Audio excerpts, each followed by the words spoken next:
The story so far is that we actually don't have a story. We need to just close it. I just want to finish the tea quest real quick. So I figured out that the tea set thing needs to be from the menu, because it is a log that we are missing. But the weird thing that we need to do is we need to do the same thing as we did with the other people. We literally have to keep closing and opening it, and there we go.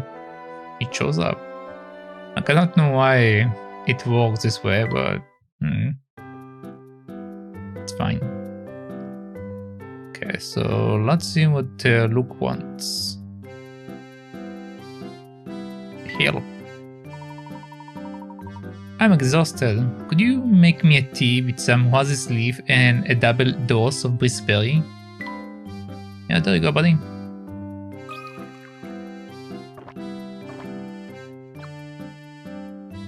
Luke takes the steaming cup of oasis berry and gulps it down. Oh, this tea sure hits the spot. It's sweet and it got me ready to start walking again. Now that's a good tea. Luke seems restored and in high spirits. He found the hint coin at the bottom of the teacup. You are now a tea master. Yay! The tea master's house has been added to Layton's challenges. Alright, and with that we basically got all of our puzzles. Okay, so let's go back to our extra art stuff.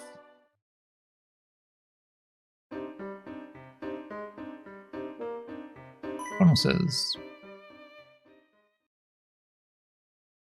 This one. Okay, Layton challenges.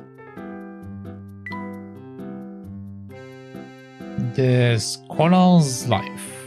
Okay. Here, have a look at this puzzle. Show me the puzzle. Show it to me. The following words are written on a famous mathematician's grave. Following the 6th of my life, I spent as a child. I spent 12th of my life as a young man. Then 7th of my life later, I got married. 5 years after, I was wed. I was blessed with a child, but sadly, he only lived half the time I was alive, before passing away. Today, 4 years after his death, I too will depart from this world. Can you work out how many years the mathematician lived? Oh my god, if this was on someone's grave. The poor man that had to like inscribe it on the grave. I won't. Can't even imagine. Can't even imagine how much work it would be to write all of this on a grave. This is so much. Alright, so following the 6th of my life, I spent as a child. Okay, so usually being a child usually mean like 20-ish years, so let's for now guess it's like 20-ish. I spent 12th of my life as a young man.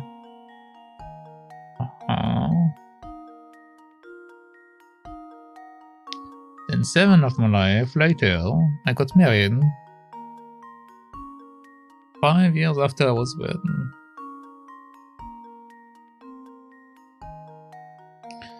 So let's just go for the minimum. So let's say that 6 years he spent as a child, then 12 years as a young man, so he's 18. Then, because it's normal for like some people to marry at 18 apparently, but 18, then 7 years later,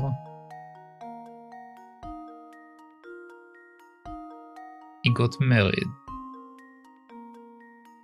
7th of my life later, I got married. So I assume that like he got married after that 7 years. Yeah, okay. So 18 plus 7 means that it's 25, so you got married in 25. It actually makes sense because, well, actually hold on. 18 over here is the age you consider to be an adult. So it might be that I need to change the numbers to fit 21, because 21 is the number for like the United States, and also I think the UK as well is also 21. I'm not entirely sure, but we will need to check on that. But let's say for now I'm correct, so 25. Okay.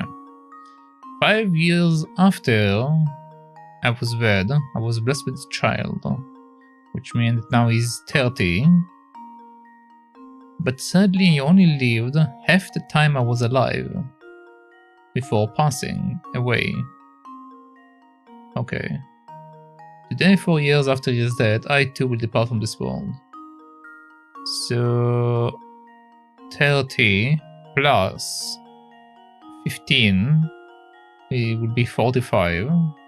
The child is dead, so 45 plus 4 will be 49.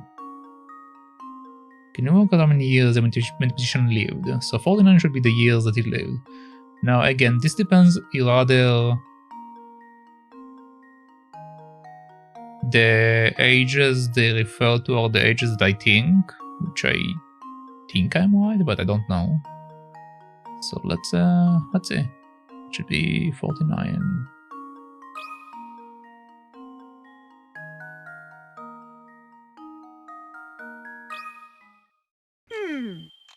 Let's see if this works. Okay. So let's start with I'm stumped. this puzzle takes some brain power. Try then, okay. Scholar's life.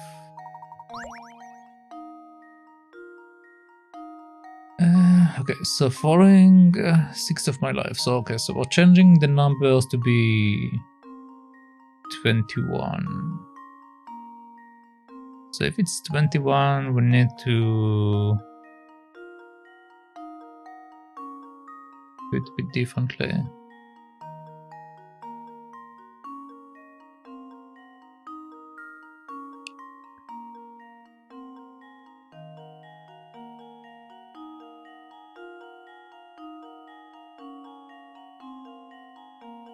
Also, they're telling me that technically 6th of his life, so technically also the first number should be bigger than the second number. Speaking logically.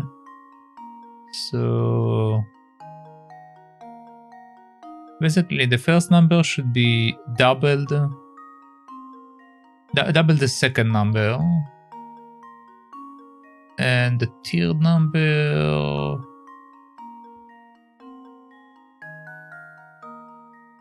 I'm not that sure. Okay, so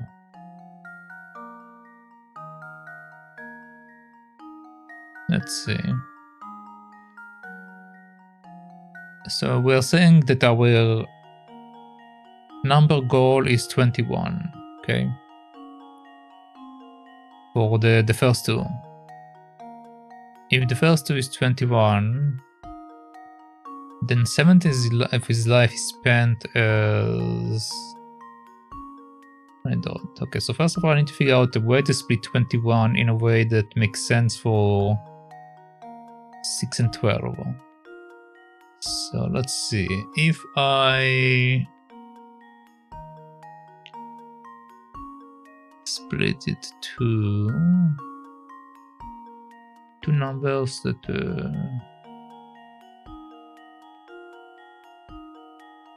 maybe I shouldn't. No, maybe I was right about 18 at the beginning, but the numbers might be flipped over. So like it should be 18, but you need to do it because the problem with 21 is that the number would be split in a way that I can't have like straight numbers.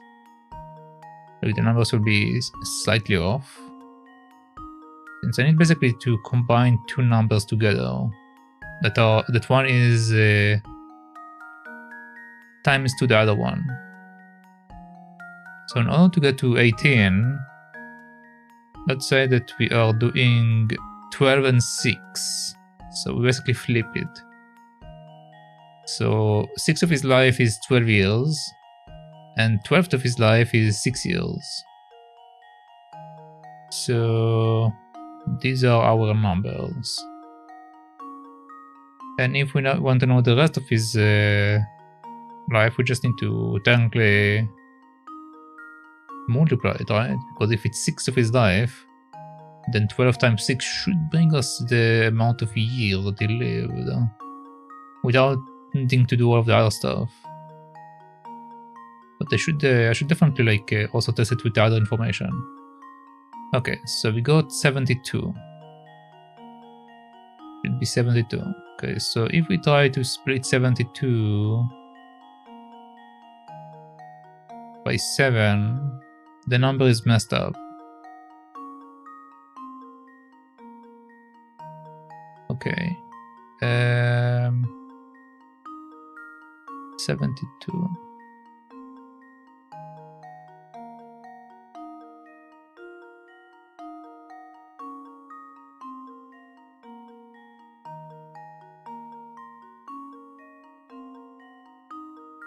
Can I do it in a way? It can also be that at 16 you can be considered to be an adult, so it might be also another option that I need to change it to be up to 16. So we have 2 options to be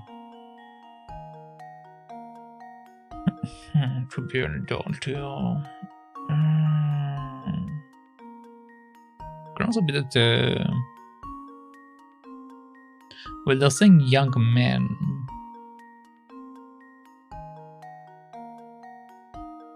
It might be that the young man is the after school life. If it's the after school life, and the 6th of his life is the first portion, so the 6th might be just on its own be equal 18. Which in this case, 12 of his life will be...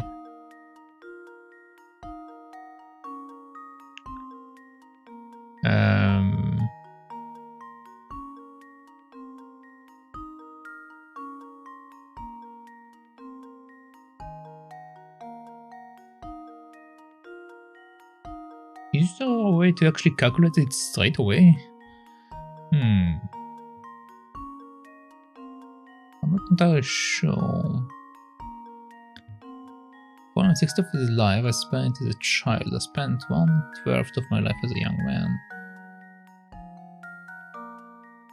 Let's go backward. Let's first of all go to what I did earlier.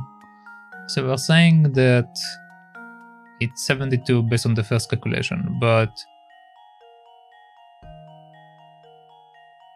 and that's going based on... I don't think it's right. I'm going to just write. I don't care about the points. I don't give a shit. Because if it works this way, it should just be fine. Okay, don't work this way. Well, I'm stumped.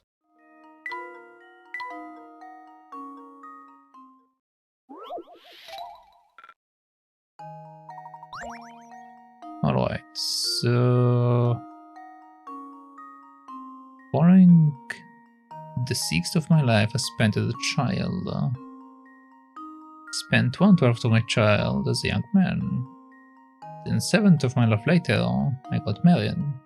5 years after, I was wed. I was blessed with a child, but sadly only lived half the time I was alive, before passing away.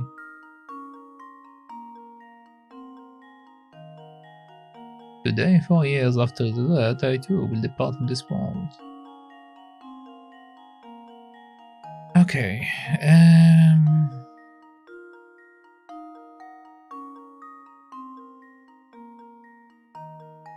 so...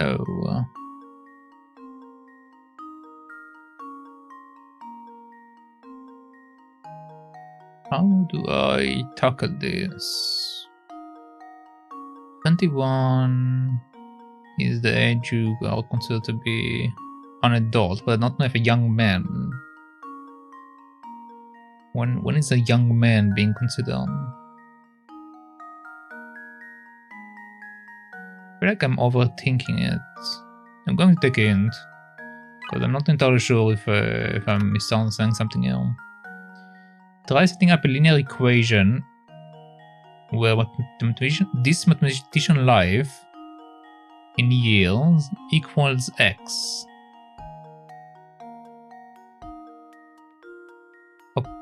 Oh, okay, I understand how they want me to do it. Okay. It's been a while since I did linear algebra. It's been a very long while. Basically, we know this information, right?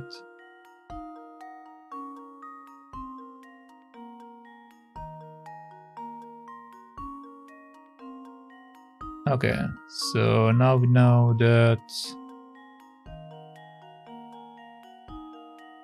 Papa, 5 years later, after I was blessed with a child. So now this is +5.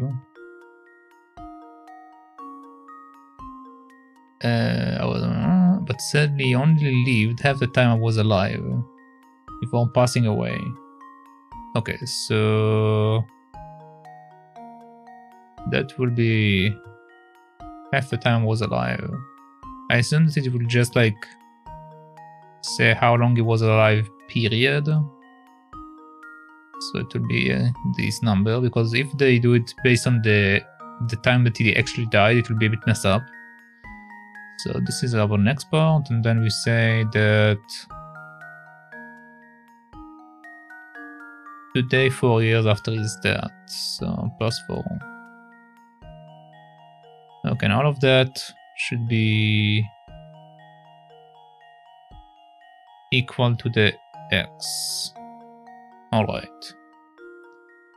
So I need to come up with one common ground for all of these numbers, and then it will work out from that. 2 times 3 times 7 will be the common number. So 2 times 3 is 6. 6 times 7 is... 6 times 7 is... 42? I have a calculator, why I'm trying to do it in my head.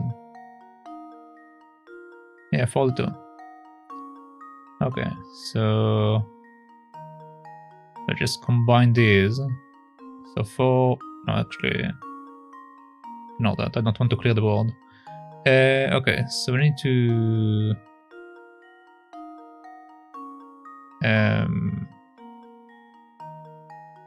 Actually, is that also the common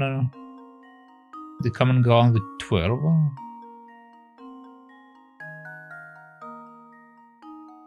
I think I might need to increase it a bit more.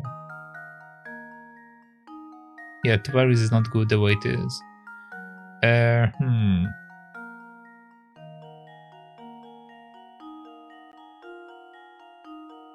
I mean, you can work it on parts. I don't think to do it all in one go. So that's a 42, okay.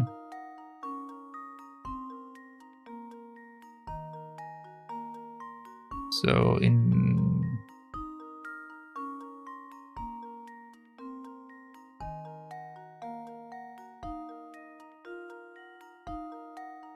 unless I have a better number.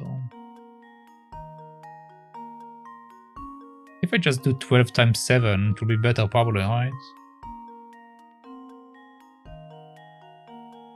12 times 7 is 84.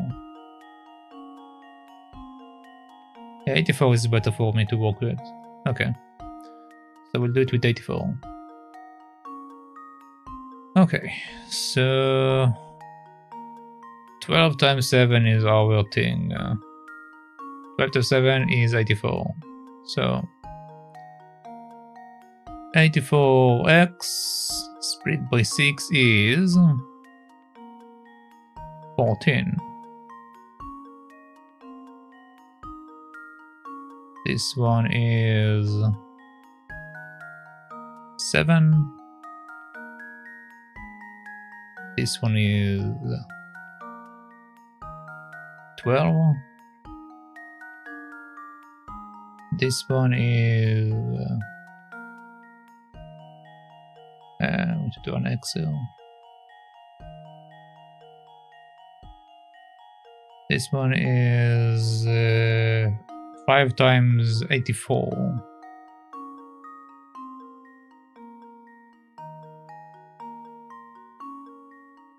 The numbers are huge. Well, I mean, I still need to minimize it, so it's fine that the numbers are so big, but actually, is that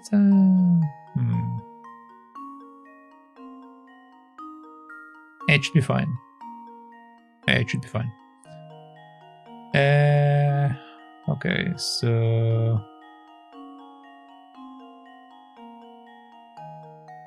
can just leave it as it is for now and do it later.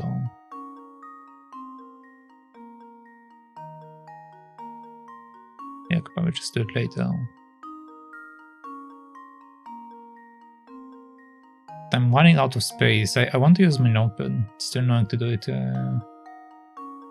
with such a limited space, I think. I will just... Oh, hold on. I'm just going to fix a bit. So 6 plus 12 plus 7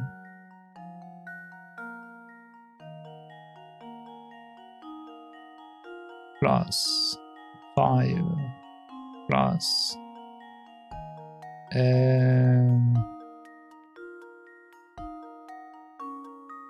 x times 2 plus 4. Okay. And all of that is equal to x. Alright, so now we know that we need to do everything times 42. We walk through it again, so... I mean 94. So... 84 split by 6 is 14.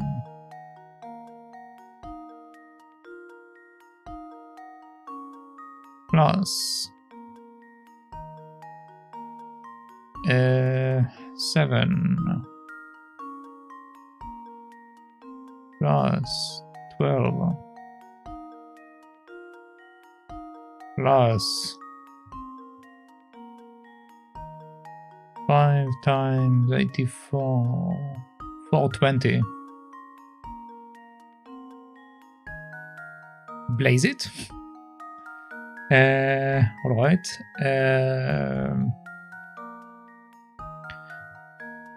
Plus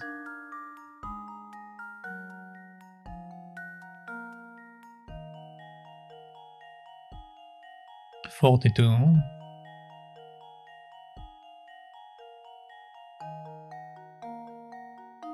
Plus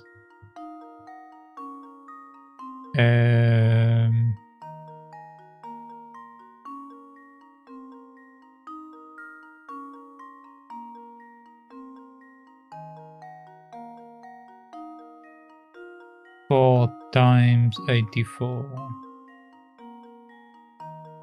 336.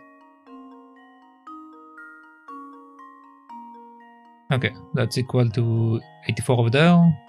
But first let's combine these guys. So 14 plus 7 plus 12 plus 42.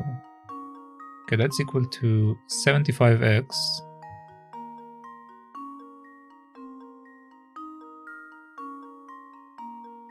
Okay, plus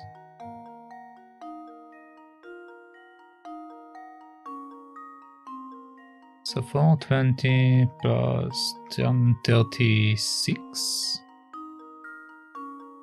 is that correct? 4 times 84. Yep, 136. Okay, plus 420. 700 and 56 equals to 84x. 84x. Okay, so now we minimize them. So 84 minus 75 is 9. 756 equals to 9x. And now we see our number 84.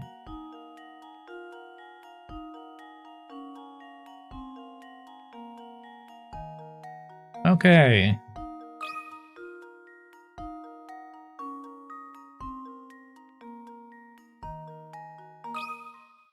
Here goes.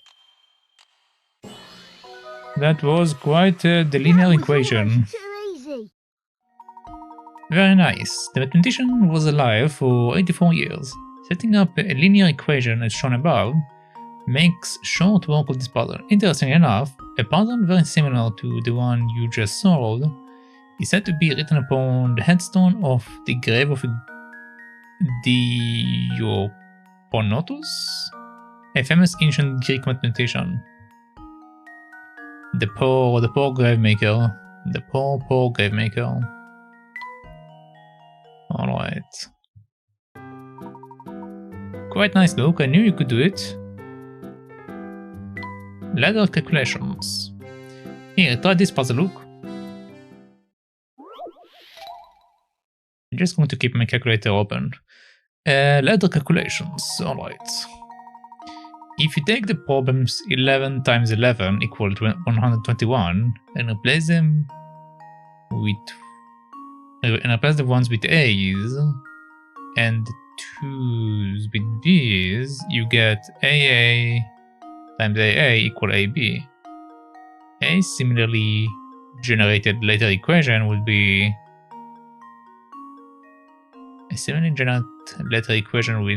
AAA times AAA equal BBCC. Can you work out what A, B, and C equal in the above equation? The values of A and B may or may not have changed from the first example.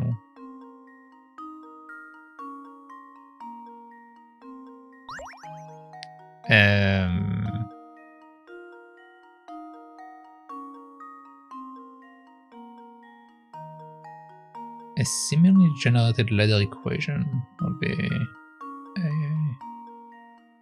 okay, so if we say it's different numbers,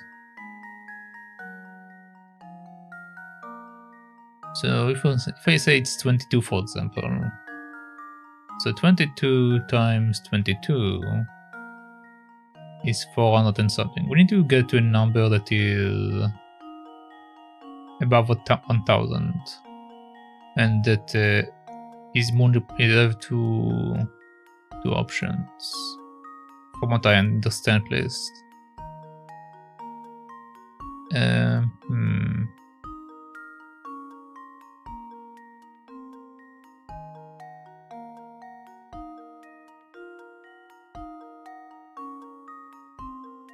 We do know that it's 2200 if we follow the same numbering from before, but the details, the values may change, so we can't really follow that.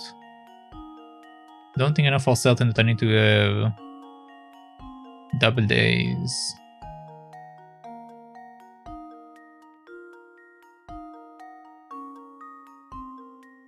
No. Right now I'm going through all of the multiplications. So I managed to get it with 88. Yeah, 88 seems to be the only one. I went to all of them. So the other two will be 7, 7, and 4, 4. So, okay. This will be 8. This will be 7. And this will be 4. It's according to my calculator. Just leave it to me. Okay, cool. Layton's apprentice strikes again. We have a lot of math problems in this thing. Sharp thinking. 88 times 88 equals to 7,744. The number will work out perfectly if you assign A value of 8, B a value of 7, and C a value of 4. This equation may seem daunting at first, but if you bear in mind that the potential values of A are limited, everything starts coming together.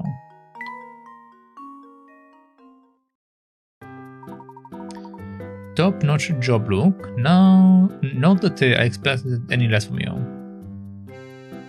Okay, super pancakes. Here, have a look at this puzzle. Super pancakes. Oh god. Here's a tasty puzzle for you. Can you move the pile of pancakes from the blue plate on the left to the red plate on the right? Why though? This is not as easy as it sounds. You must follow these rules. You can only move one pancake at a time. You cannot plan. Okay. So basically the same rules as usual. Nothing new.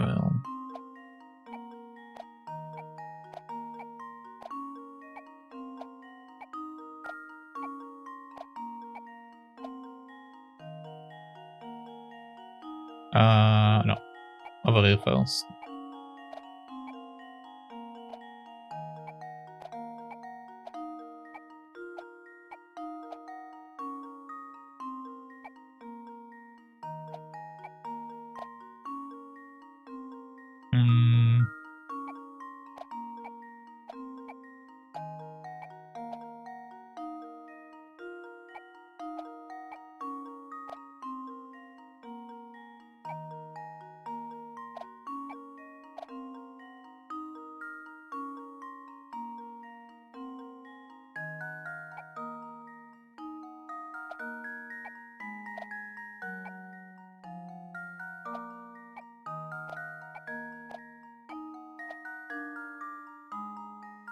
Okay.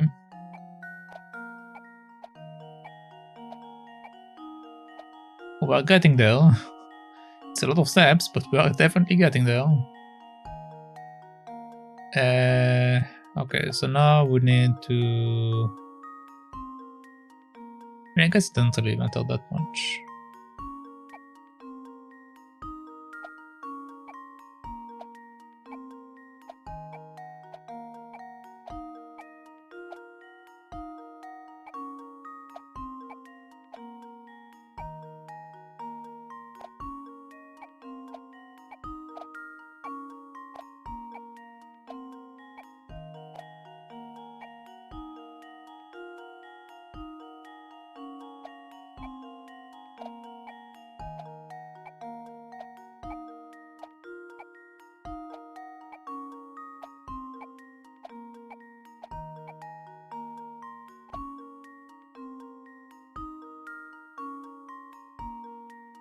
Okay. Okay. So we do this, we do that, we do this, we do that. No. Do this, we do that. Then we move it over. I do need to get the last pancake though. So this is correct. I need to...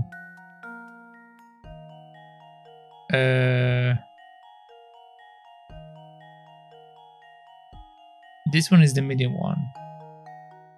So I need to get the big one over there, which means that I need get all of this off it and then this one on top of it. So I just did a mistake, basically. Or maybe not.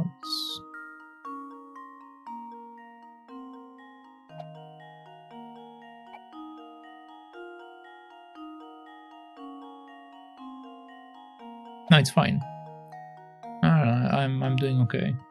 Because first of all, I need to clear all of the other stuff.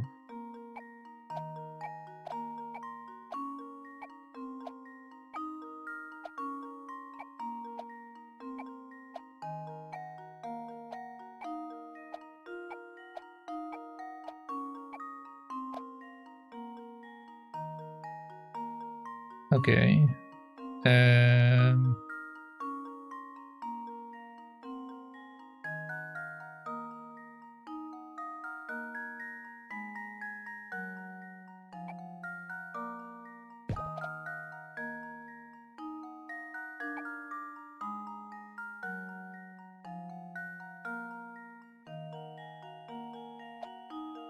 Can I clear the other plates? I mean, I can probably move the big one by one. I would like to move it by two if possible. So it will be a bit quicker for me.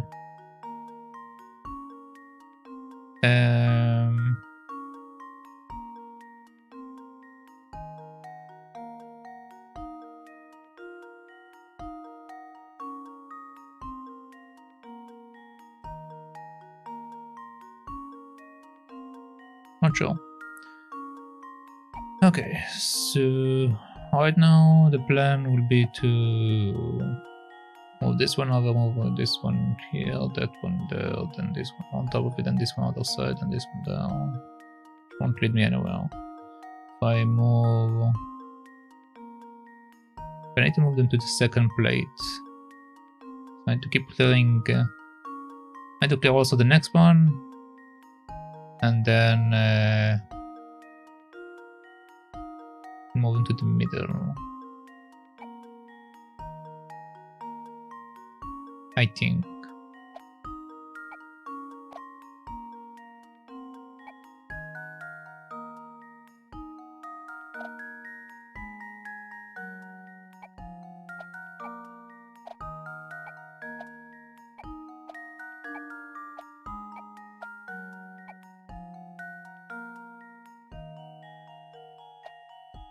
I'm starting to make a mess now.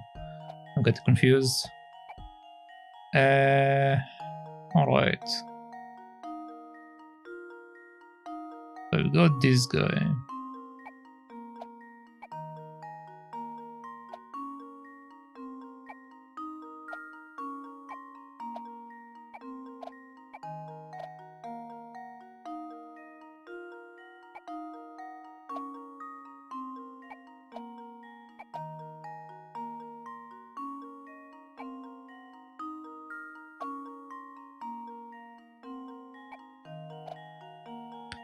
Keep going back and forth because I'm getting confused here.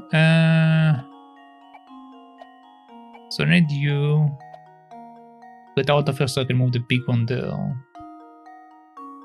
get the big one there, I need to clear it completely. So that means that I need to move all of them to the middle plate. I have to move all of them basically to the middle plate. Okay. Okay, now that I'm refocused, okay. Alright, let's see. So I need to move all of them to the middle plate. So I need to...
I keep making the same thing because I'm now doing it automatically. Alright, I need to get you here, you here, you here, you here, you here, you come here. Because I need you over there.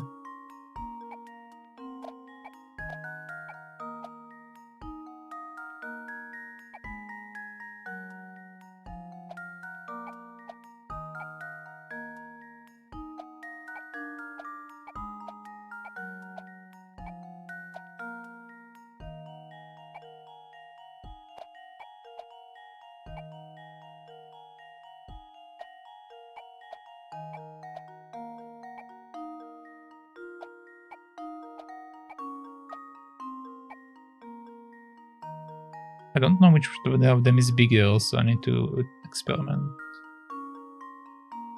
God, I'm getting too confused.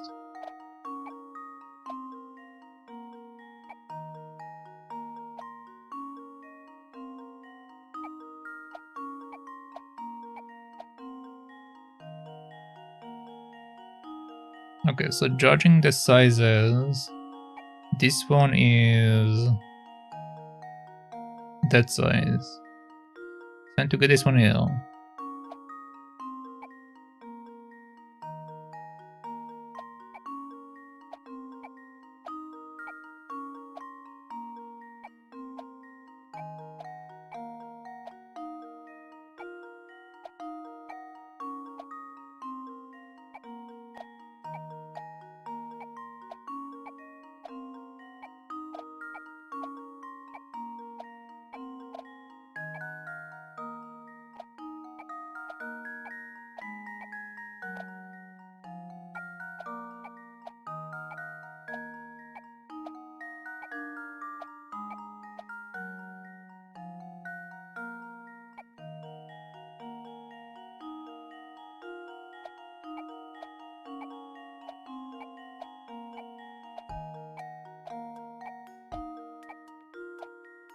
All right.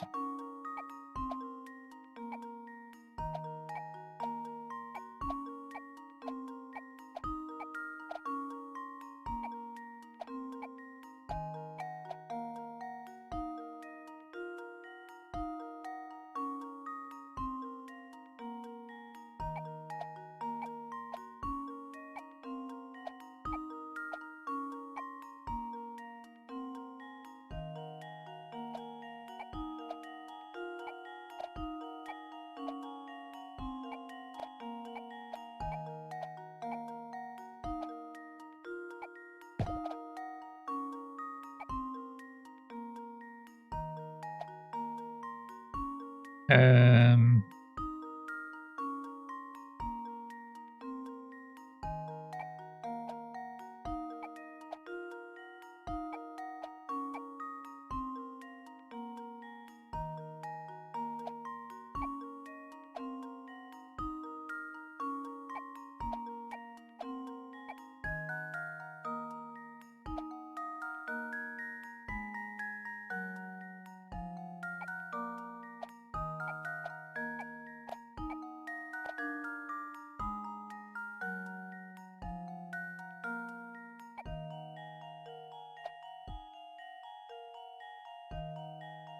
okay, so I need to get this one there, then that one there.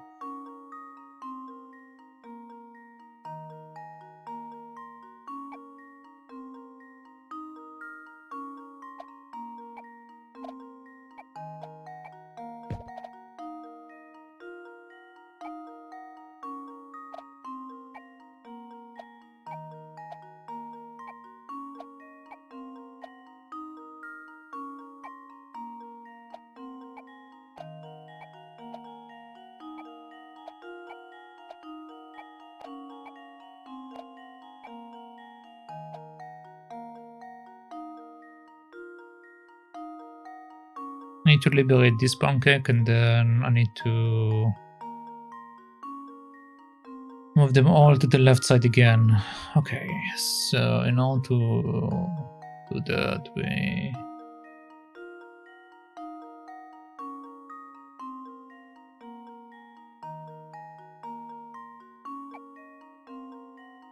need to get this one here.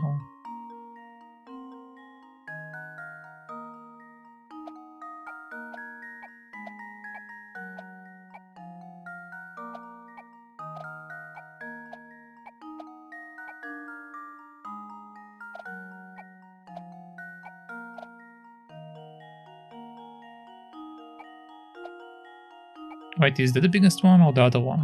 No, it's the other one, god damn it.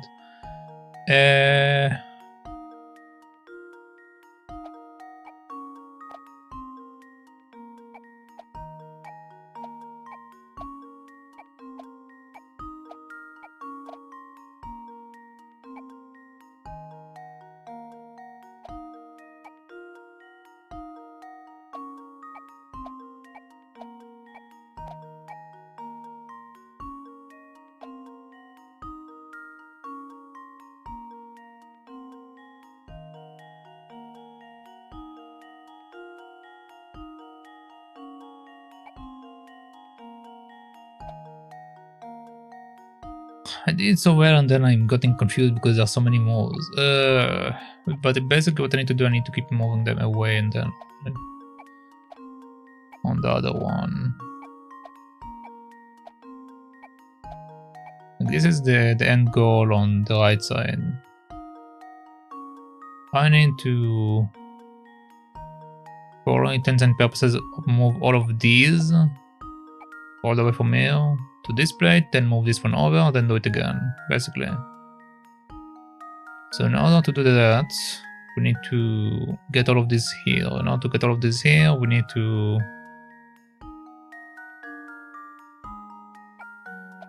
make sure I can stack them there.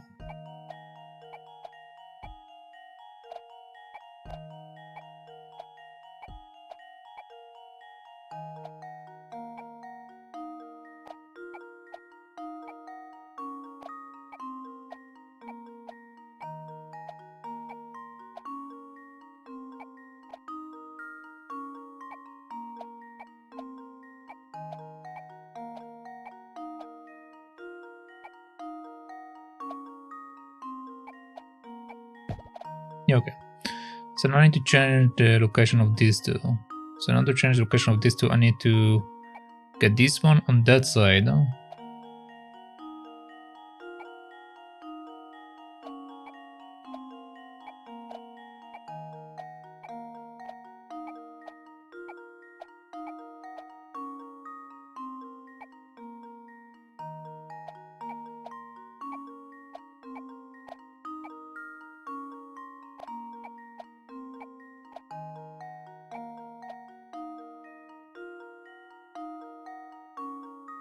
Now I'm making a mess again.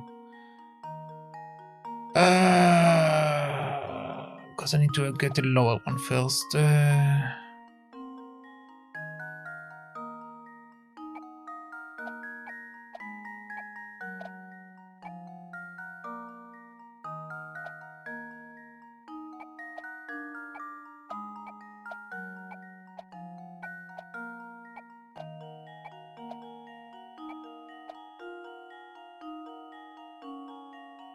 Okay, so I need to get all of these here.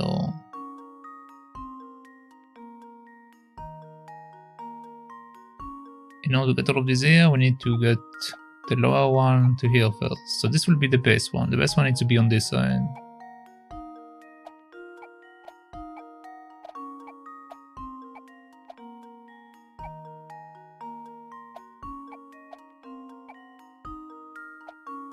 Okay, so we need to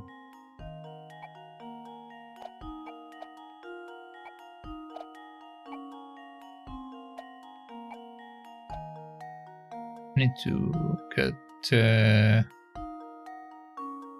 this one to the right.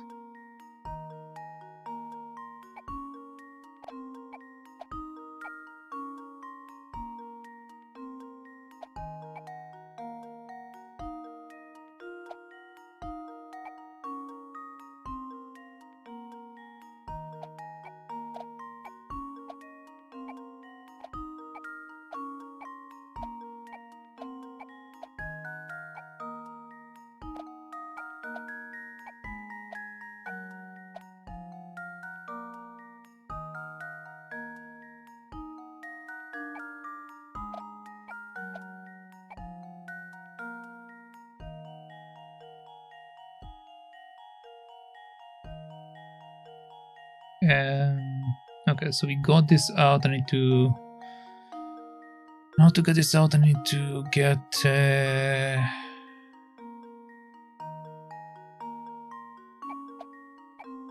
them on the other side.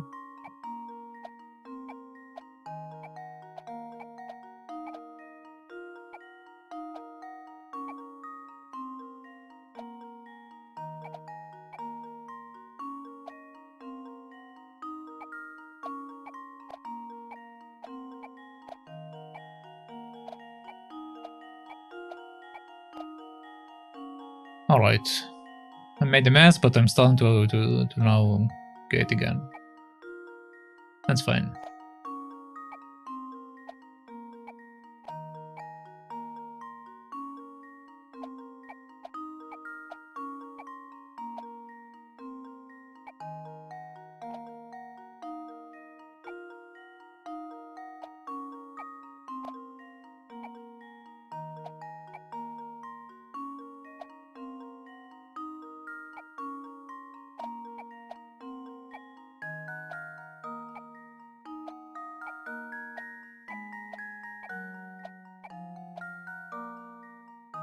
Okay, next one.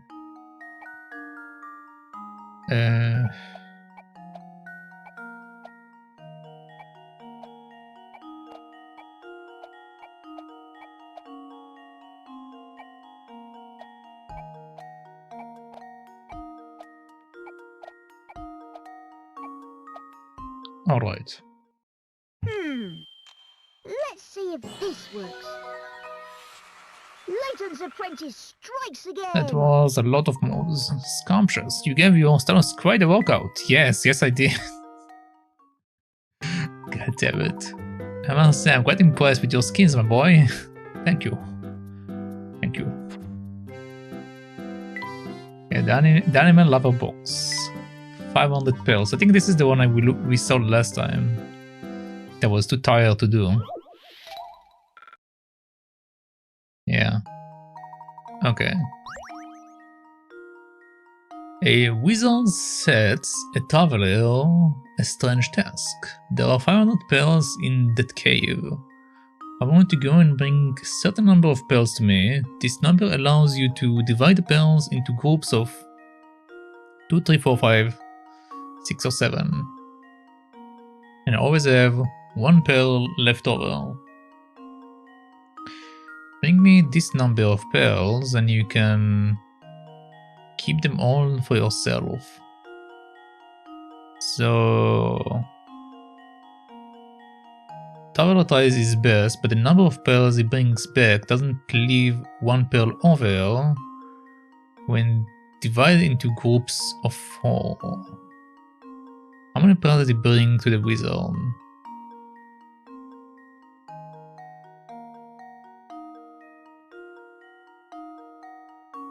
So I assume that I'm allowed to like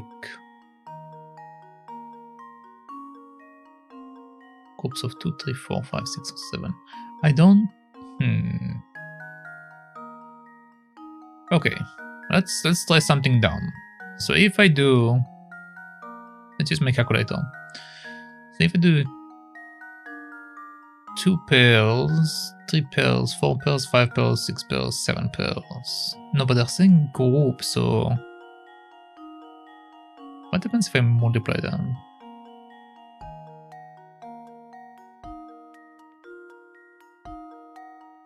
No, this is this number is too big. Okay, so I'm not supposed to multiply them. 2 plus 3 plus 4 plus 5 plus 6 plus 7. Okay, so 27.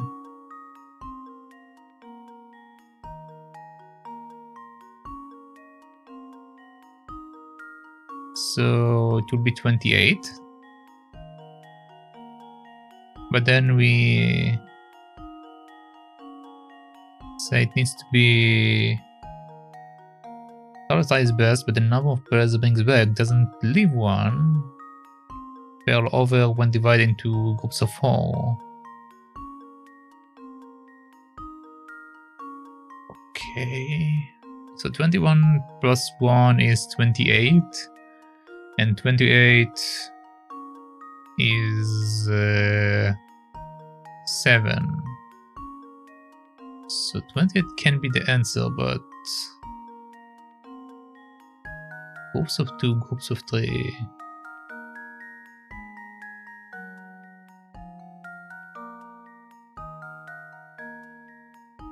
I'm not entirely sure what they mean by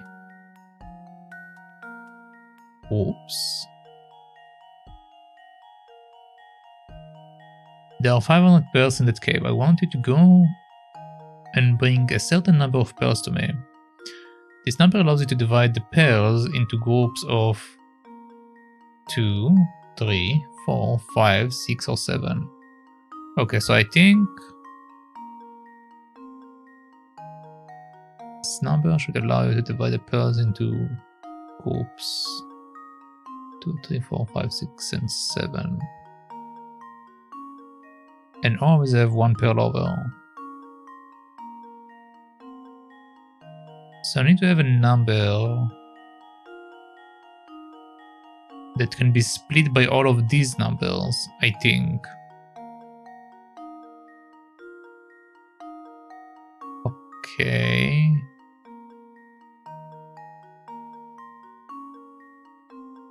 So if we only take the prime numbers, so 2 times 3 times 5 times 7 is 210. 210 will be, let's see, 210 split by 4 is actually incorrect. Okay, so 2 times 3 times 4 times 5 times 7 is 800, which is too much. Well, did it mention that 4 is the only one that doesn't split with the thing properly?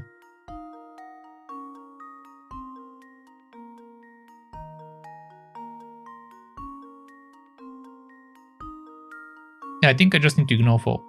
So 2 times 3 times 5 times 7 equal to 210, and then we do have 1 over, so it should be 211. I should just ignore whatever going on with 4, I think. So this is wrong. 211. Just leave it to me. Yes, okay. Layton's apprentice strikes again. Brilliant. The answer is 211 pearls. The traveler's number must be between 1 and 500. And 1 more than a number that is divisible by 2, 3, 5, 6, and 7. The quick way to find this answer is to make a list of multipliers of 7 up to the limit of 500. Then see if those numbers are also divisible by the other numbers. No, why should I make a list? It's easier to just multiply. This takes quite some time unless you realize that any number divisible by 6 is also divisible by 2 and 3. So you really only have to compare your multiplications of 7 against 6 and 5 if only the traveler had brought back 421 pearls. Aha. Okay. Yeah, so basically the same way that I did, just yeah, okay, cool.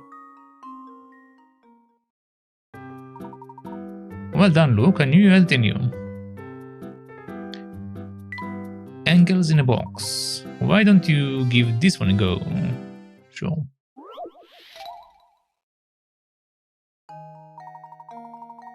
On the diagram below, A, B, and C indicates the center point of 3 edges of the cube. These points are connected by lines.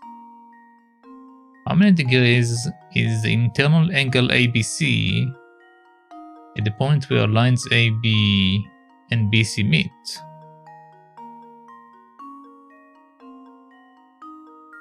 Well, according to the picture, it should be more than 90. How am I supposed to know what it is exactly? On the diagram below, A, B, and C indicates A, B, and C. indicate the center point of 3 edges of the cube. Okay, so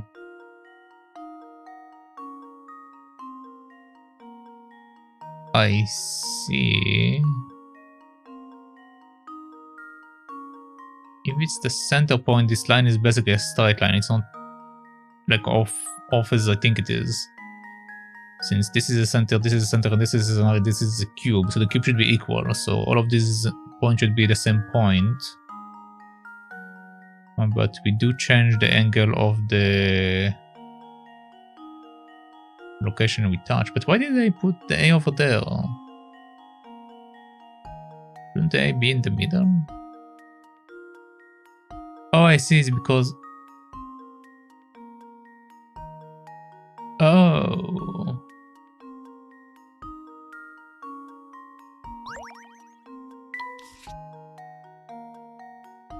They are choosing the middle for the lines, not the middle from the inside. So the middle of that, the middle of that, the middle of that, and the middle of that. Okay, so... I need the angle of this nonsense. So basically we have a line that is straight on top and then a line that like goes towards the A. If I make this shape a closed shape,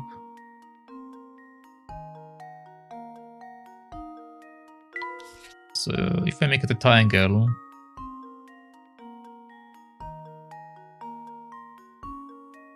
we know that this angle and this angle will be equal.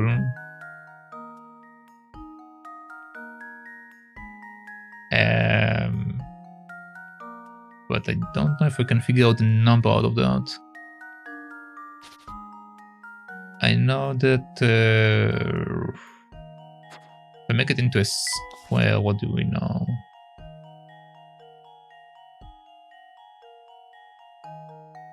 So a square, well, it won't be square, it will be this thing. But for this thing we know the exact same thing. We know this is equal to that, and this one is equal to this one. We know the total is 260. But is there a way for me to figure out the degree?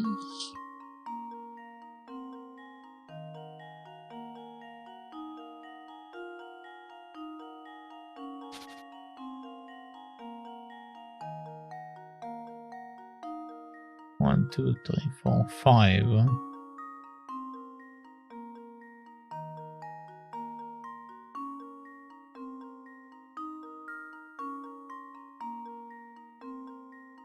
One, two, three, four, 5. Technically, it's a diamond if I look at it from the side, right?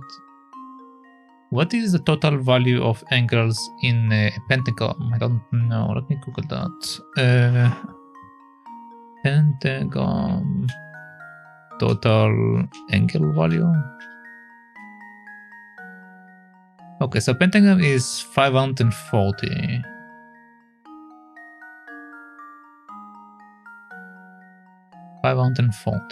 So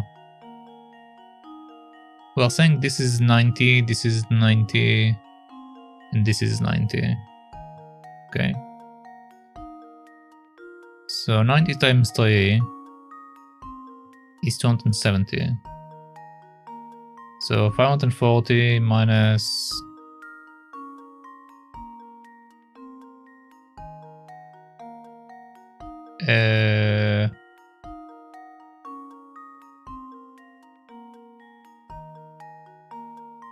270. Yes, 270. Okay, so minus 540. Which is basically 270. And they are okay. It's basically equal to 3 of these angles. So now we split this by 2. It's 135. So this angle is 135. And this angle is 135. But then I'm missing the little bit that's left over. So the little bit that's left over will be... We have a triangle on top. The triangle on top is 90. And then the other two numbers will be split by 2. Above us we also have an identical diamond. Okay, so if we work with the identical diamond, we know that the angle should be 135. In order to complete 135 to 180, we need to add 45. So this is 45 plus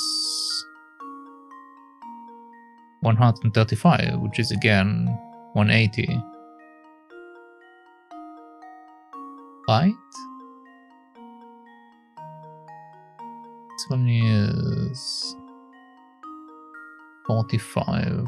This one is 135.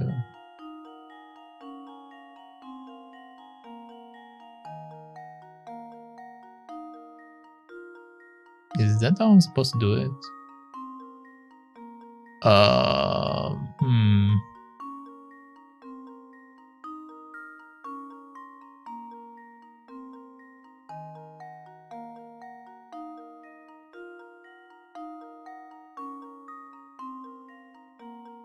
So on the other side we will have... This will be the 45 in this case. But the line isn't really a straight line because it's going upward. It's actually more than 180. It's more than 180.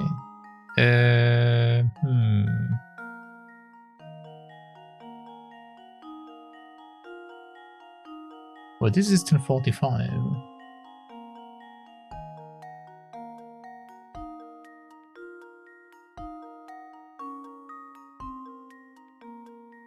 Right, if I take this thing, then I can make it also a triangle. So if we have this triangle, that might be actually a bit easier for me to do. So we know that the angle for the right side should be 45. Because outside we have 135. And the other angle should be the same since this triangle is equal. Which means that it's 45 plus 45, which is 90. And then the leftover will be normally 90. This is not the case here. Yeah, I think I'm thinking about it the wrong way.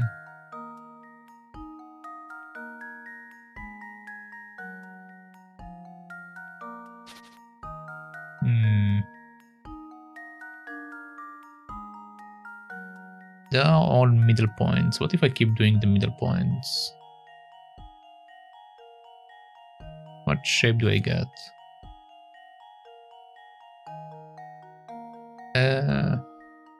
1, 2, 3, 4, 5. Okay, so this is a pentagon now. Pentagon with all of its angles equal, I want to say. Well, not really. They're not equal. No, I can't say they're equal. I can't just say they're equal.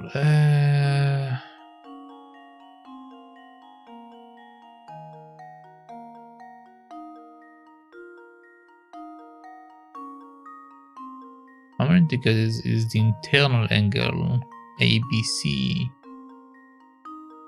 at the point where lines and BC meet? They want me to find this angle.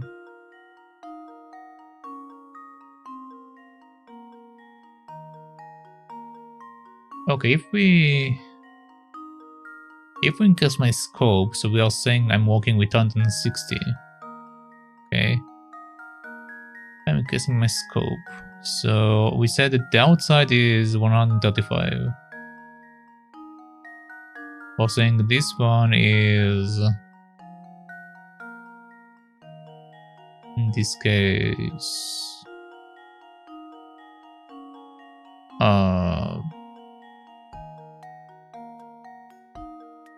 can I say that though?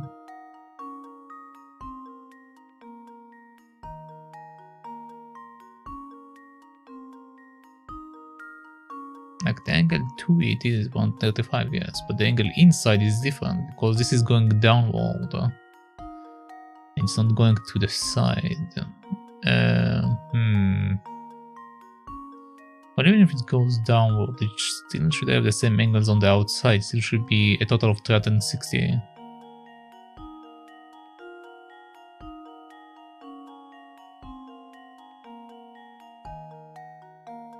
So we have 45 plus that.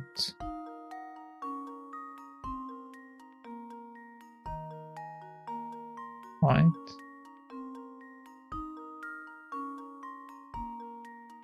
Which is 180 then. But the line isn't flat. Which means that I'm doing something off. Like I keep getting to 180, but it doesn't make sense. Just doesn't make sense.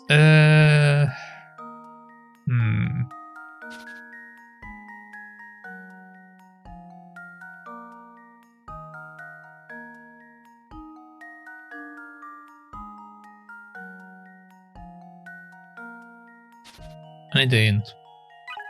It's been a while since I did stuff like that.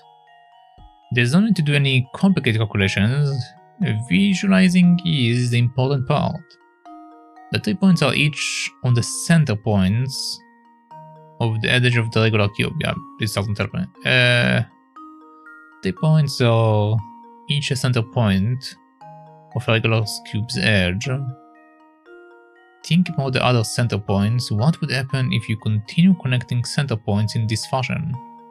I will make a pentagram, which is what I already came up with, but think about the regular geometric figure you could create that includes point A, B, and C. You could create a regular hexagon, couldn't you? Wait, is that an hexagon? Isn't that...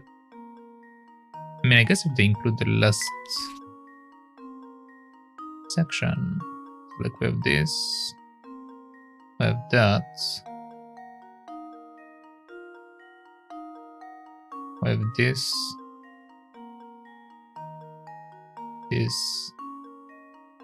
and that. So 1, 2, 3, 4, 5, 6, 7.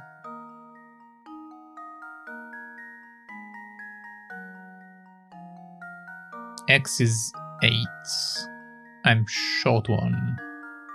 1, 2, 3, 4, 5, 6, 7.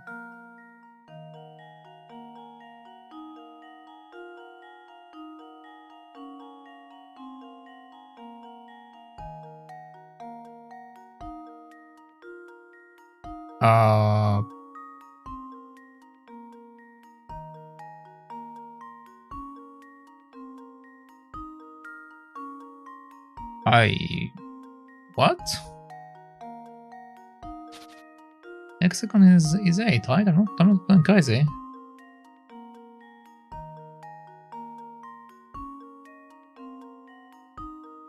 One, 2, 3, 4, 5, 6. No, it's 6. Okay, so I'm miscounting it.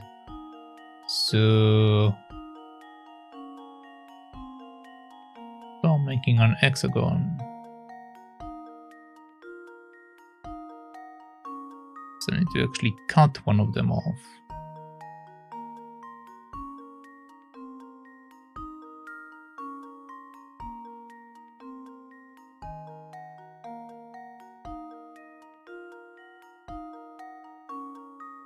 One, 2, 3, 4, 5, 6. Okay, there we go. This is an hexagon. So in this hexagon, all the angles should be equal, right? Because we have all of them positioned in the same position. So the total, okay, let's me Google that. Hexagon total, okay. Hexagon total angle value is 720, so each angle is 120, so it should be 120.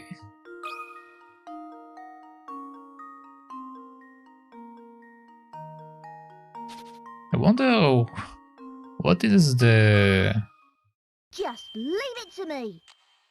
I wonder what is the That was almost too the easy. age they were expecting kids to do these puzzles to be at, because this is a level of question that you only learn in like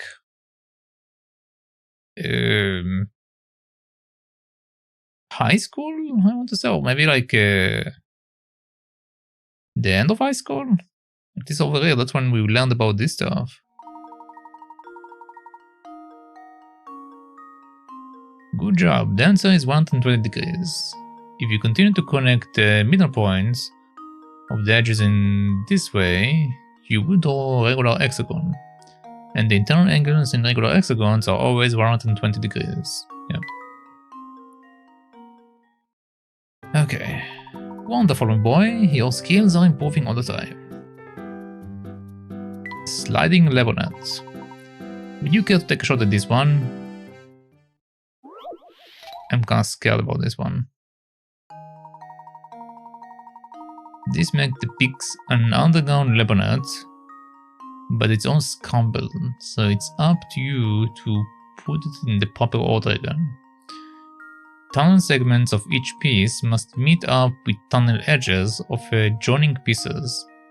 The only times tunnel segments can lead outwards without touching other segments are when they are the entry and exit points. The only times tunnel segments can lead outwards without touching other segments.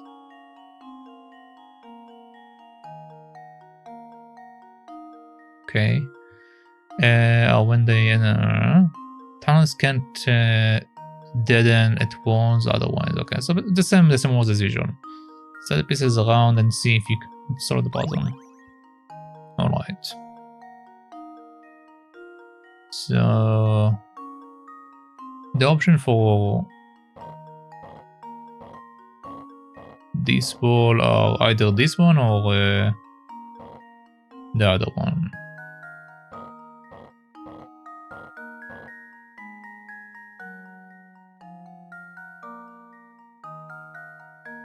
Okay, so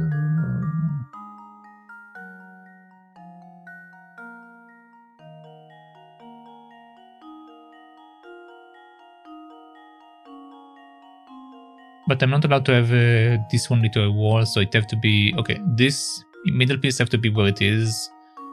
The upper piece need to be where it is. Okay, so the lake piece. Now the problem is that we don't know. Okay, I think that this one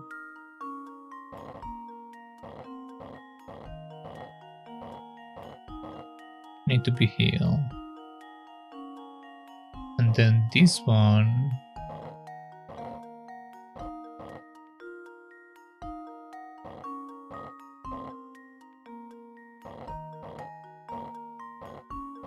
need to be here.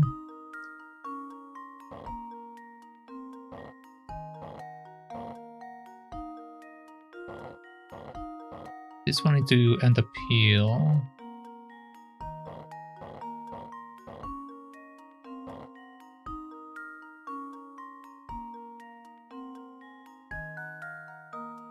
Yeah, I think it needs to be kinda like this. So I need to switch the placements of these three with these guys.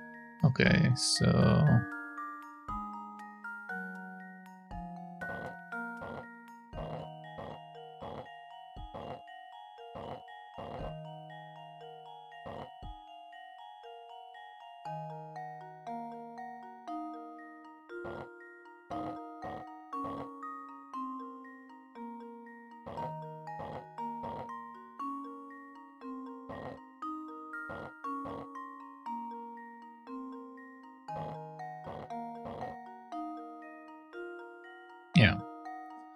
Now I just need to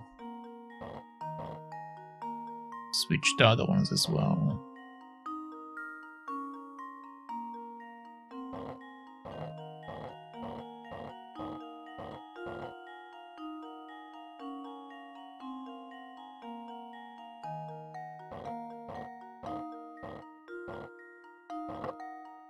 There we go. Here goes. That was almost too easy. Very nice. Seeing which pieces connect to other is easy, but getting them all into place can be tough. That was spot on, my boy. Well done. Thank you.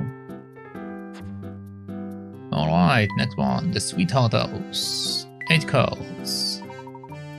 Here, have a look at this puzzle. Okay, what is this? Oh boy. These cards, number 1 to 8, can be used to make 2 multiplication equation. One is given here, but can you work out the second one?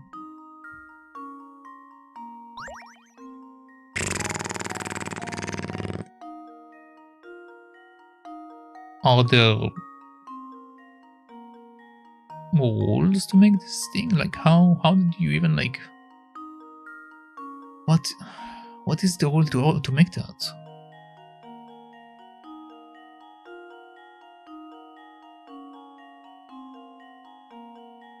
Like sure I can just like shove numbers and like try to figure it out in the calculator, but there are so many combinations, so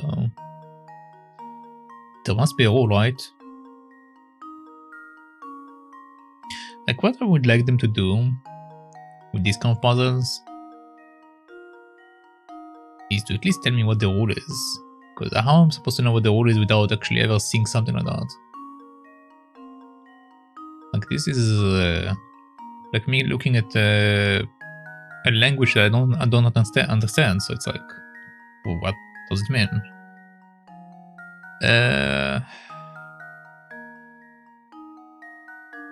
I guess if I use the hints, it will like explain to me how it works, but I really wish it like told me beforehand how something like this works, because I actually don't know. The number on the right of the equation has 4 digits, the first of which is 1.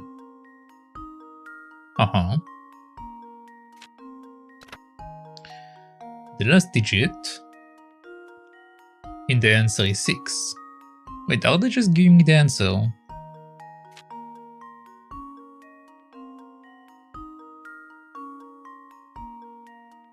Yeah, they're just giving me the answer. That's not what I want. I want them to... Well, guess I will just go to the entire thing. The single digit multiplication is 3. Multipliers 3.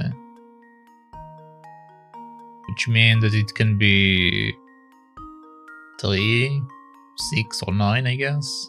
Well, we don't have a 9, so either 3 or 6. Okay, the number on the right of the equation has 4 digits, the first of which is 1.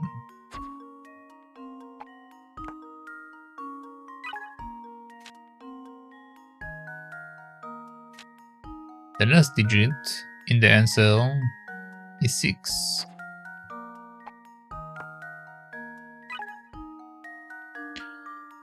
The single digit multiplier is 3.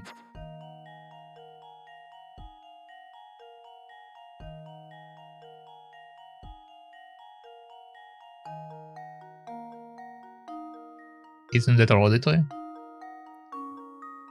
Oh, it means this one. Okay. So this needs to be 2. That much I get. Alright, so now we need to work out the other numbers. Alright. Well, I guess a way that can like say that I need to solve it is if I put numbers and then try to match the end numbers. So like we know that the last digit need to be a multiplication of the numbers that create from this thing that I'm doing right now. So 2 times 3, 2 times 3 is 6, okay? So we know that if we put, for example, 4 there, it will give us 12, which is not the number we want. If we put 5, it's 15, so again, not the number we want. If we put 7, it's 14 again, not the number we want. Then we can put 8, which gives us 16, which is a possible option. So our last number should be either 2 or 8 in this case. So this is where I can work with it, but initially, like, how am I supposed to know how to start it?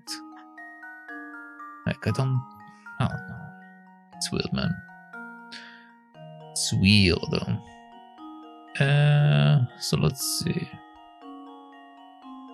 I need to have a number that is. Okay, let's try it out. So let's say I'm doing this. 872 times 3 is 2000. So this is too high. If it's 782, it's still too high. Which means these two are out of the question.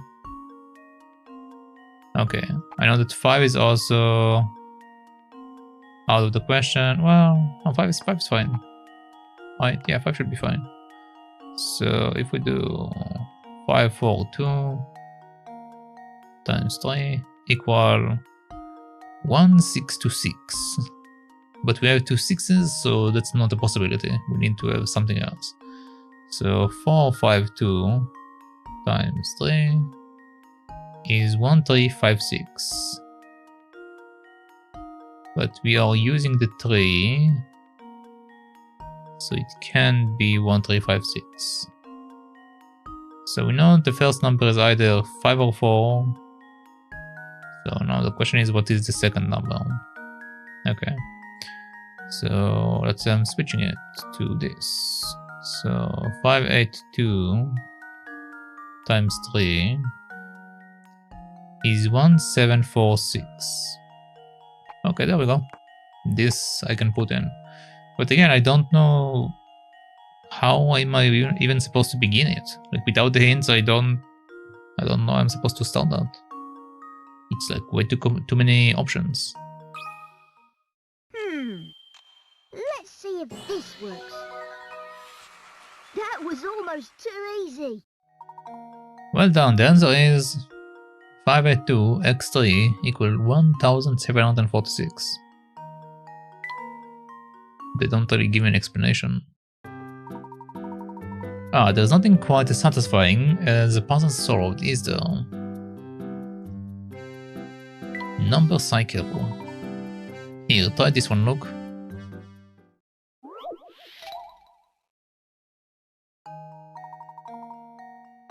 There is a pattern to this cycle of numbers. What number should go in place of the question mark? Okay, so apparently we have a pattern here. Let's see if I can figure out the pattern. So 4 times 4 is 16, but 16 4 times or 16 times 16 is not 37. So there must be a different order.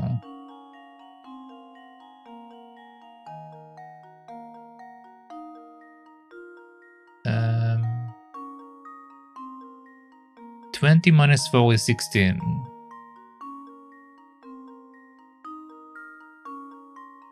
Okay, but how do we get to 37? 58 minus 16 is 42. 16 plus 4. 20 plus 16 is 36. Plus 1. Is it all I have to do with 20? Okay, so we're saying the distance for between 20 and 4 is 0. So we just do 20 minus 4 is 16. The distance between 16 and 20 is 1, so we do 20 plus 16, then plus 1 is 37. The distance between 20 and 37 is 2. 20 plus 37 is 57, but then they're saying 58. So that means that they just added one more. Okay. So in that case, the next one should be 20 plus 58, which is 78 plus 1, so 79. So the question one number should be 79 according to the current idea. Okay, so 79 plus 20 is 79 plus 20 would be 99, which makes it 100 and not 145. So something here changed.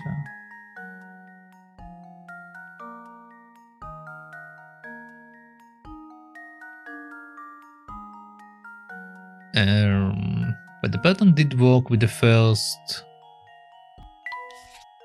4 numbers.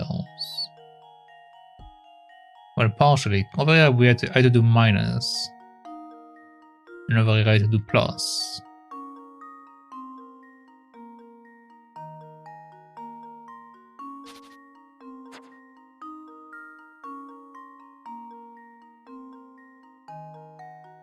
Okay, what other rules in my table?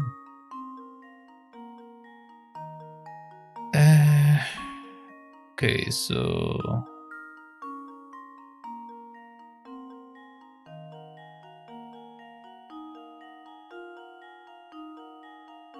20 to 4, 4, 16, 42 to 20.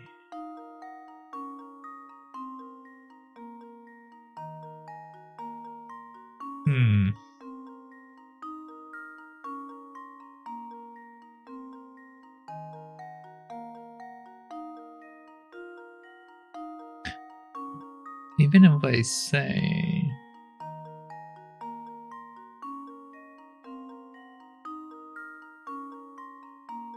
well, I mean, I guess my initial pattern doesn't work anyway, because we're saying that we are deducting the first one, then the rest of them we do plus. So at some point we will need to like minus again, but we don't know exactly where, so I guess it doesn't. I mean, it can still work, but it's too hard to figure out when you're supposed to minus again.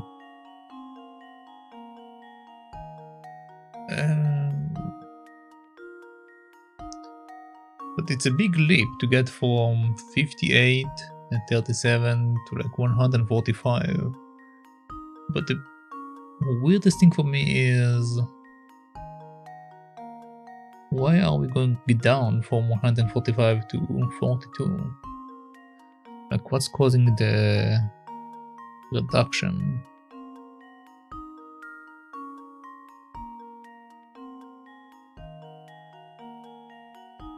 Hmm.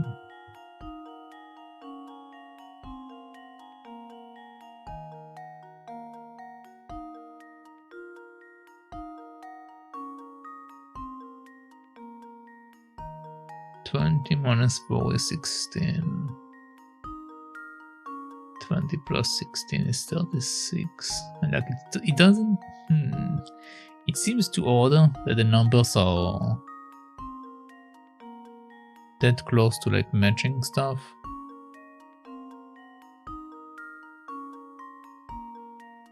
Like it's too odd.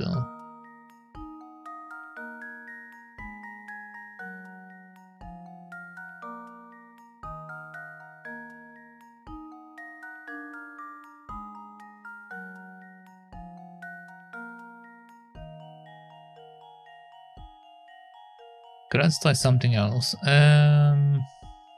Okay, so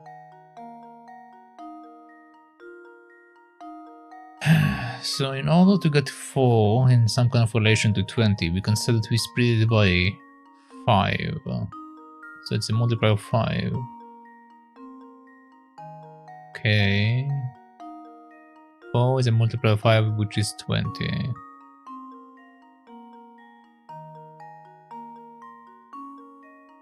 Then the next number is a multiplier of 4. And the next number after that, 16 multiplied by 3 would be too high.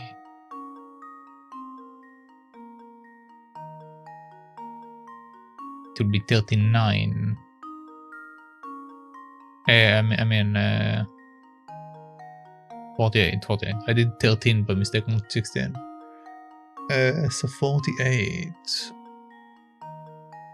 So saying that the multiplications go down as we progress starting to work as a pattern.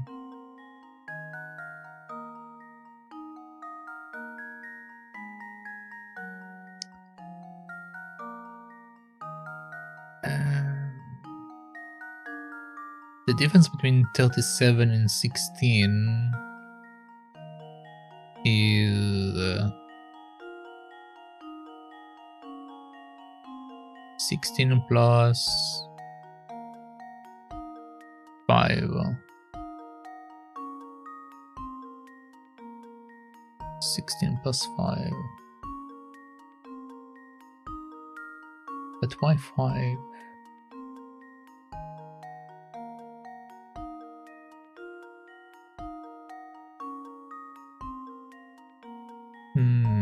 But then what is the relation between 10, 20 and 40?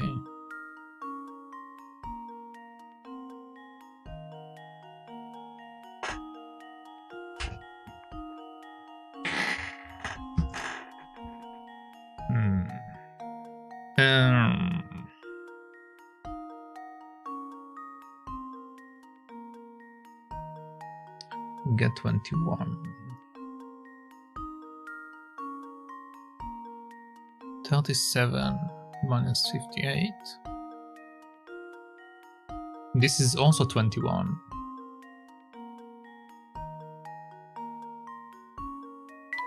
So if we reduce these two numbers, it's 21. If we reduce these two numbers, it's 21. If we reduce these two numbers, it's 12. If we reduce these two numbers, it's 16. These two numbers, it's 22. These two numbers, it's 103. Yeah, no, the pattern doesn't make sense.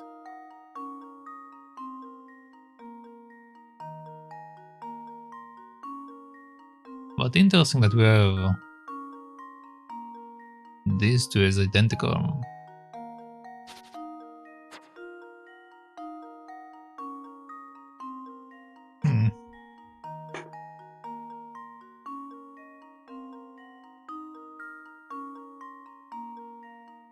How should I tackle this pattern? Don't seem to see any rules. Usually when you see a pattern, you need to establish a rule and then follow the rule the entire way. That's how you figure out a pattern, but the rule doesn't seem to be related to the numbers in the way that I think it is.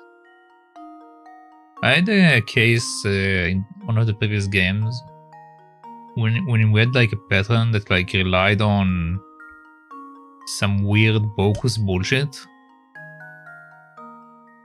So I'm kind of worried this is one of them.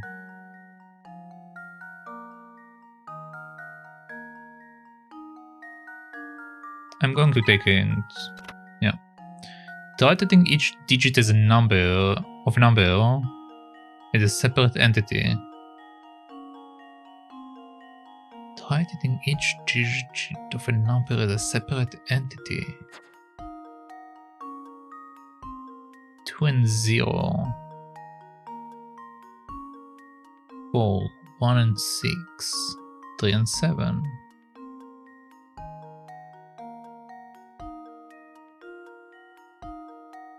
Huh?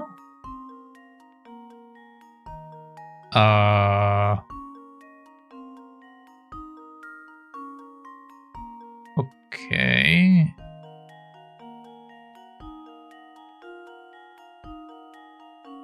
So 6. But this is the 10s. So we add to be 16. 4 and 16. It's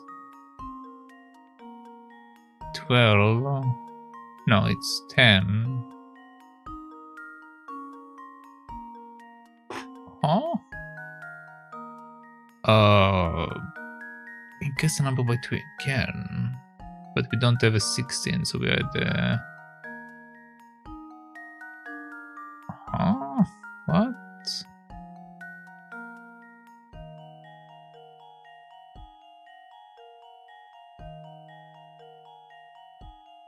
Each number has different entity.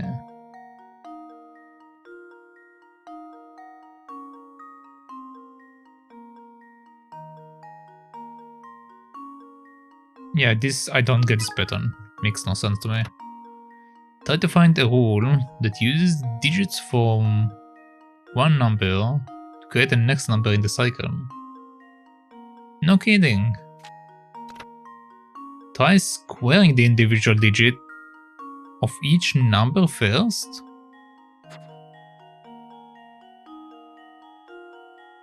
Wait, what? Okay. So square of 4 is 16, which makes sense. Square of 16 is 36 plus 1, which is 37. Square of 3 is 9. Square of 7 is 49. 49 plus 9 is 58. So 25 and 64 is 79. Wait, that's what... That's the number that I came out with my other pattern. So wait, was 79 correct? But I did it in a completely different way. Okay. But wait, then how... 1 plus 16 plus 25.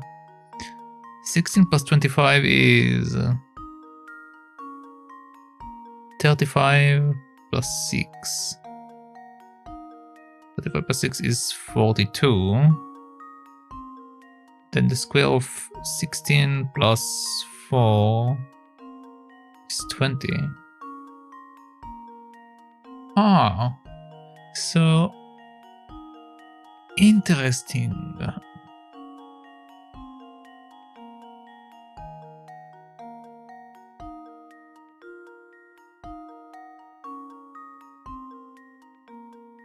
Oh, it's a bit. Oh, okay. Never mind. It's 89. I'm a number off.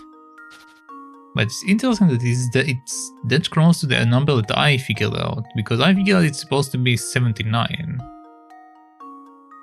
which I basically just achieved by doing 20 plus 50, 10 plus 1. Huh. Okay. Yeah, I won't think to. I won't think to do that. So good thing I looked at the ends, because I won't think to square them. Let's see if this works. Piece of cake! That's right, it's 89. Square each digit in a number, and then add these values together to find the next number in the cycle.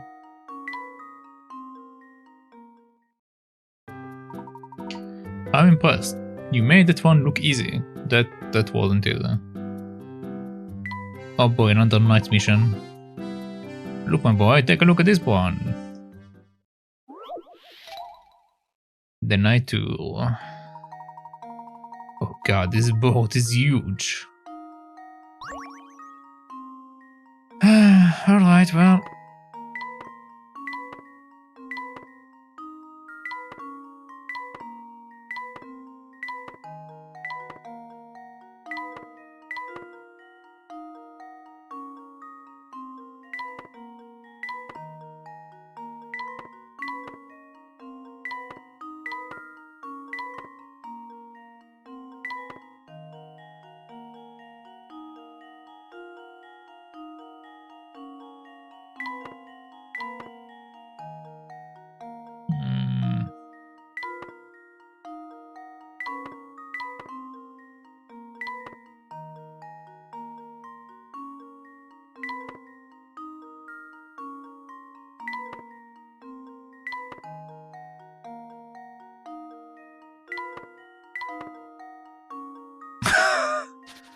Okay.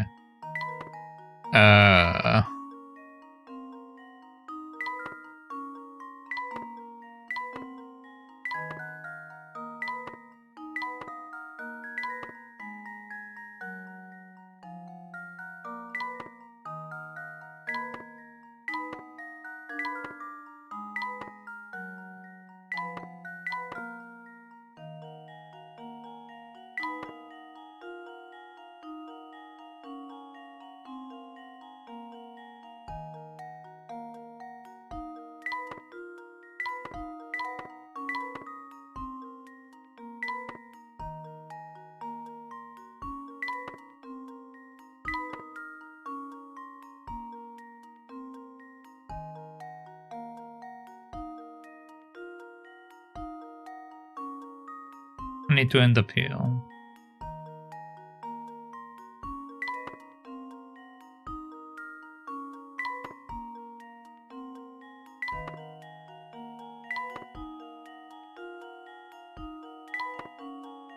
Man! I keep blocking myself in there. I'm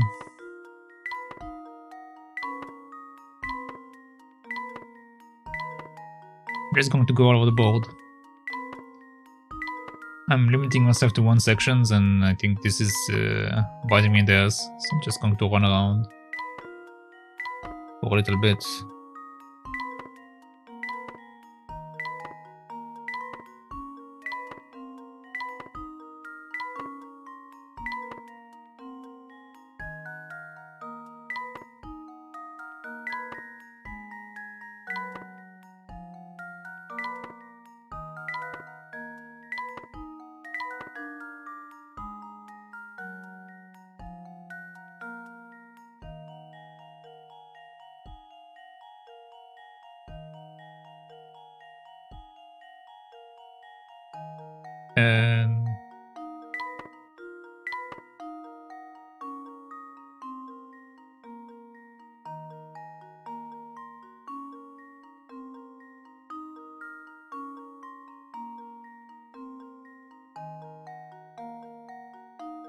I need to land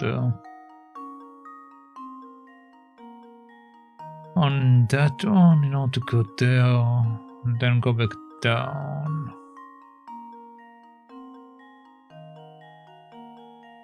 And in order to do this one, I need to land on that one. And then I can either go here or go here. If I land on this one.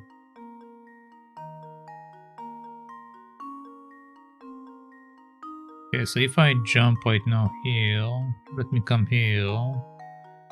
Then for me I can come here, and then for me I can come here, then for me I can come here, and then here.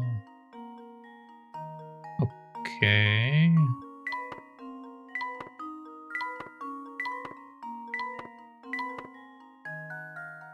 Alright. Let's see now.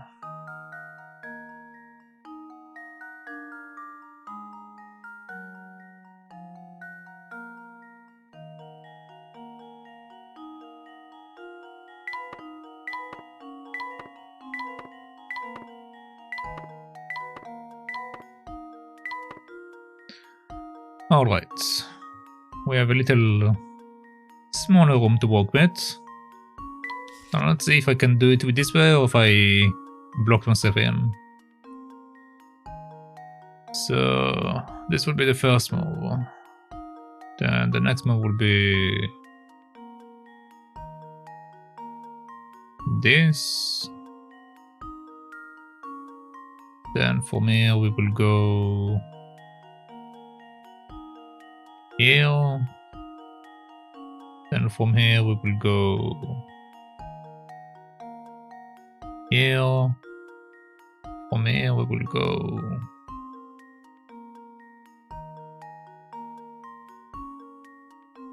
here. From here I will go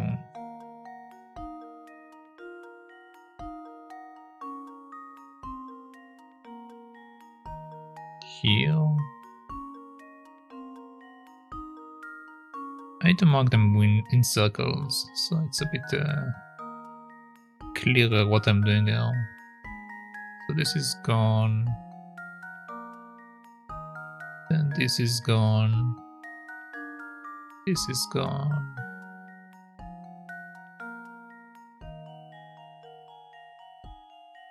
No, this is gone. This is still fine. This is gone. This is gone. And now this is gone. Okay. So this is still possible. This one is still possible. Alright. So from here... Okay, if I do this right now, I'm stuck. I don't have any more moves once I come here.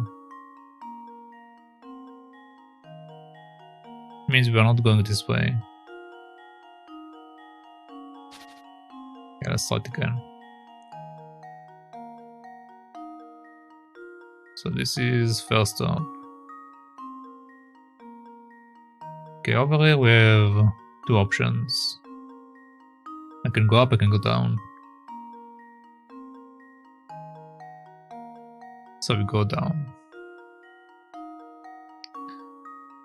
Now I have two options again. I go here. For me, we have one option, which is this.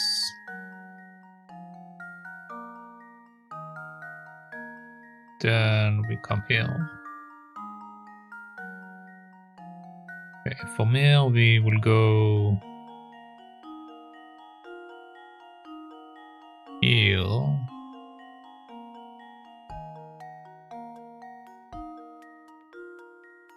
No, this is...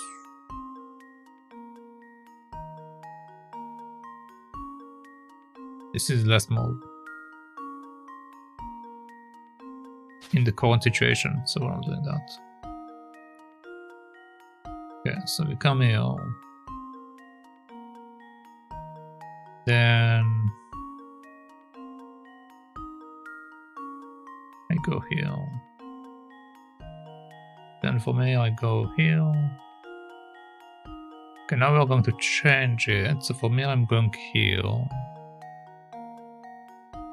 Then from here we're going here. So from here we will go here. But then I don't have anywhere to go.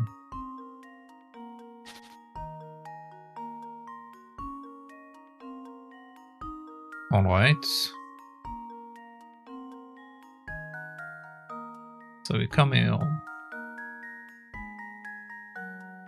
Okay, so from here I will go up this time.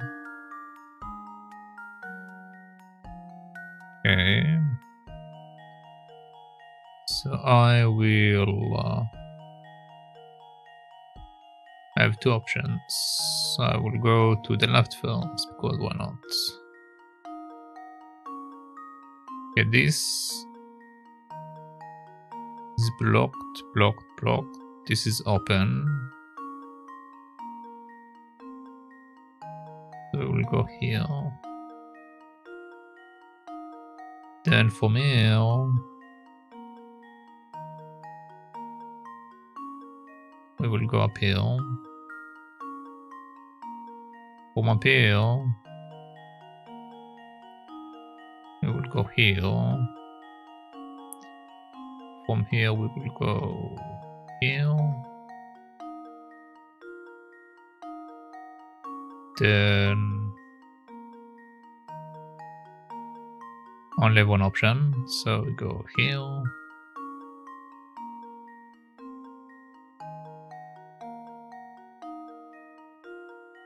And that doesn't solve it either. I'm still 1, 2.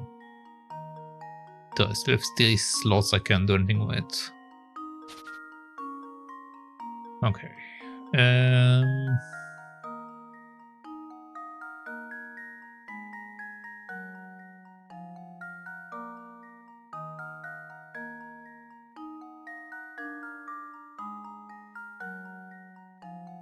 Okay. So once again we're back here. So what are we doing here?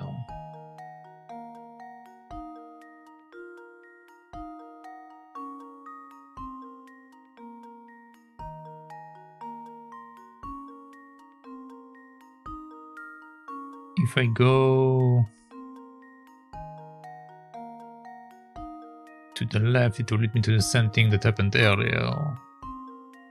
So let's try the right. And I have 2 options. No, I have 1 option. I have 1 option. So we come here. From here, I have 1 option.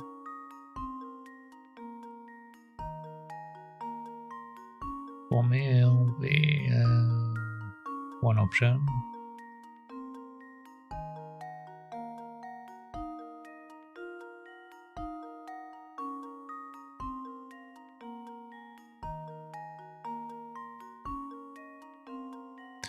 Okay, so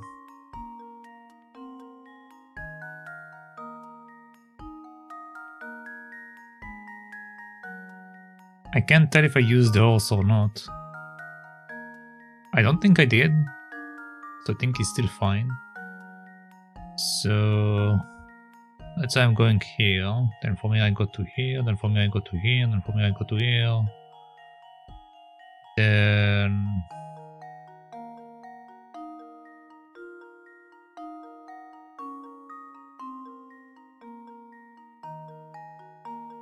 now if I go here instead,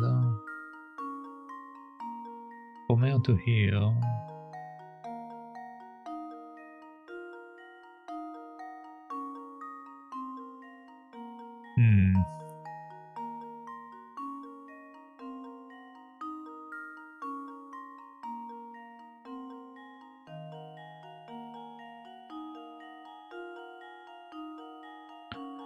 This one only have 2 options.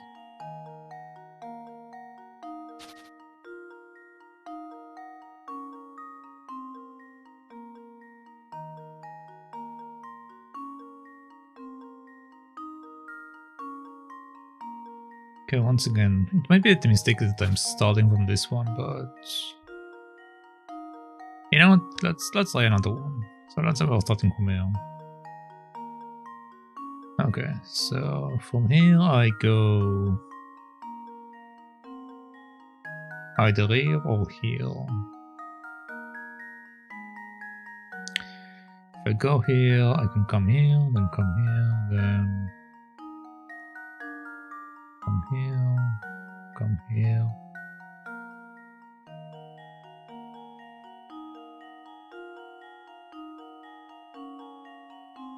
Well, let's just see where it takes me. So I come here. Okay, so now come here.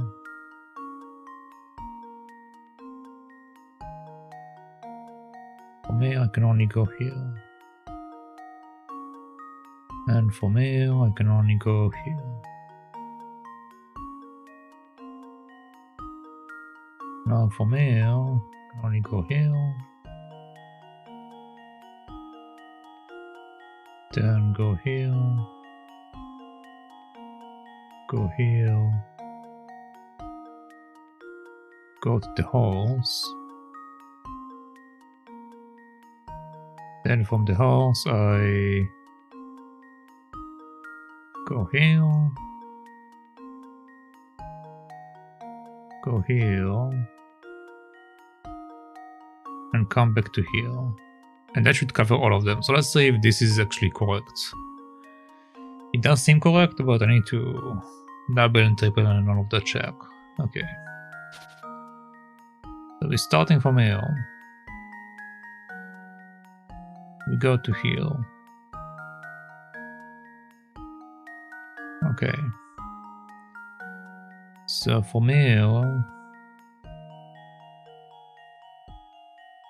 I only have one option. Right? Yes. Okay, so we come here. Okay, so from here, we again only have one option, which is here. Then again, only one option. Well, we have two options, but let's take this one. Okay, so from here we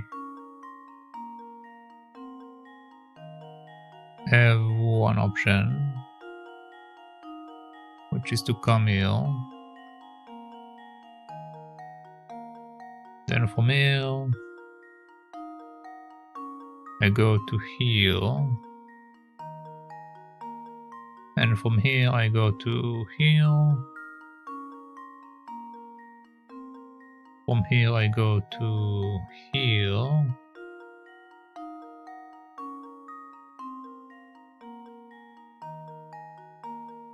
Okay.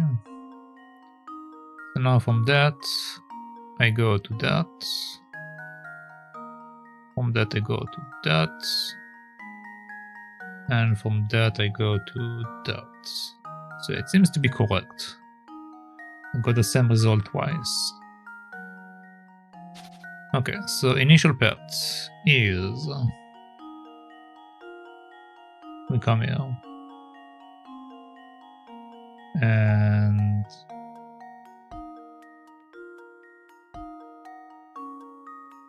this.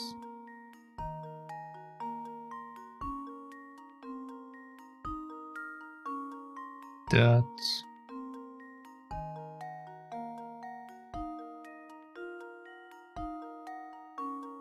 This.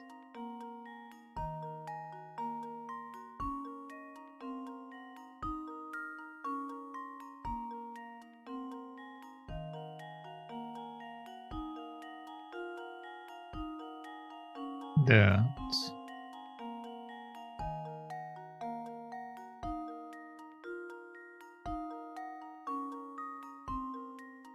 This.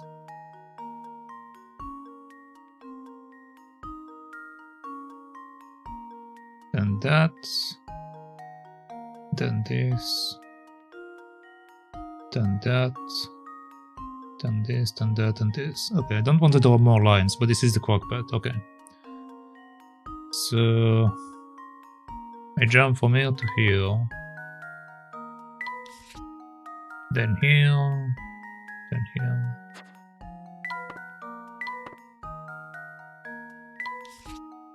Okay, so far so good. So we come here, we come here.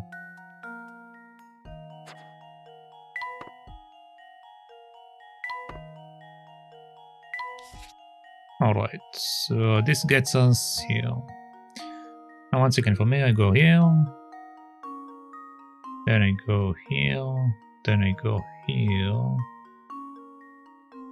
Then I go here, then I go here, then I go here. So da, da, da, da, da, da, da, da.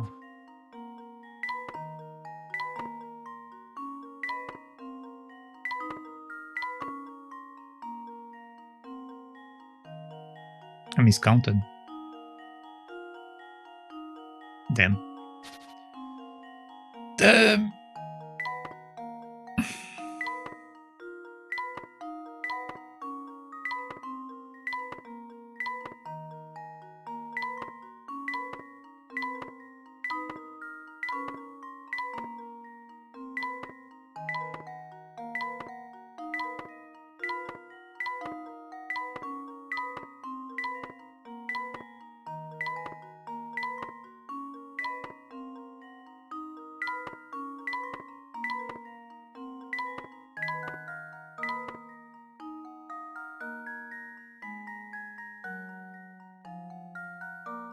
need to get back up there.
Okay.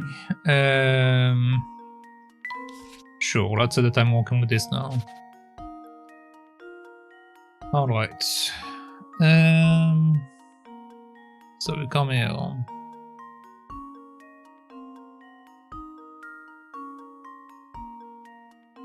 Should do it in its proper way, so I won't be confused. Okay, so we come here, then we come here. Then from here we come here. Then from here I come here.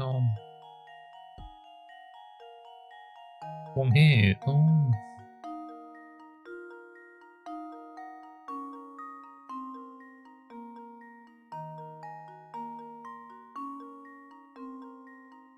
I come here. Then come here. Then come here. Okay, and then I come here, here, here, here.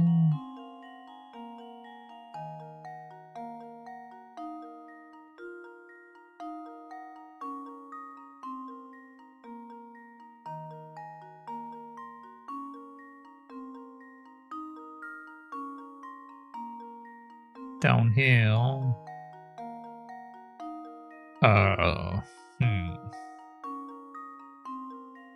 Guess I got here. Come from here to here. From here.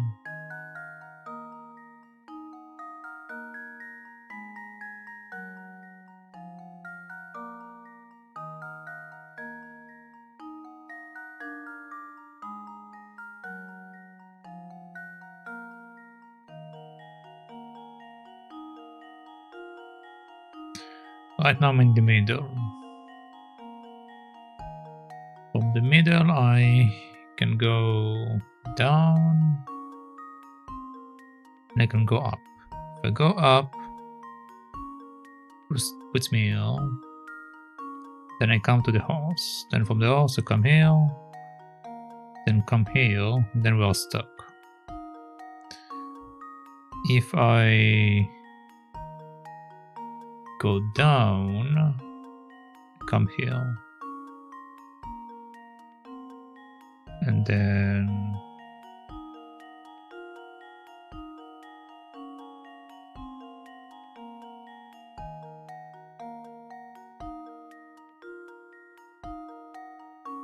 that's a problem.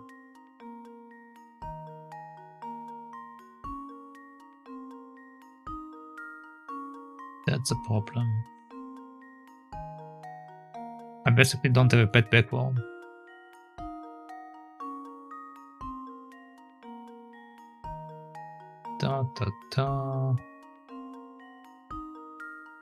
Okay, if I come down, I have to come up. I have to come up. So we come here. Come here. Okay, what if I go to a different up? So if I go here.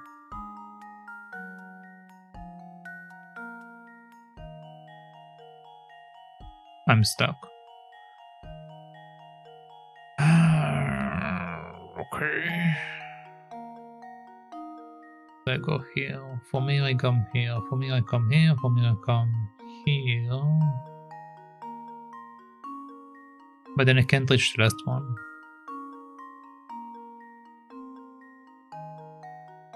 If I backtrack and go the other way, so instead of here, I would go this way. So I come here. So from here,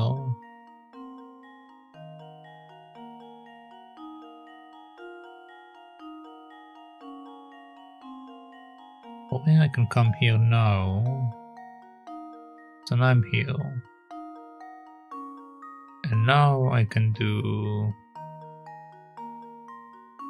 jump up here, come down to the horse, come down here, come to that,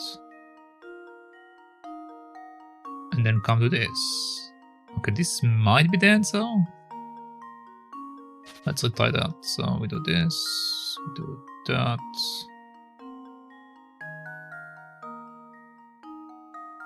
We do this, do that. We do this, do that. We do this.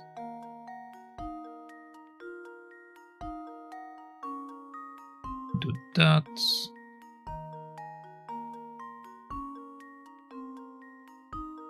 Come back here. Come here.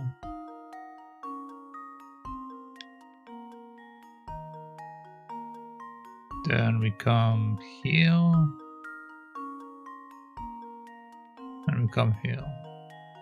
So this is the path that I built in my head. Now the question is, I don't want to mess it like I did earlier, so let's make sure that all of the steps are correct. So if we go from the beginning, we get to the horse here. Then we come, we do that, we get here. 2 steps, we come down. From coming down, we come up, we go here. 2 steps again. Okay. Then we come up, we go left. Then left again and down. 2 down. Then we go up. We go down. Come over here. Come over here, we come over here. That should be correct. I believe.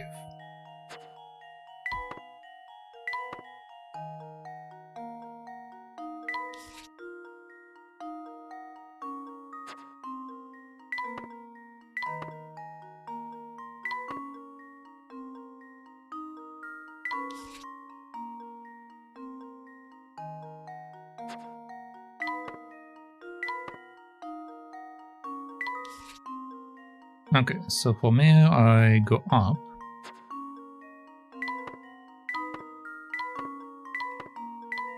There we go. Okay. Let's see if this works. That was almost too easy. Wonderful. Wonderful, I knew you could do it. The puzzle Doctor's House has been added to Layton's challenges. Alright, we have one last section. John's score. Why don't you give this one a go?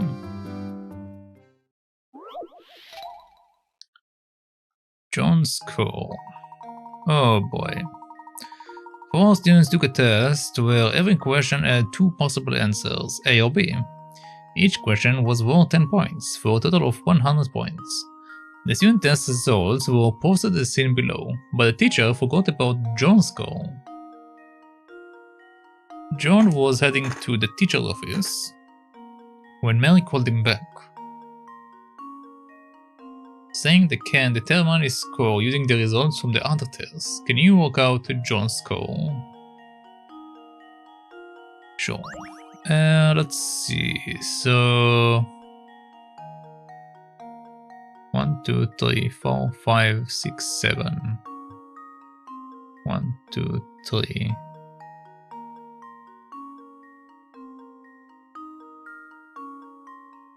I guess each question is worth a different number?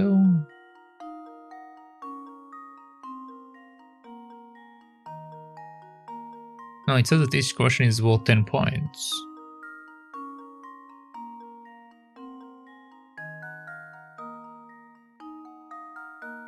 Huh?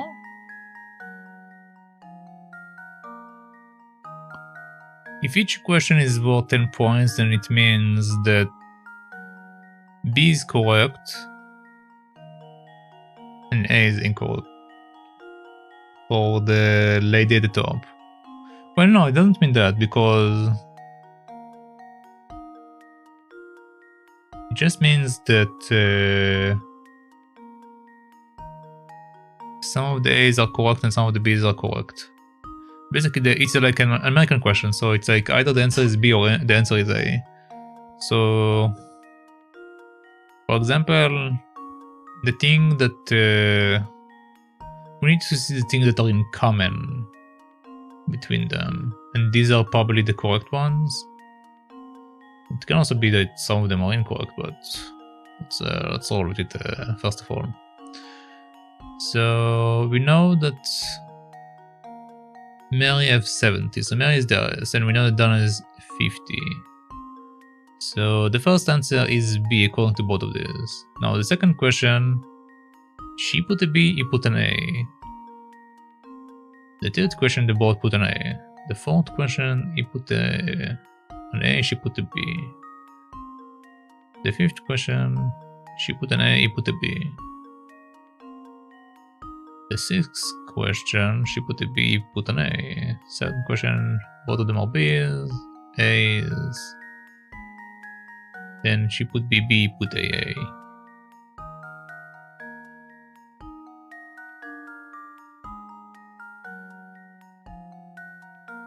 So if we are saying that this is correct, this is correct,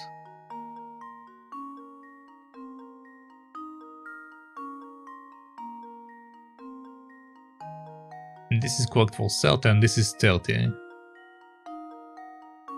So we know that Lisa have B as A, which is the correct thing we said. One is B, which is the correct, and that. So that gives her the 30 that we needed. So these are our correct answer for 30. Okay, now we need to compare the other stuff. So she answered A, and he answered A, and she answered B. And we know that she already have 30. So A is the incorrect answer. So B is the correct one in this case. I need to mark it differently. B is the correct one. Okay, then the next one, A, B. So this one is correct as well. B, B, A. This one is correct. 6, B, A, B. Okay, so this is the correct answer. Then B, B, B.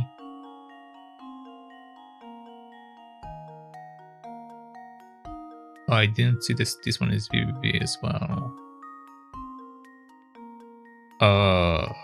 Either all of them are wrong or all of them are right in this case.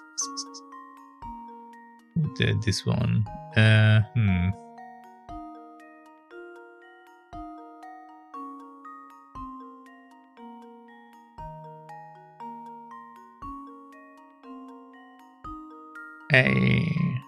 B, B, A.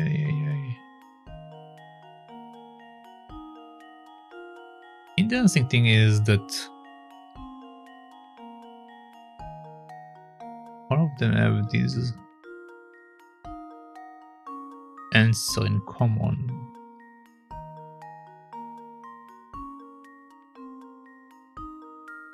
So one of them is incorrect. We don't know which one. One of them is incorrect. So in my case, I said that B is incorrect. So we're saying that 7 is incorrect, which is fine. We can roll with that this way. So we need one of them to be incorrect. Okay, so next up we have BAB. So we know she made stuff wrong, so the answer will be A, AAB, this one is correct. So now we need to count the numbers and then I can decide what I'm doing here. So 1, 2, 3, 4, 5, 6, 7, 8. Okay, so we need to reduce one of the either 7 or 8, so either 7 or 8 are wrong. But the other stuff should be correct. Alright.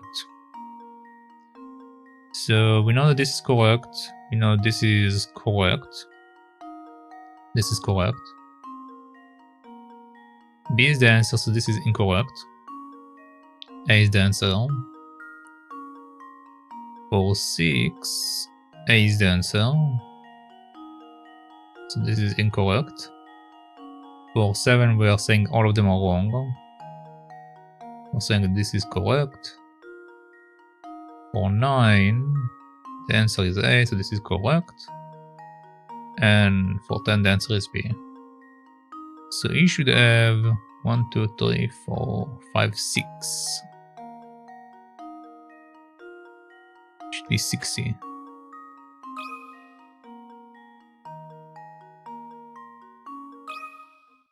Here goes. Yep. Cool. Piece of cake.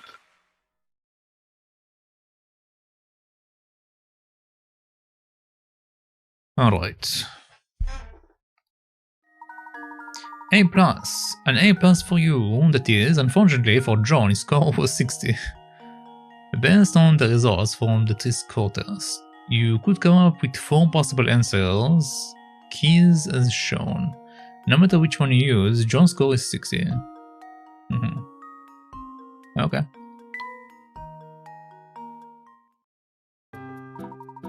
That's the way, Luke. Good job. The car tournament. Luke, have a look at this puzzle. Okay, the car tournament. Some people meet for a round-robin car tournament where every player plays one hand against every other player. Monty has to leave after only a few hands. Missing the hands... Missing the remainder of the tournament. A total of 59 hands are played at the tournament. How many hands did Monty play before leaving?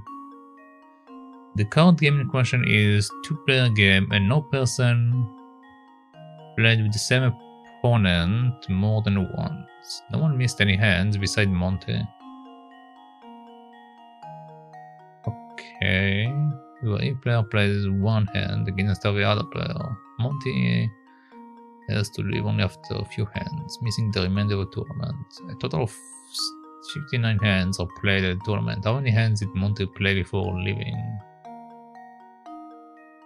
Card game in question is a 2-player game, and no person played with the same opponent more than once. No one missed any hand beside Monty.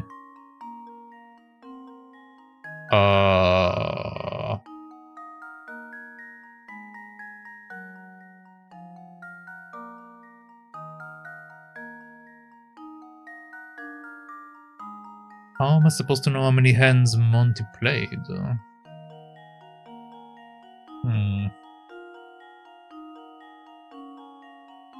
If we had 59 hands,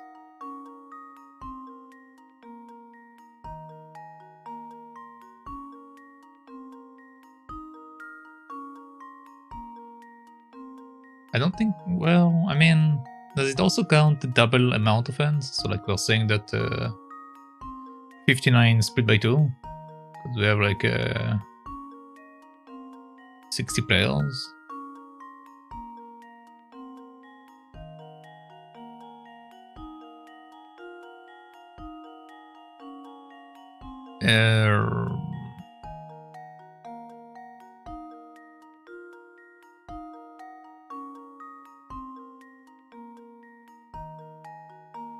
So,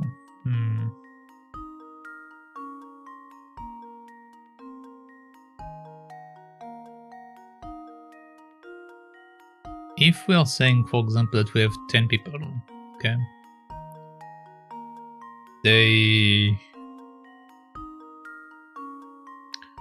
then it's like,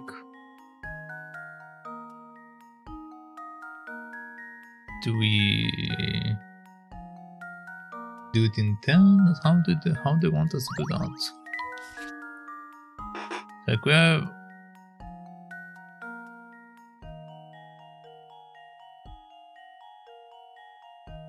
1, 2, 3, 4, 5, 6, 7, 8, 9, 10. No, this will be hard to keep track of. A, B, no, that's also going to be a pain in the ass. 1, 2, 3, 4, 5, 6, 7, 8, 9, 10. Kind of 10. Alright, so we're saying that we're saying these two 4 together, okay? And we're saying these two 4 together. These two 4 together. These two 4 together. These two 4 together. Okay, then the winners fought each other.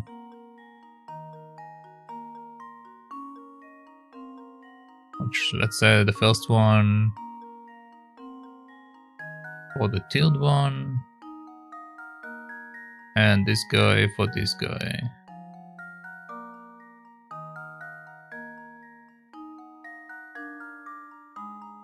And then over here, something.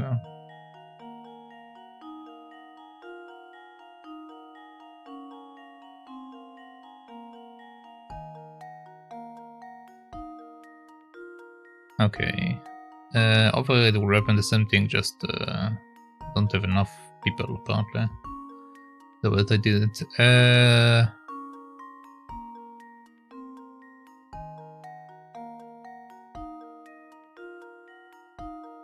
So basically we keep doing it until we get to 59.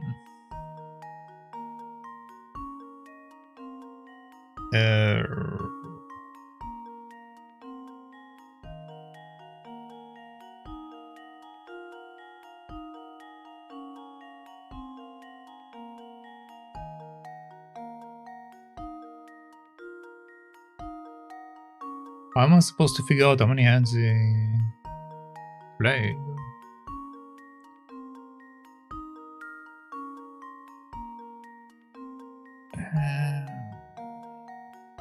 So Monty is someone among these guys. He left at some point.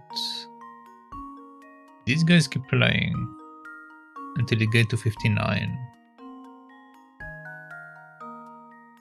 But they have one less player now.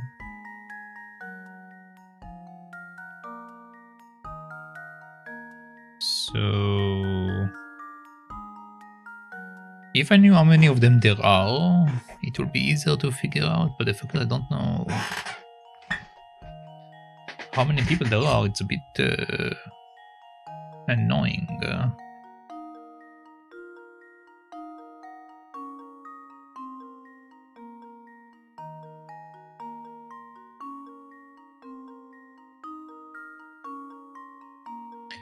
Okay, so let's say that there are 10 people, well, not 10 people, but let's say that there are a large amount of people. Let's make it like a normal number. So, you know what? Yeah, let's do 10, okay? So, we're saying that they played with 10 players at least 5 times, which gets us to 50. Then Monty left. So now we have 9 players. So in this case, Monty only played 5 times while they played 6 times. But that relies on there being 10 people.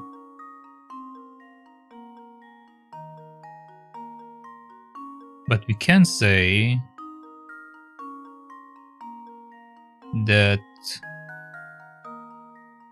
since it's a 2-player game, again, I don't know what the rule for the hands are. So it might be that like each person have its own hand. So like when they're saying play a hand, it can either be one bottle, or it can be this person have a hand, this person have a hand. So we have 2 hands in each bottle. So it all depends how it works in this regard. But if it's going by the notion that I just mentioned, then Monty played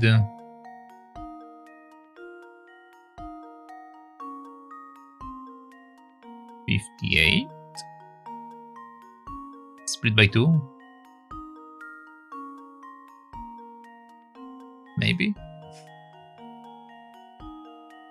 58 split by 2 is 29. Diabolical. Indeed, indeed. It is indeed diabolical, Mr. Law. How are we doing? I'm going to try it out. Because I'm confused. Just leave it to me. No. Whoops. That wasn't Too bad. right. This is a calculation problem, but it does take some ingenuity to solve it. I am something. Well, hello something. Hope you're doing well.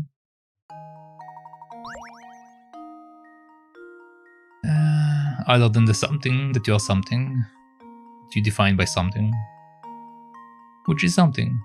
Yes. Alright, I'm going to take it. I don't get this question. This question is confusing for me. Create an equation with the number of people and the number of hands played as a variable.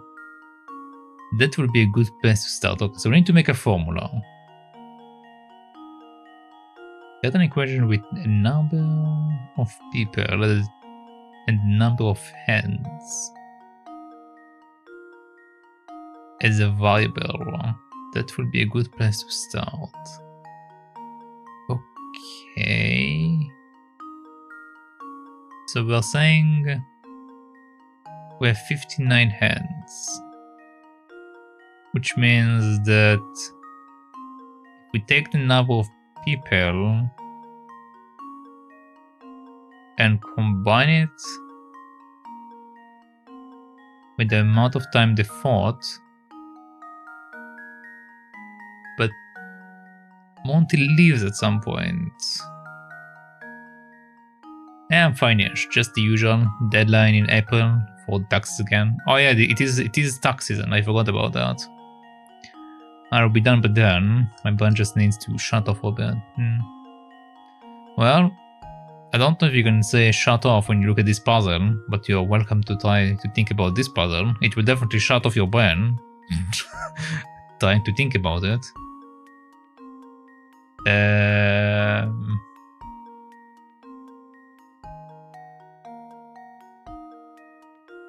So we need to make an equation that is somehow leading us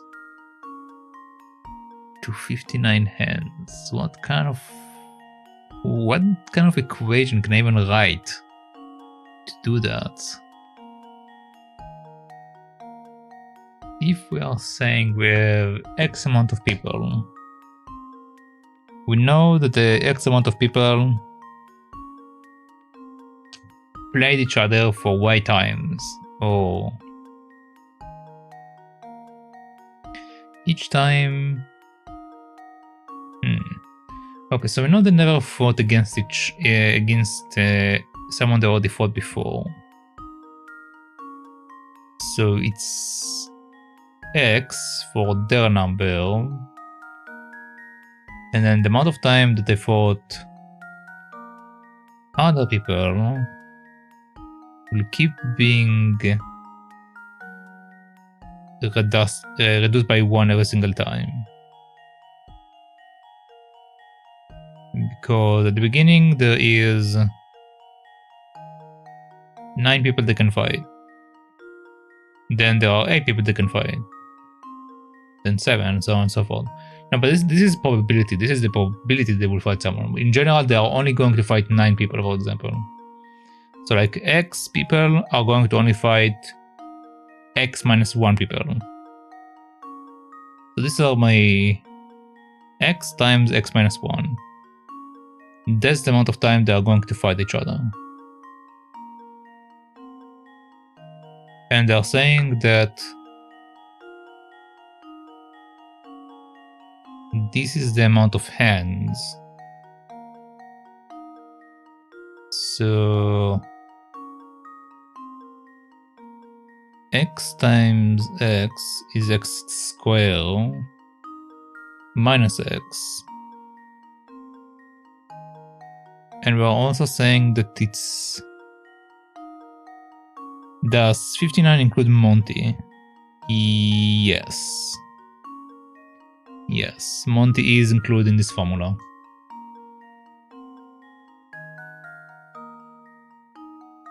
But you see, the problem with the formula that I'm coming up is that while initially we do have X times X minus 1, then the next part at some point will be X minus 2, because Monty will leave at some point.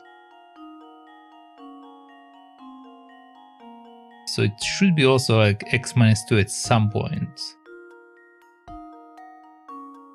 How will we know how many times Monty played? There is no time. That's the problem. We know that there is 59 total hands that are being played. So we do know how many times they fought each other in total, like everyone together. So if we can somehow deduce how we get to 59 with that amount of people, we will get to how many times Monty fought them. But how do I do it in a formula format? I'm not entirely sure how to do it in a formula format. I mean, I can take the other end and then we will find out, but I'm trying to think how to do it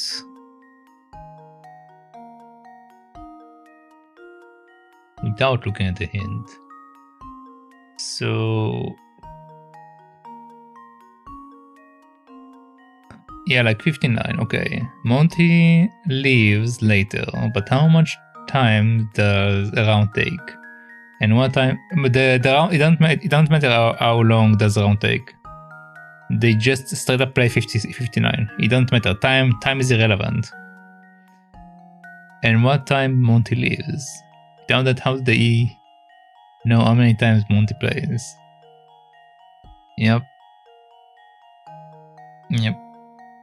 That's the problem. That's what we need to deduce. We need to build a formula that takes it into account, but I don't know how to write it into a formula.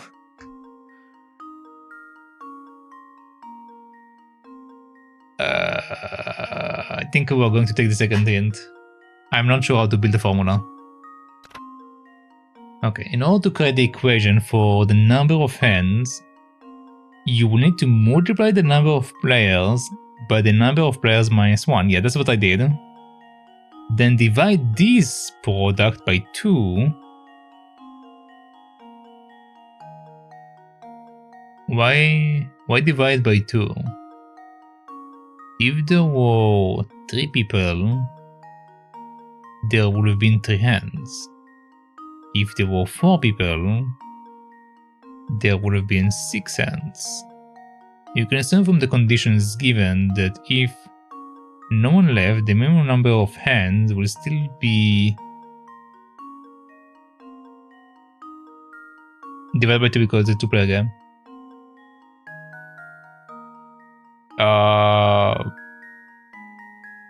No, but what will be, well, what will it be equal to? What? If there are 3 people, there will be, hold on. So they're saying if there were 3 people, there would have been 3 hands. Because it's 3 times 2 is 6. Then 6 divided by 2 is 3. But why do we... Okay, so they do... Okay. So they do say that hands are the fight. The battle itself is a single hand. It's not 2 hands. This is a single fight. Okay. So now they are saying that if there were 4 people, there would have been 6 hands, because 4 times 3 is 12, and then 12 divided by 2 is 6. Okay. So now we are saying that we need to get it with 59. So we multiply 59 by 2. I don't know, I'm not good at this puzzle. I don't think anyone is good in this puzzle. This puzzle is unpleasant. Okay, so we are saying that... I mean, technically, this is not the correct formula to use, because we also need to take into account about Monty, because again, the purpose in this entire thing is to like figure out how many times Monty played. So the minimum number of hands will still have to be at least 60. You can assume from the condition given that if no one left, the minimum number of hands will have to be at least 60.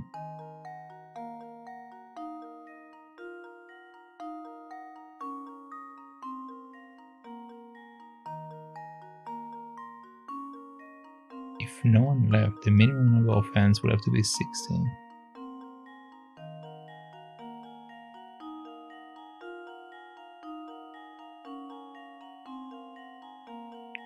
So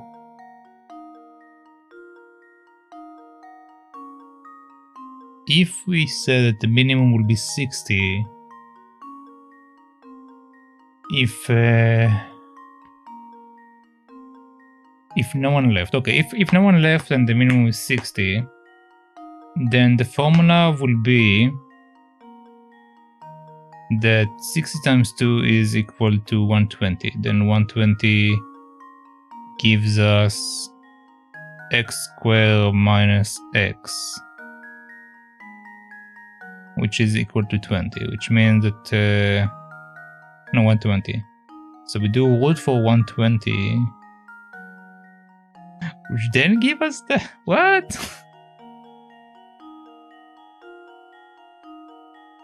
Not algebra. I don't exist. Earlier we actually had to make like an actual algebra equation that had like a bunch of stuff. This one is actually smaller than the previous one, but it's still very confusing.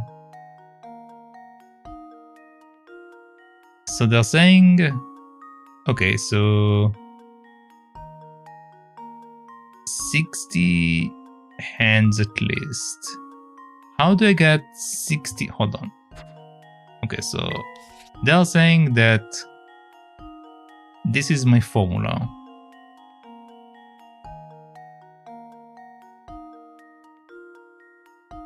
Okay, and they're saying that I should be able to get to 60 from this. How the fuck? What? How?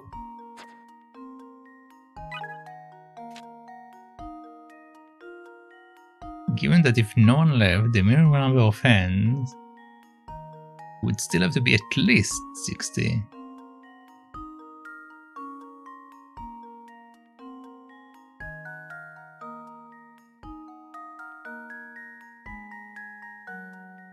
If we have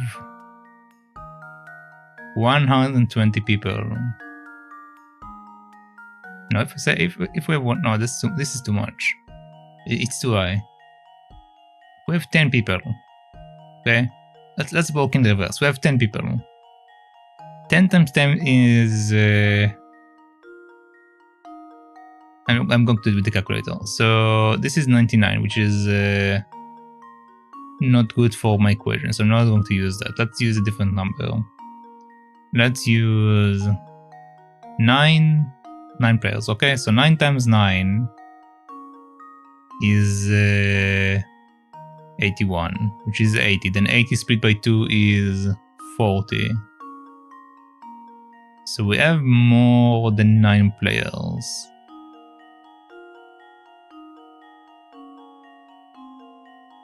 Let's try 12. So 12 times 11 split by 2 is 66. Okay, so this is too high. Okay, we're getting somewhere. So 11 times 10 split by 2 is 55.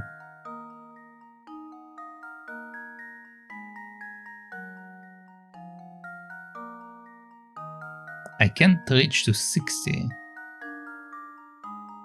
How? I don't get it, man. I don't get it. I'm going all the way in. There were 12 people in the tournament. Now think it through. Okay, thank you, game. So they're saying there are 12 people. Okay, so 12 times 11 led me to 66. This is why I didn't think that 66 was correct. But apparently it is correct. So if we have 12 people, and now we know that normally there will be 66 rounds. So now that we know that Monty left, how many rounds Monty didn't take part in? So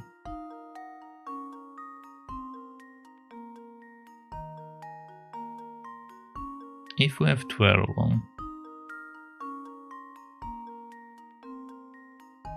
we have 59. So what we need to do is we need to make a formula.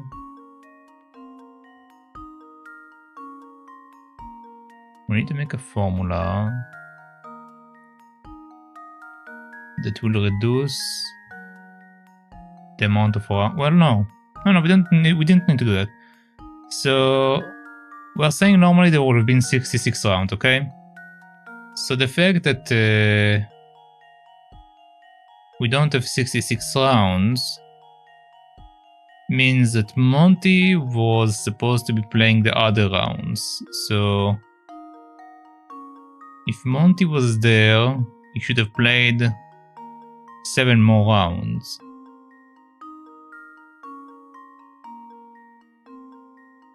So right?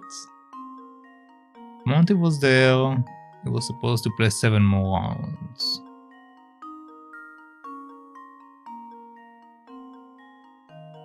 So how many hands did he have before he left?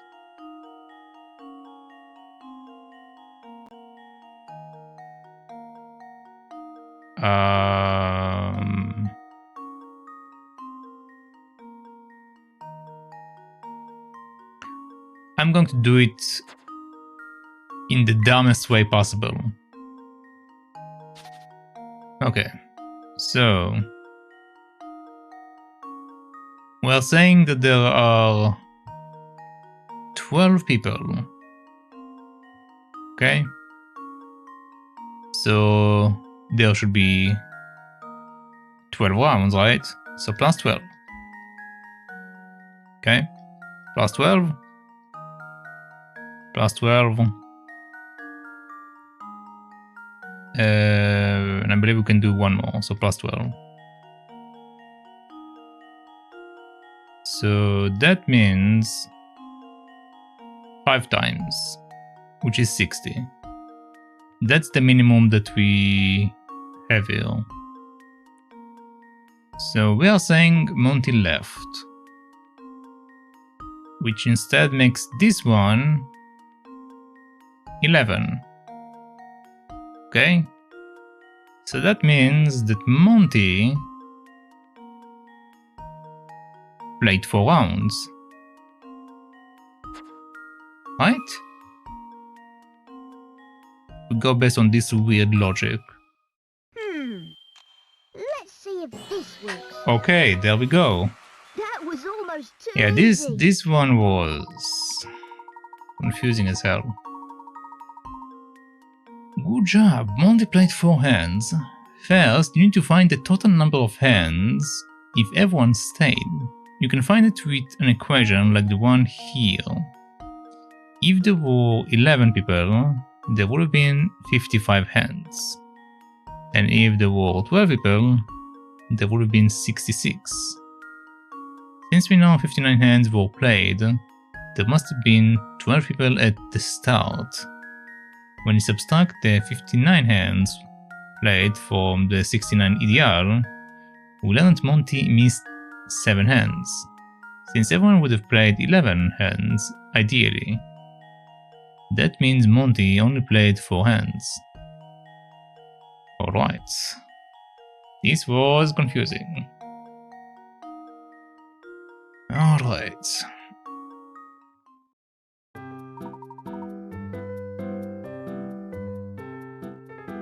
A very nice look, I knew you could do it. How the fuck? Yeah, this. I mean, it made sense once I knew how many people there are. But getting to the amount of people is very good. I mean, I guess I did have the formula initially. So I did say that I need to do x minus 1. The only thing is that I didn't do is that I didn't split it by 2 because I didn't know what the rules about the hands are. I didn't know if like this is considered to be like one fight or each person have 1 hand. Like I didn't know how it works in this regard, which makes sense to add the 2 in. And then the only thing you need to do is just shove numbers in. So you just shove 2, then you say 2 times 1 split by 2 is 1 round. Then you say 3 times 2 is 6, then 6 divided by 2 is 3, and then you keep going and just keep shoving numbers. Like that's how they want us to do it, like really. Like they just want us to keep like shoving numbers in and trying to find a number that goes above 59. And then work backward from that. I just wasn't sure how to approach the hand situation, which is why I was confused. But I did do the initial stuff, like the initial work. I did get. I did understand what they wanted me. I just couldn't follow it up.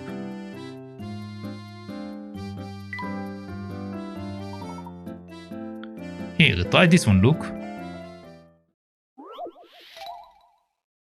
Yeah, that puzzle makes me question my life. Also, honestly, it feels just like an assumption. I mean, no, it's not an assumption because you have 12 people, okay?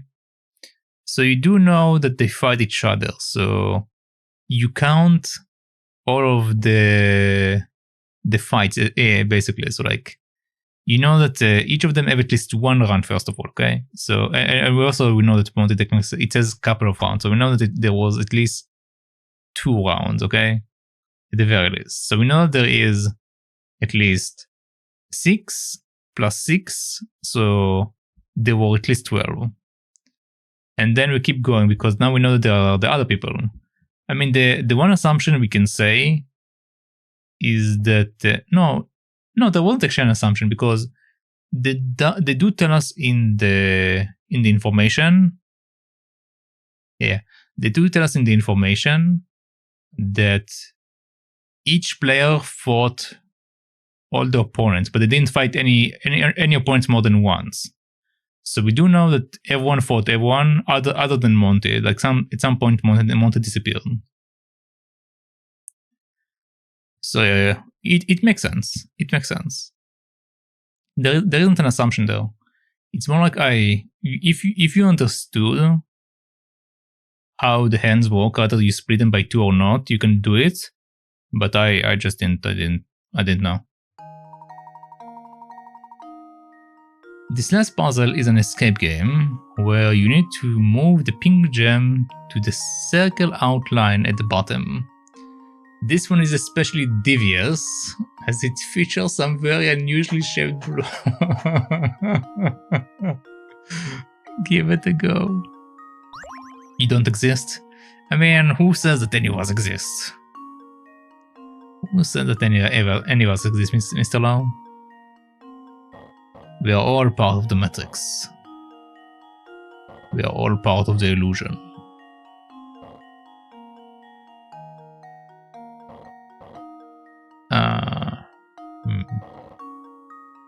Oh boy, this one is going to be a pain in the ass.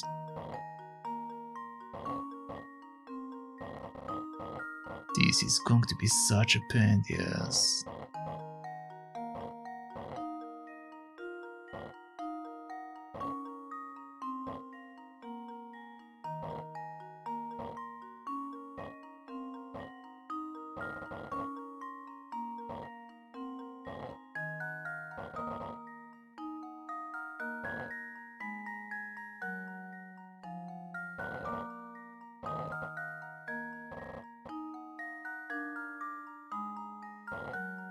Okay, if I bring the ball down right now, I can't really do anything with it.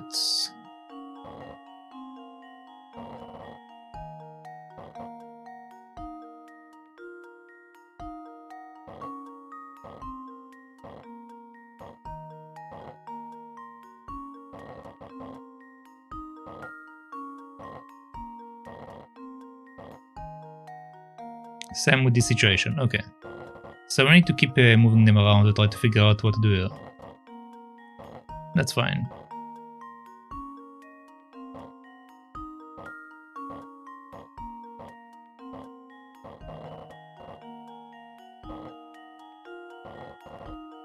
Okay, so this is my situation. I move this here.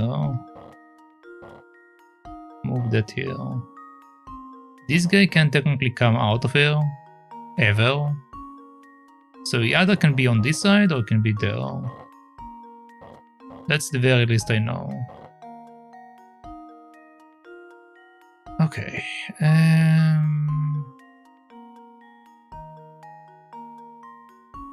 So what do we do here? If I move the ball down, I can scooch it up a bit. But that's it.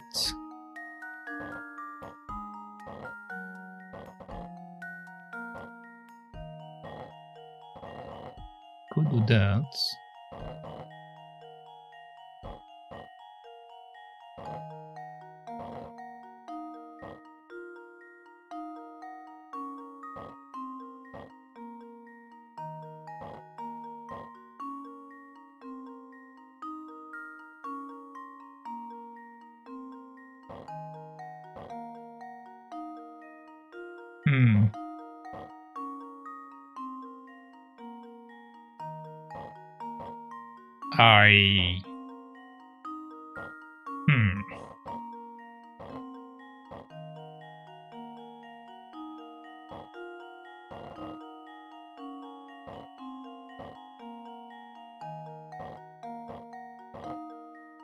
All right.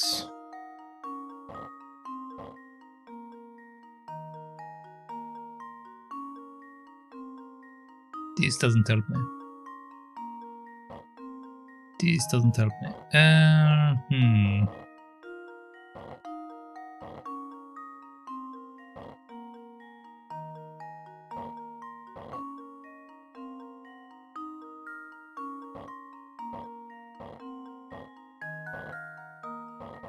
can put it back there.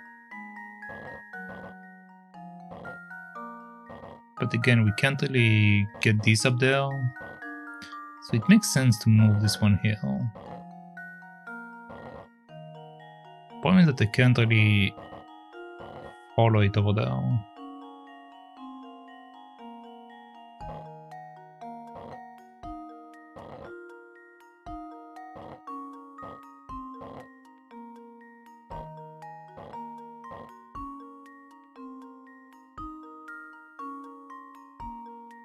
What do you want me to do here, huh? What do you want me to do here?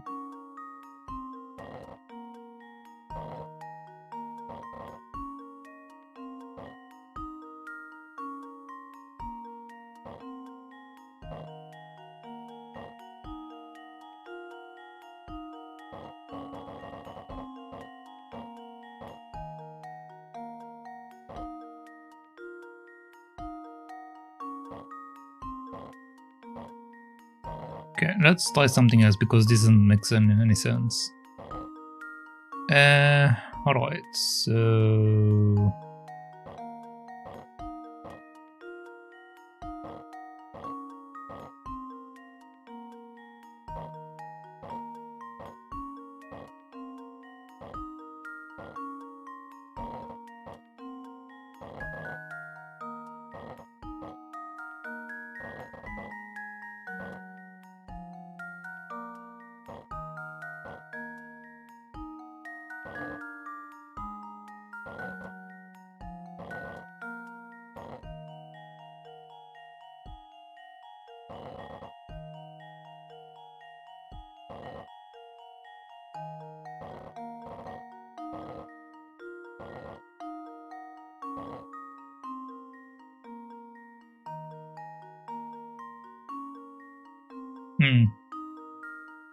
I see.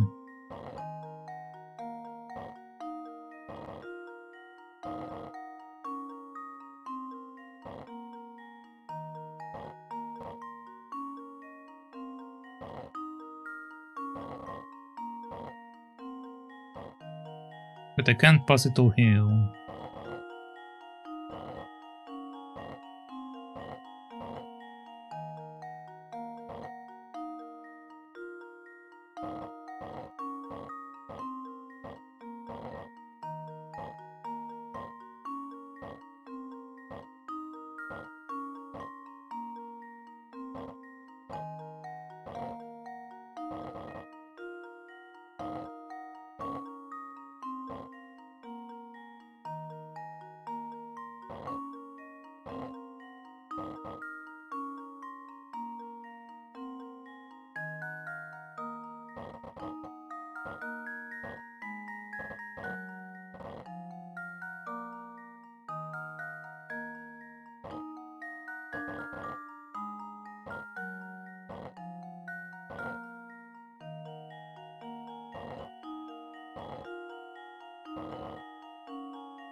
Okay.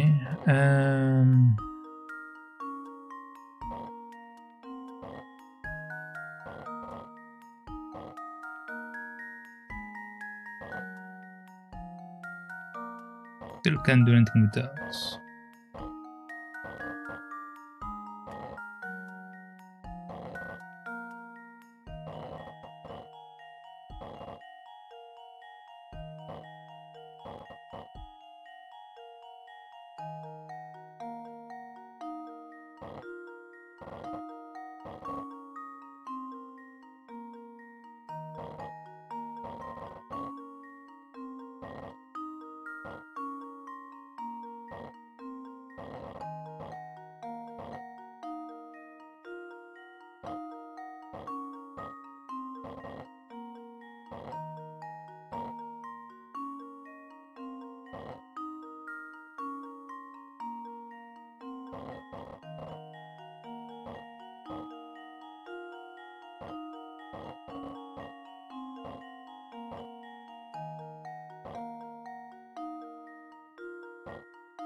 Um,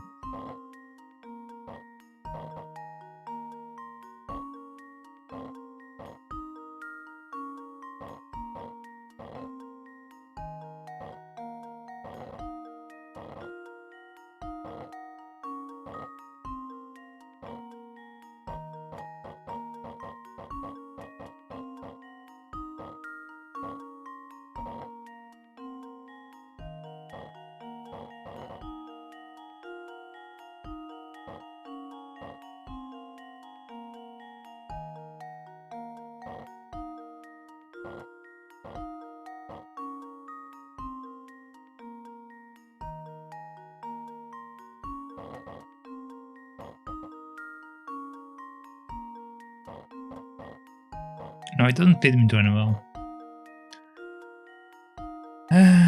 Okay, so let's put it back together the way it was. Da, da, da.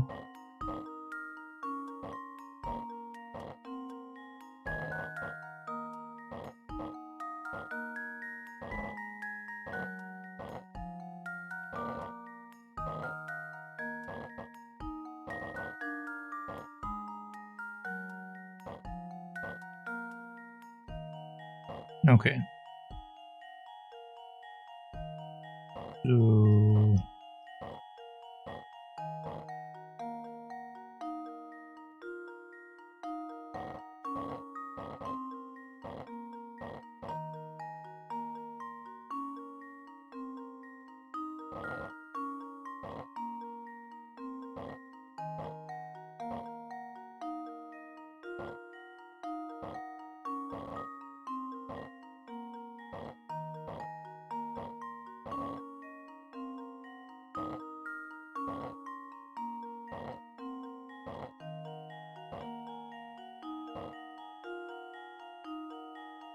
okay.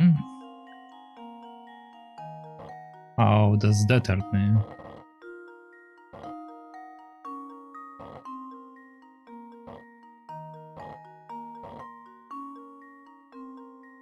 He doesn't.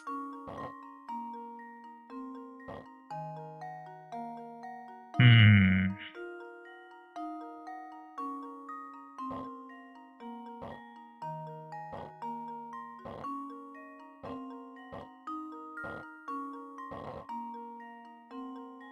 Pulling the ball down won't achieve anything.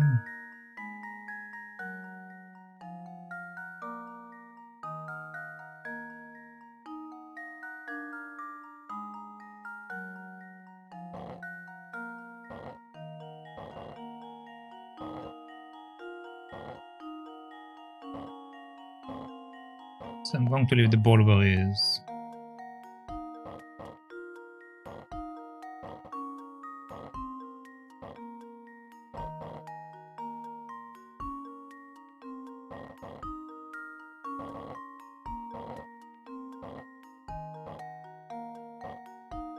Can pull this down, but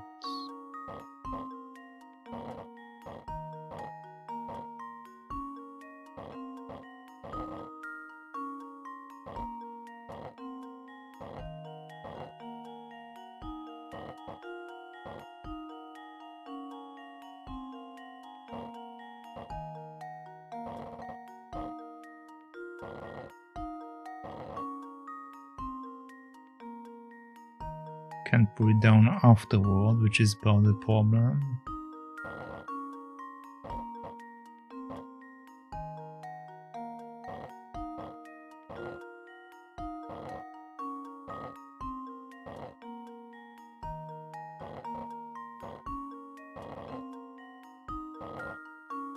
Okay, we got a bigger piece down there.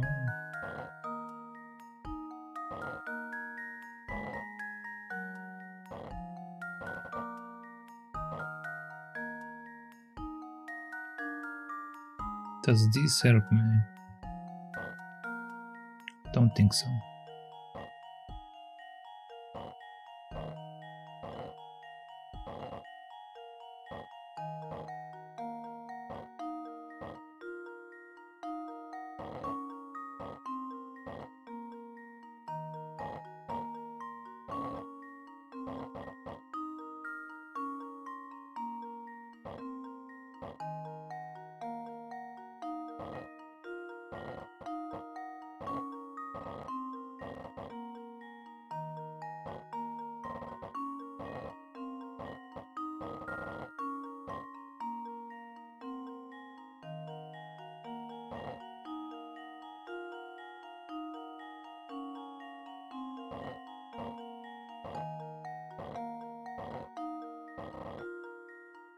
Yeah, I'm stuck. Stuck with moving this one over, but if we can cut.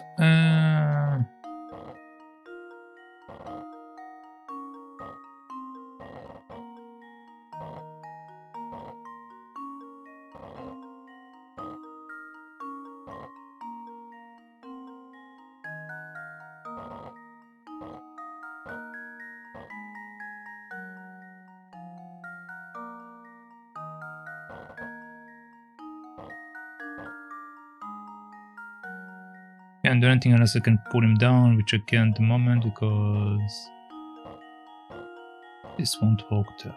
Okay.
Okay, so I managed to get him here. I need to be able to switch him with this guy.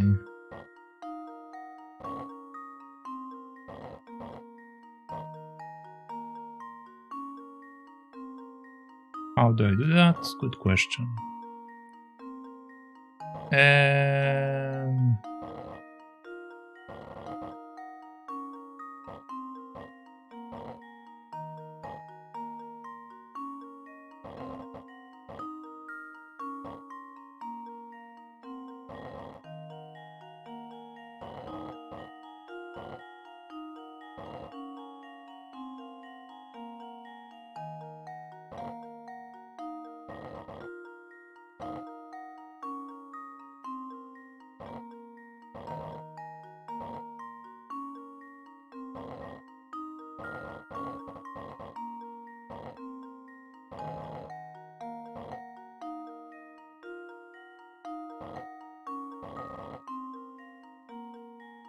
No. No. All right.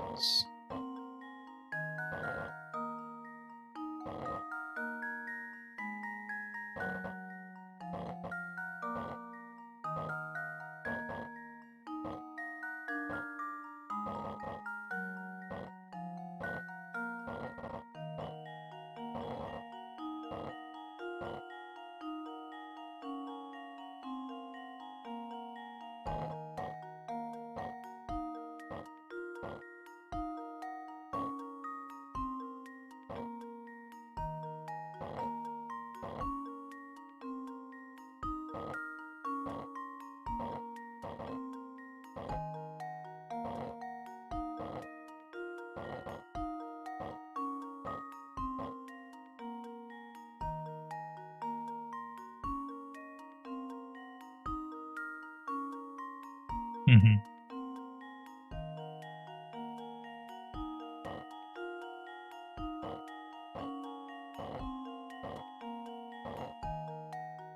All right. So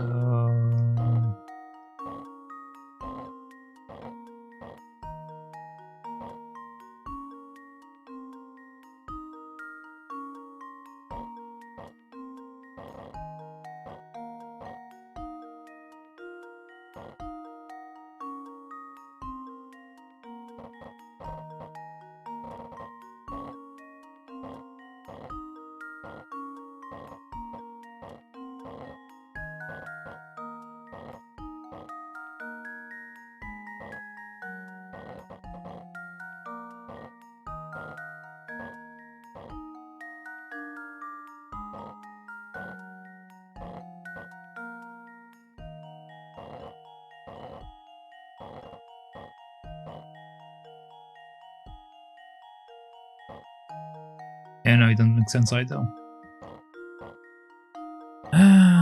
Okay, so we need to get this one up there somehow. I don't know how.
Okay.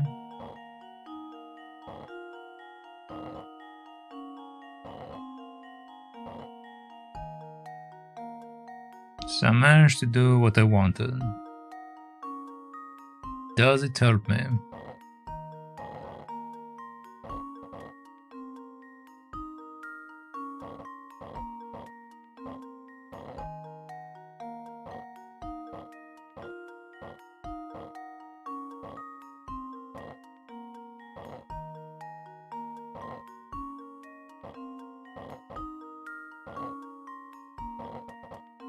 I think we're just back to what I had earlier, so not really. Hmm.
Hmm.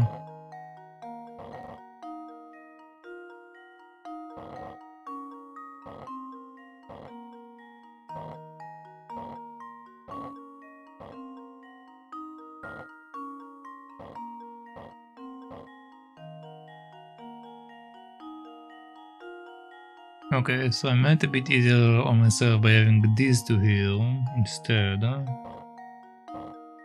Question is, how do I walk them around in order to bring them down there?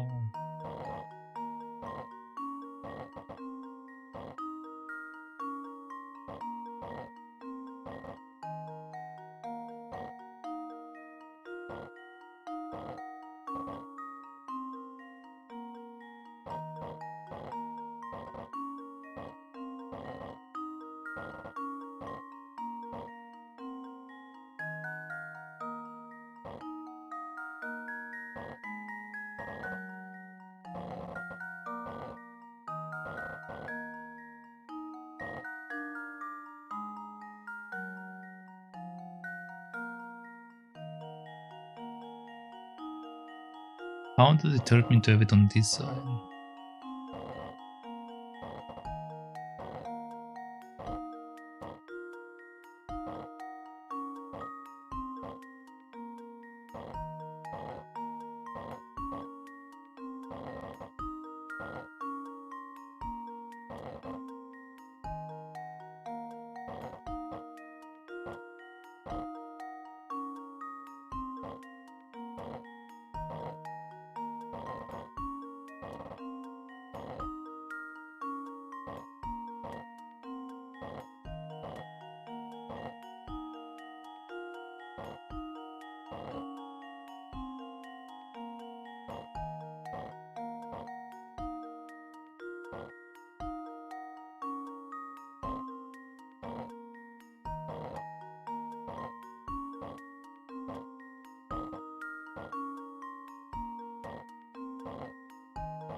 So we can get him here.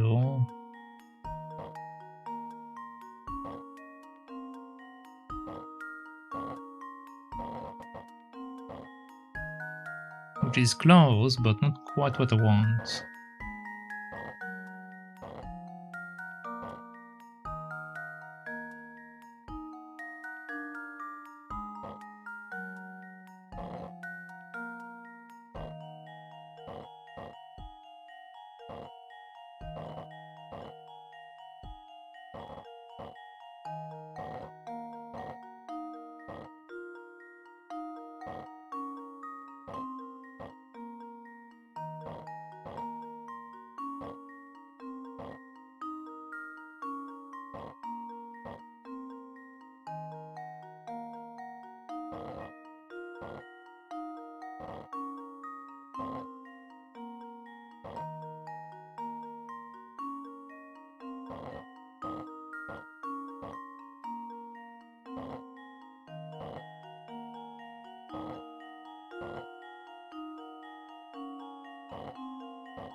Maybe this is the time to pull the ball down.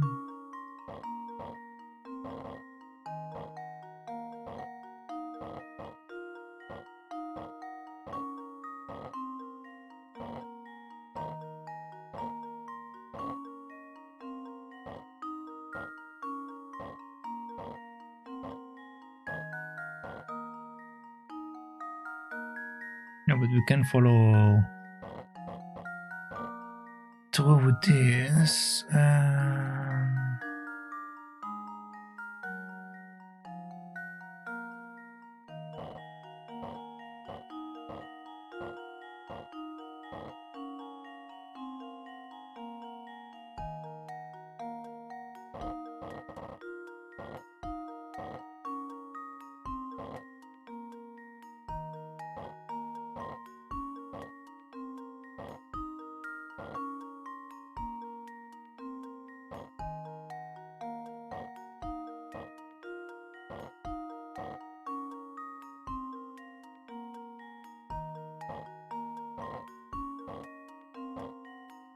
No, there got to be something I can do with the ball outside, right?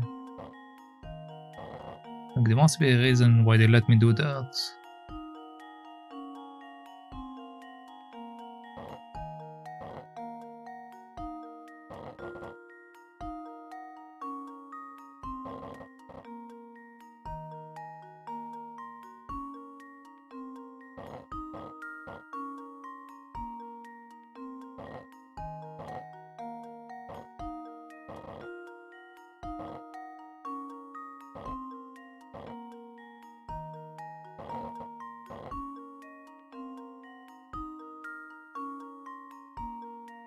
Hmm.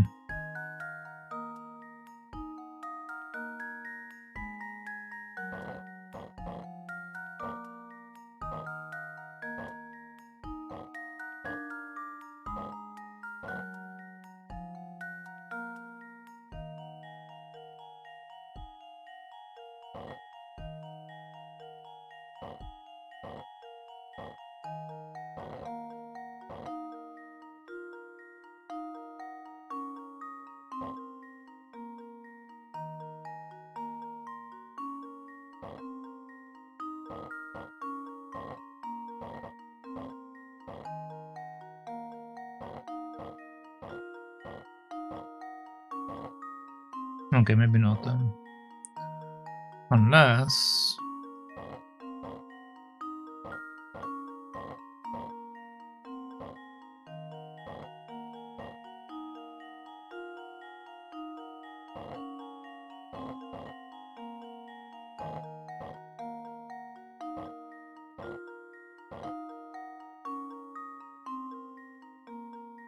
Um...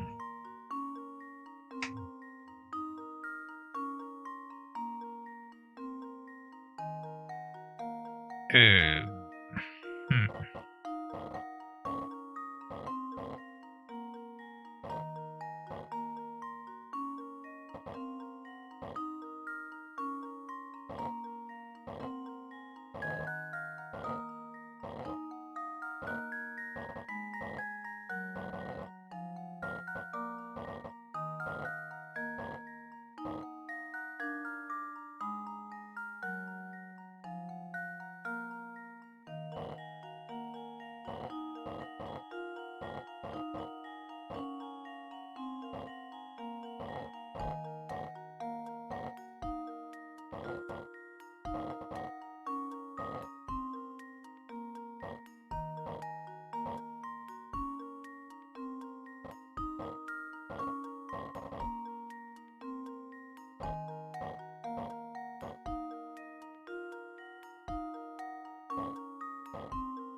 No. No, no, no, no, no. No, no, no, no.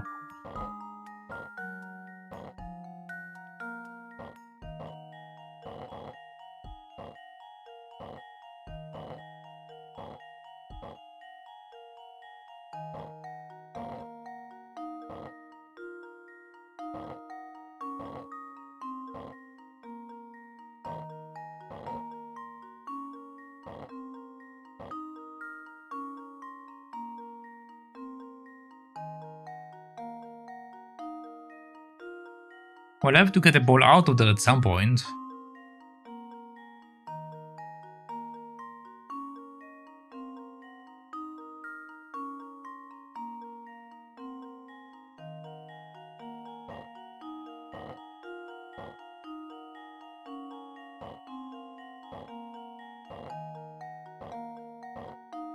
Well, if not, I literally can't do anything.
The ball is in the way.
If I can get this one up there, should give me enough space to work with things, but can't move it up there.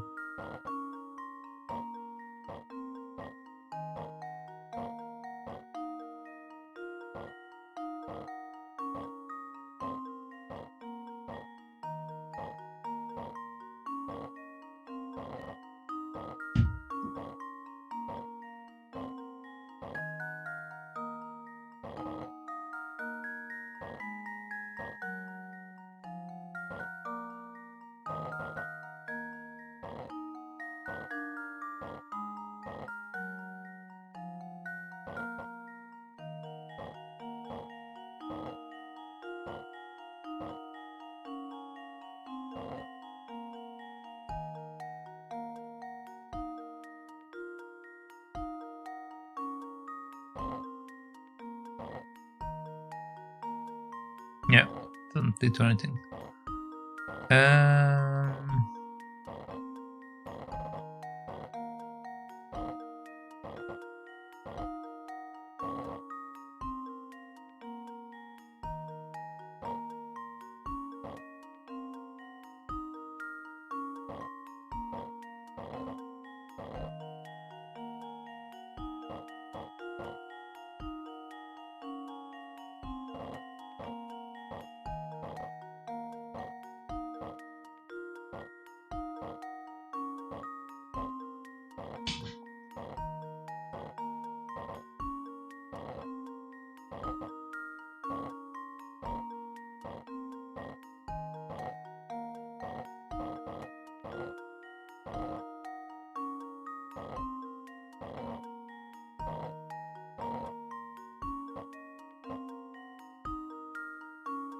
Is it better to have this one instead of the other one? I have no idea. Let's see.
Okay, progress.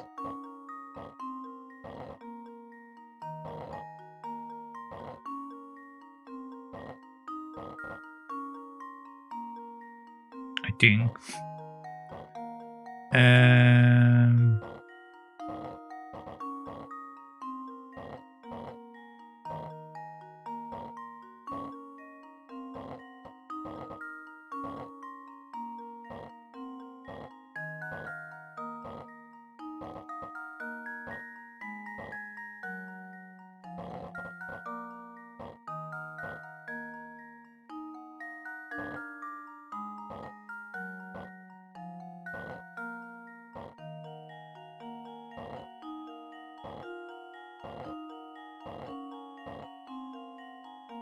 Got to go for now. Good luck with the sliding. Yeah, thank you.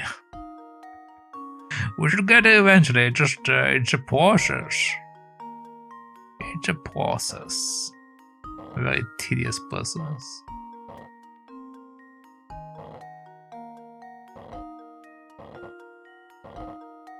Have a good auditing day, I guess, Mr. Long.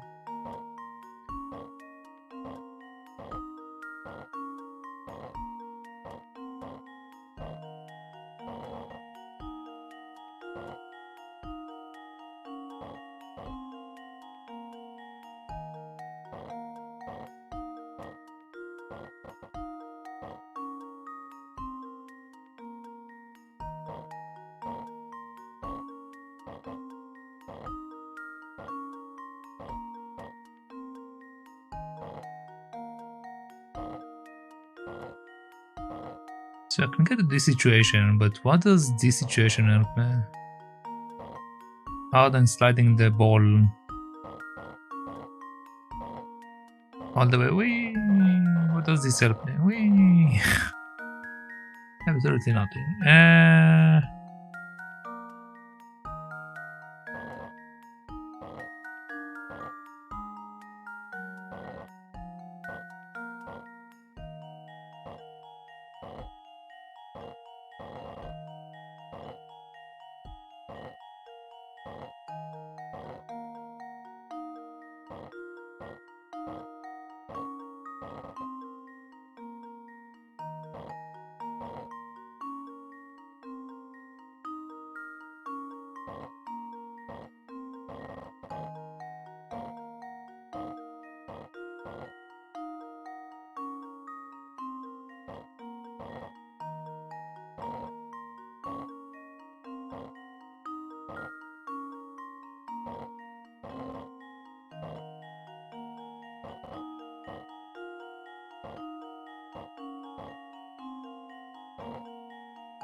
You can change them around.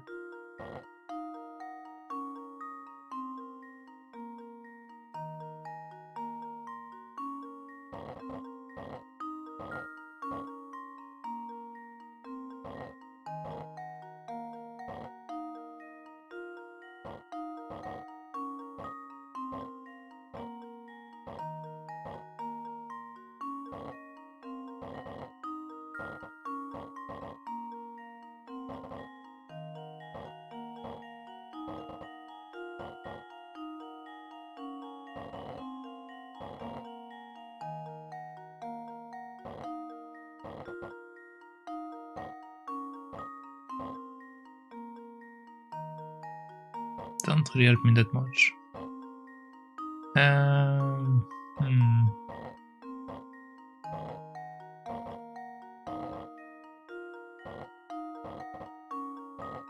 Like now I can feed them together, which is nice and all. Which kinda allows me to swap them around, but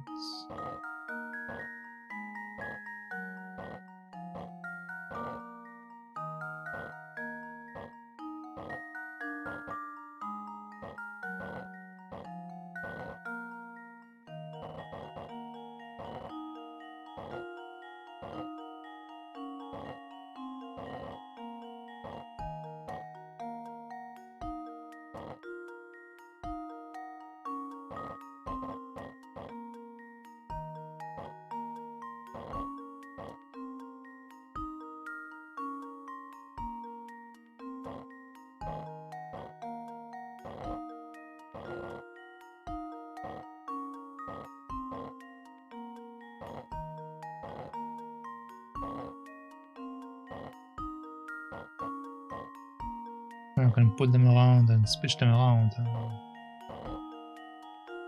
all of that, but it doesn't help me that much.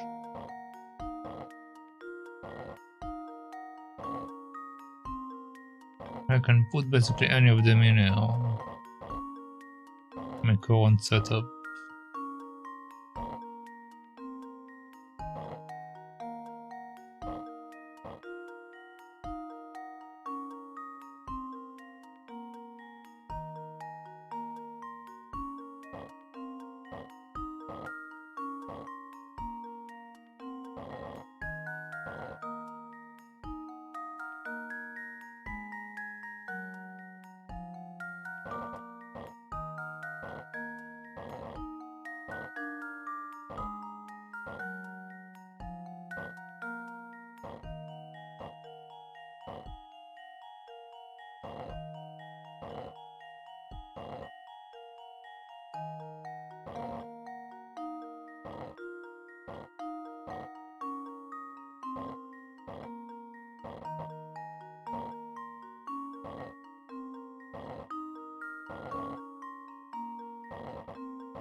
Hmm.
If I could somehow get this yellow one up there, it would give me more space to walk with.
No, but now it's going to be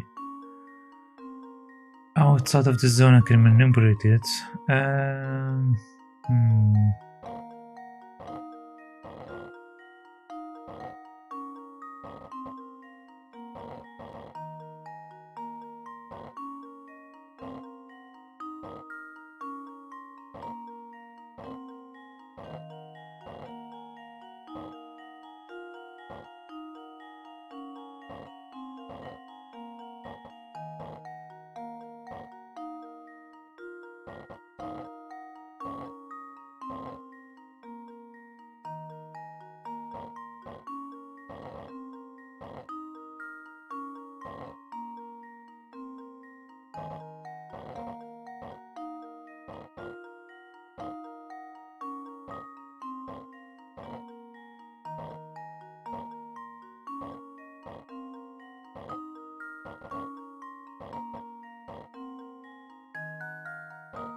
Yeah, but now this guy is in the way.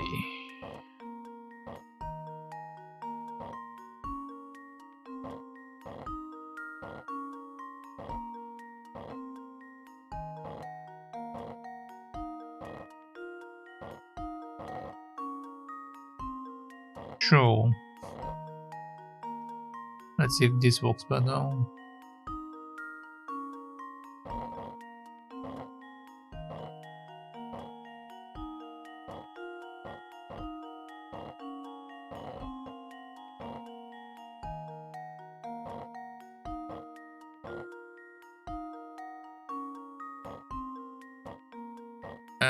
Yeah.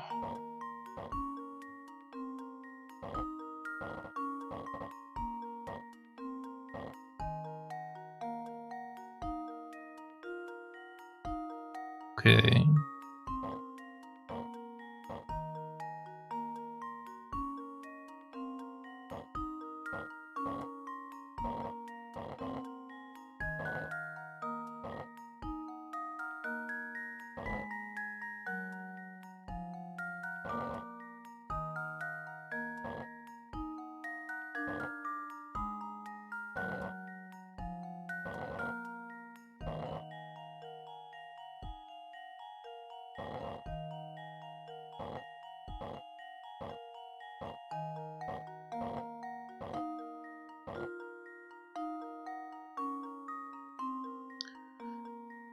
Pum pum pum pum pum pum pum pum pum pum pum.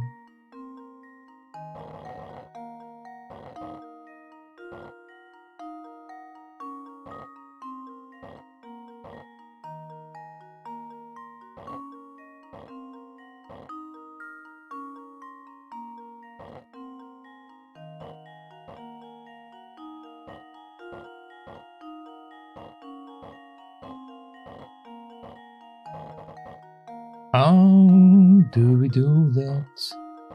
I can't seem to get out of this nonsense.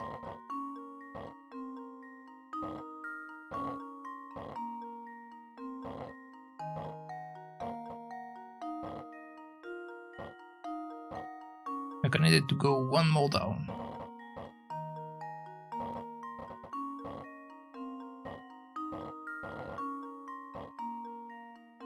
Which now it is, but I can't get this thing out.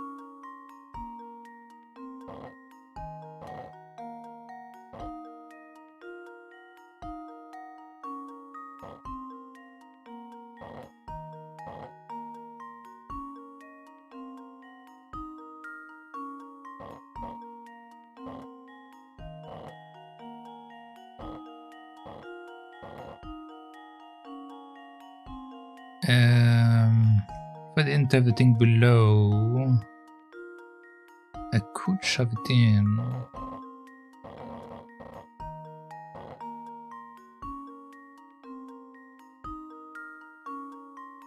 Actually, I can, because no matter what I do, it's this is the maximum.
Close.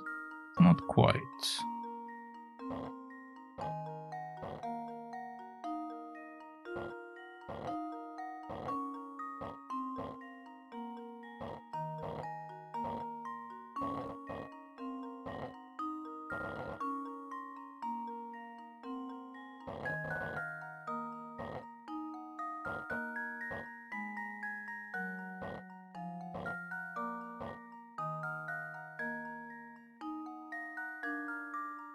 Again, very close. Not quite.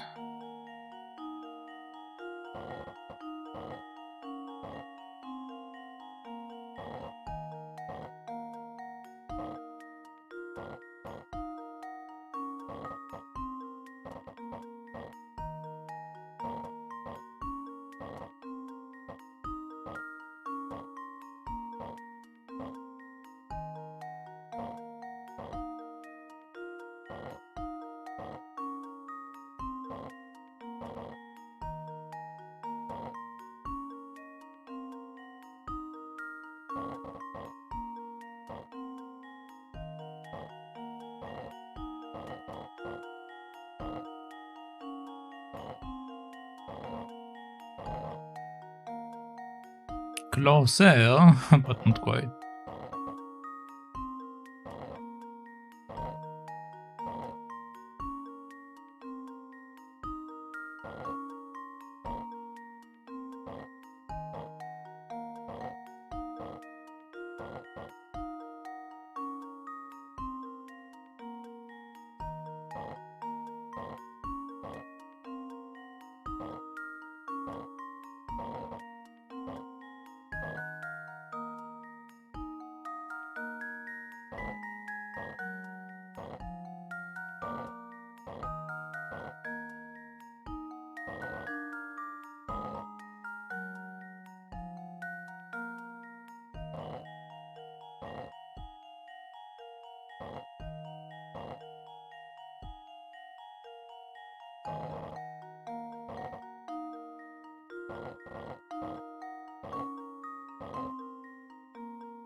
Yeah.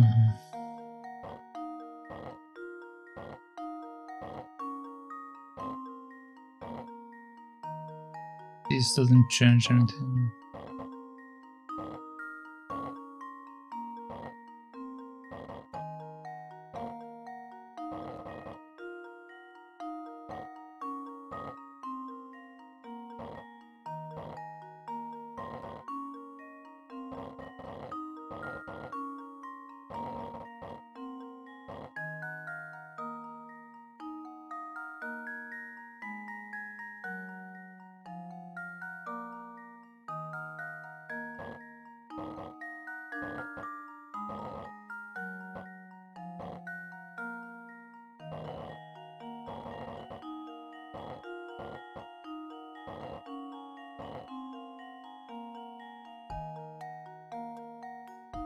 Again, it doesn't help me that much. I can move this down. I can move this one over, but it doesn't allow me to get here. I need to somehow have it behind me.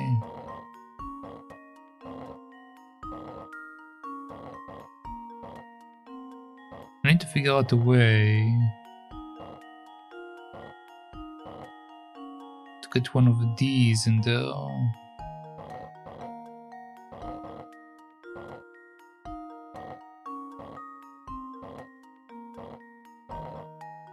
Or at least this one, if I can maybe get this one over there.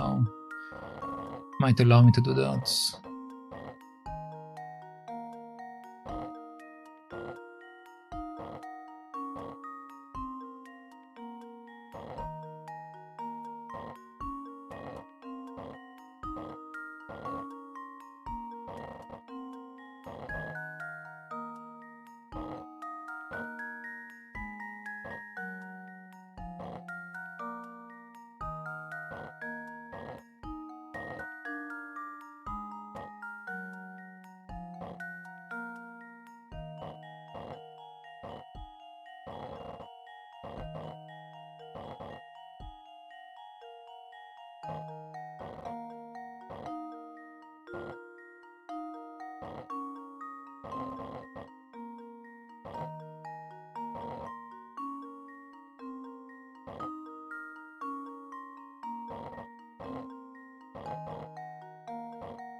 No.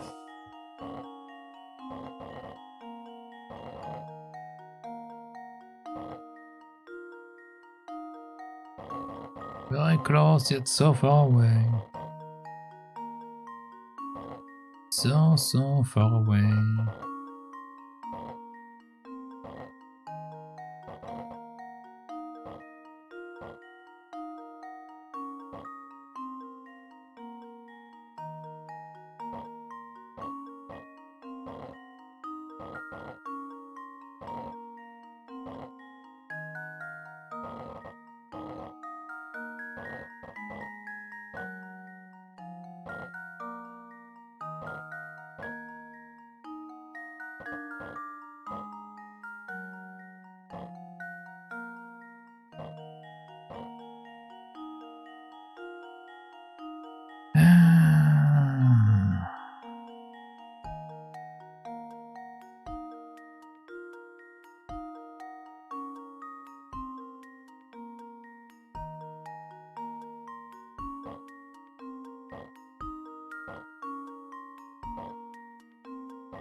So...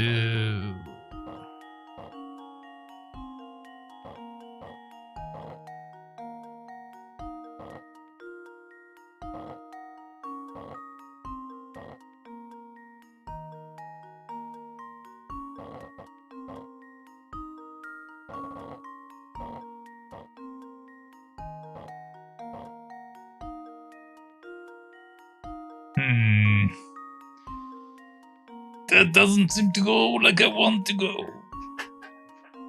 I think I'm stuck. Think I am actually stuck. Maybe I can salvage it. Let's take a hint.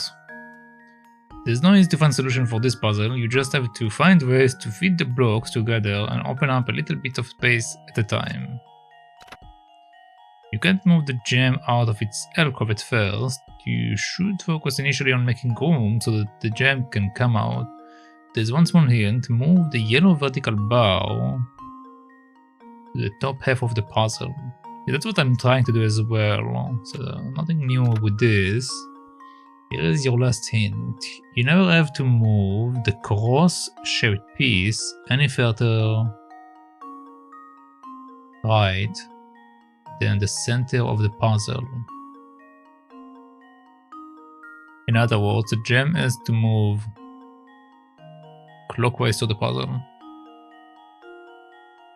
This is not a hint, this is a fact. You literally can push it out. You can see you can push it out. Bunch of useless hints.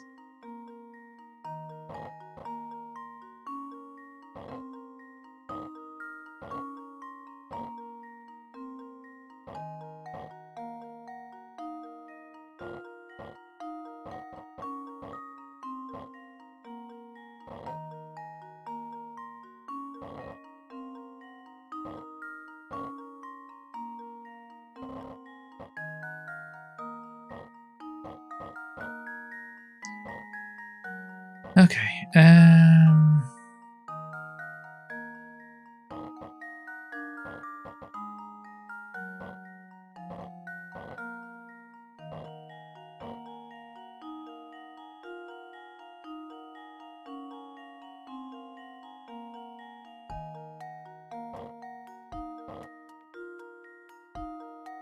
this doesn't help me. This doesn't help me either. This doesn't help me either. None of this helps me.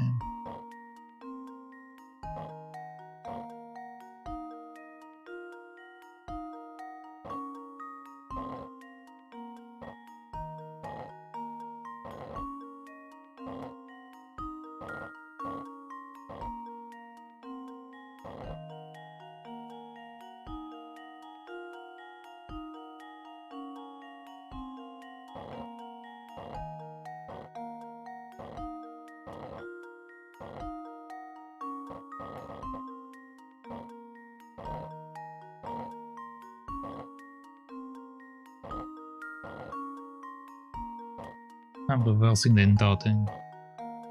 Alright, so this is what I was initially trying to do, and then I saw maybe a pet outside, so I tried to do the other stuff, but again, I think I need to get this thing up there. I just don't know how to get it up there from this messed up situation.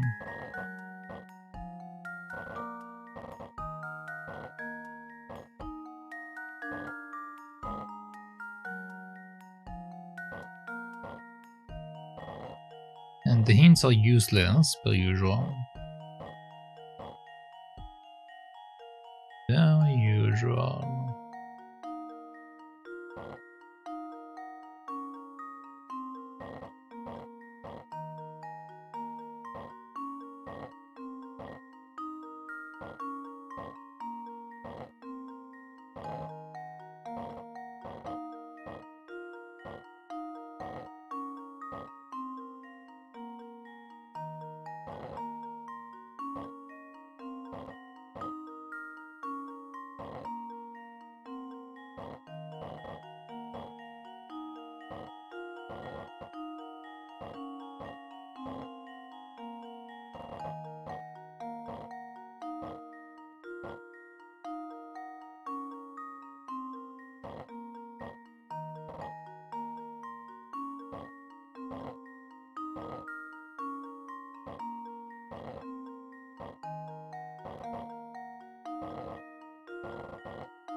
I can get a little bit more space.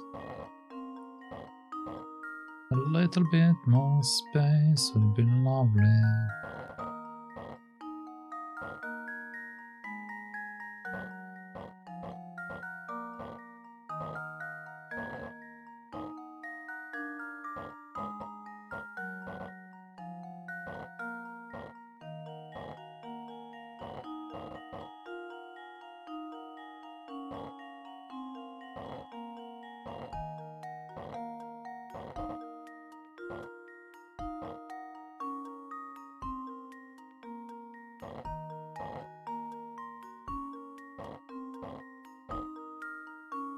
No. Okay, so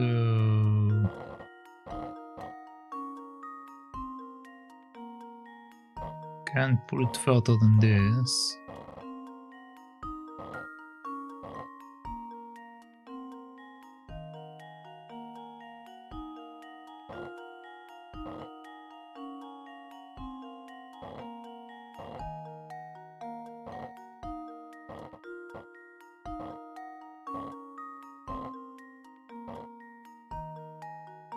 Yeah, we're back here. Okay. I want to get you up there. In order to get you up there, I need to get you here. I want to get you here, I need to get rid of that. Or just shove it away.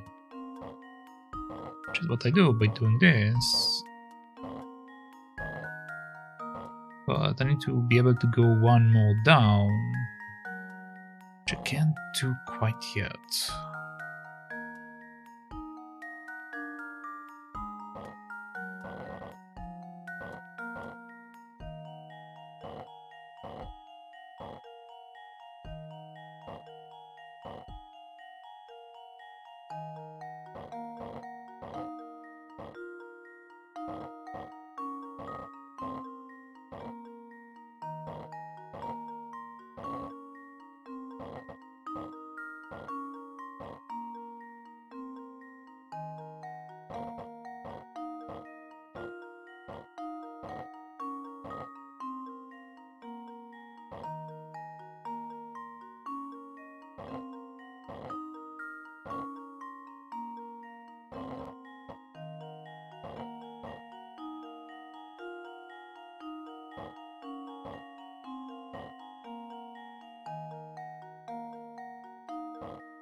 I need to make use of the the ball section, I think. Then put it back properly. So we have this, we have that.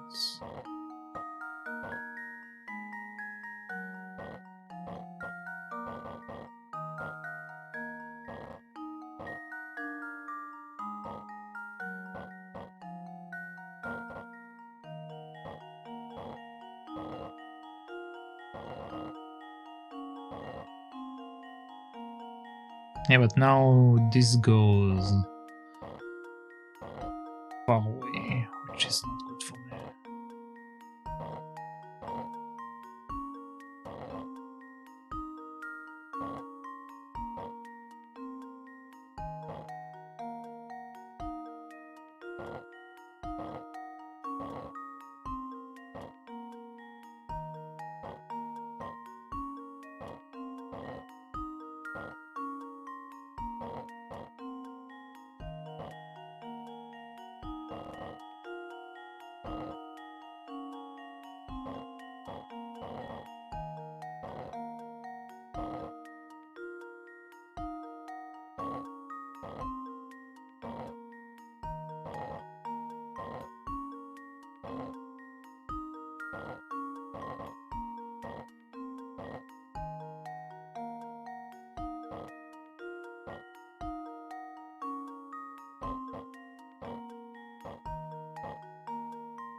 Need a way to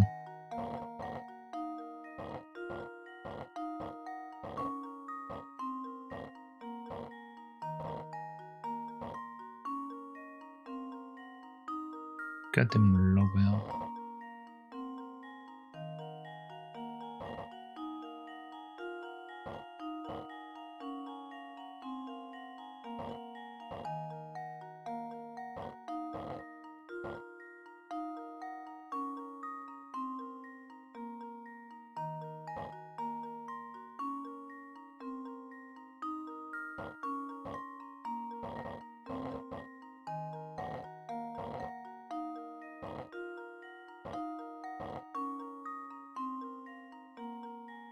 Okay, so I managed to get this guy here. Problem is that we don't have space to do other stuff.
Alright. So doesn't do what I need to do.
Don't think I can.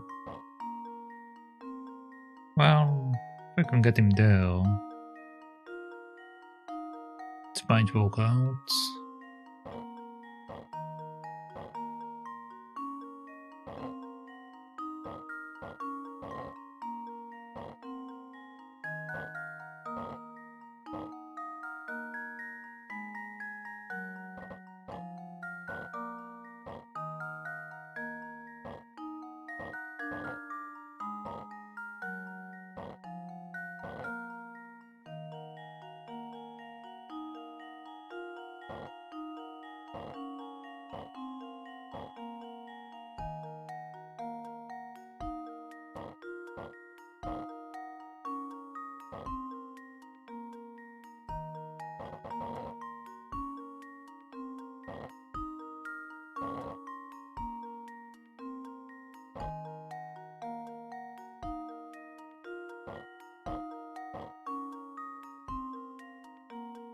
Um,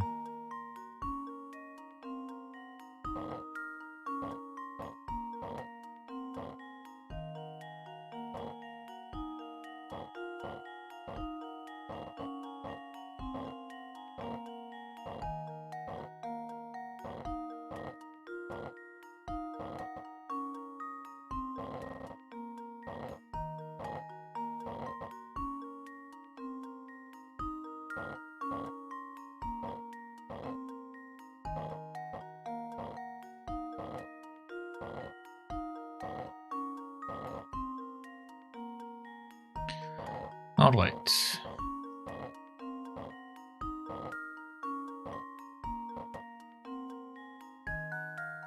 So I can say for certain I can't pass this one to here. I mean that the only way to pass to the other side is from the other one.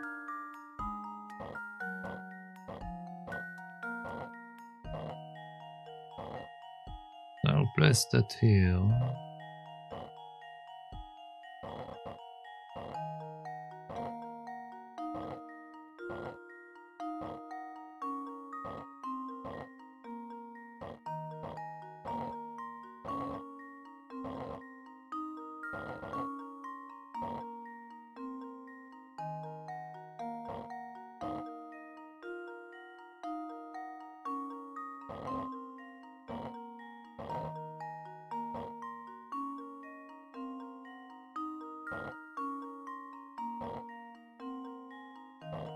Hmm.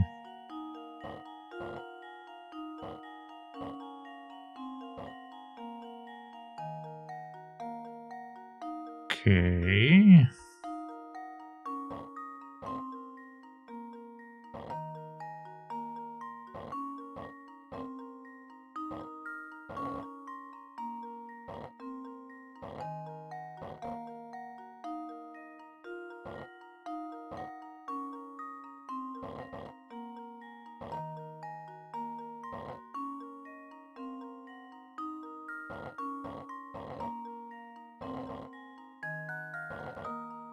Yeah, but again, we can't really do anything with this.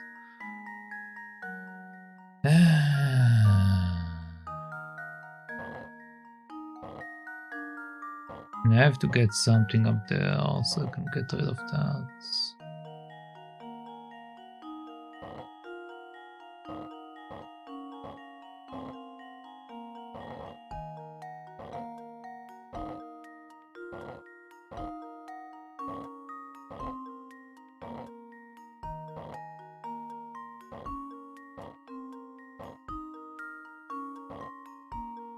Okay.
And this is... I feel like this is close, I just don't know how to finish it.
Okay.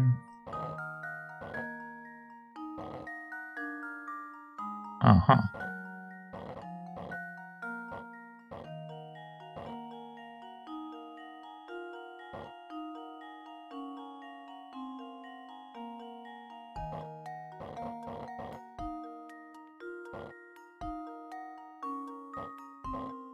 I can do this.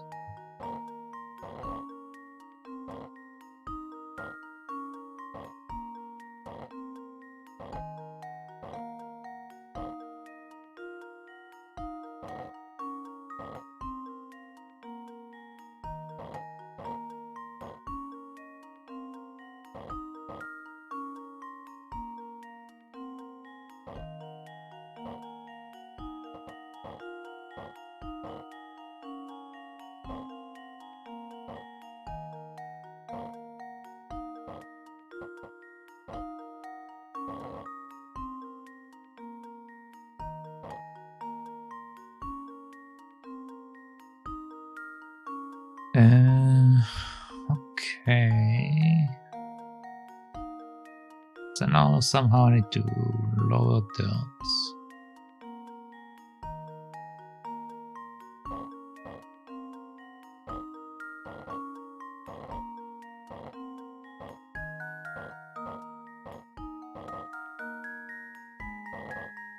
I want him uphill.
Nothing really changes in that regard.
Yeah, nothing still changes.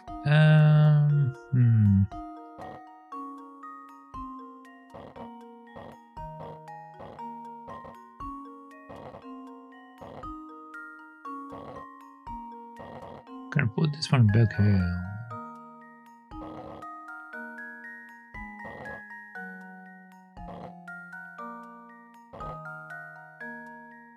Again, my goal is to try to shove this one up there. I just don't know how to get him up there.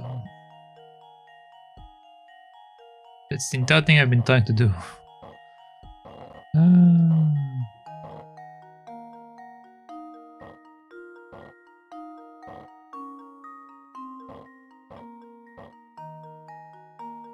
Also, I can do that. I think I can maybe do it, but reaching there is another problem.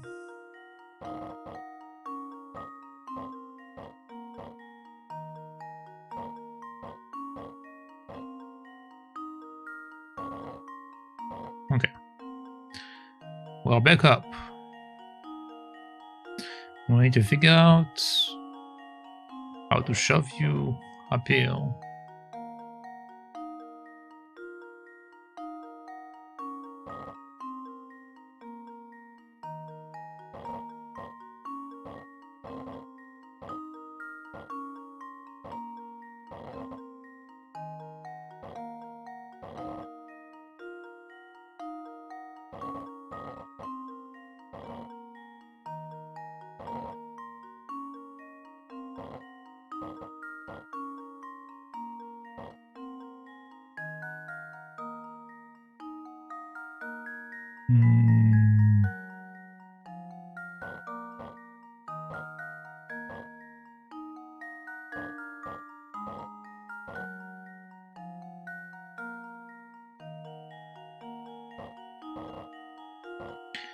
Also, I think if I get this green one over, it might help me, but don't want to keep it over here. I have to keep forcing it down.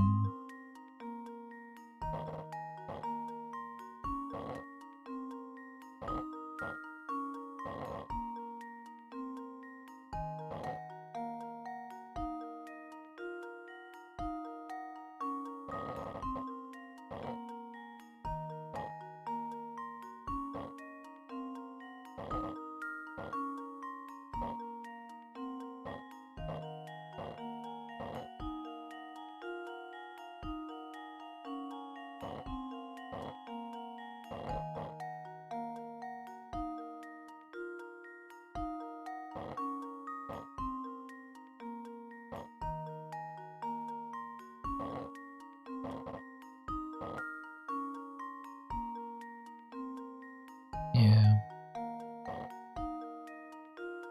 Same situation, different setup, but same problem.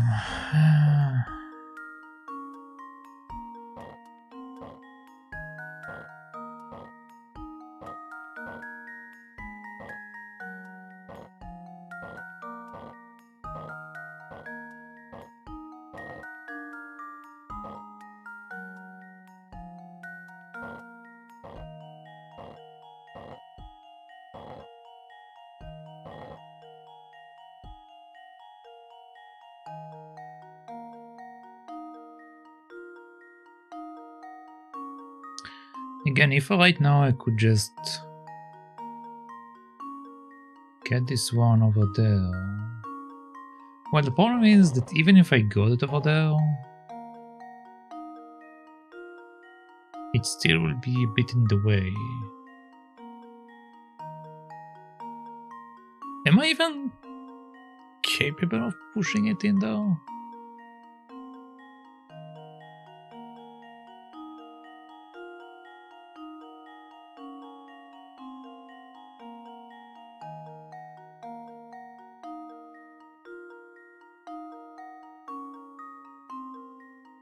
I mean, if there's nothing in the lower section, theoretically I should be able to lower it enough to push it inside, but...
Okay, there we go.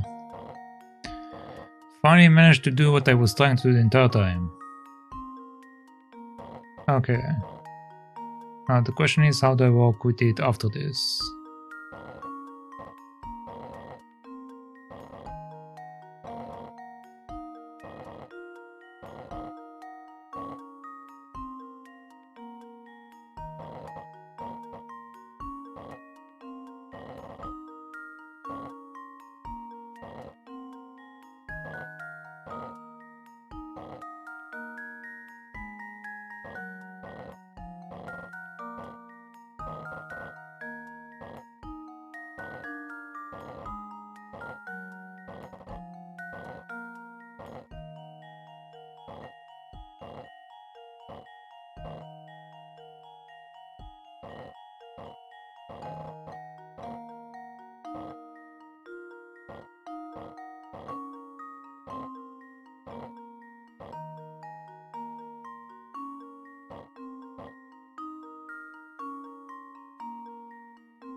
Correct, this is correct. I just need to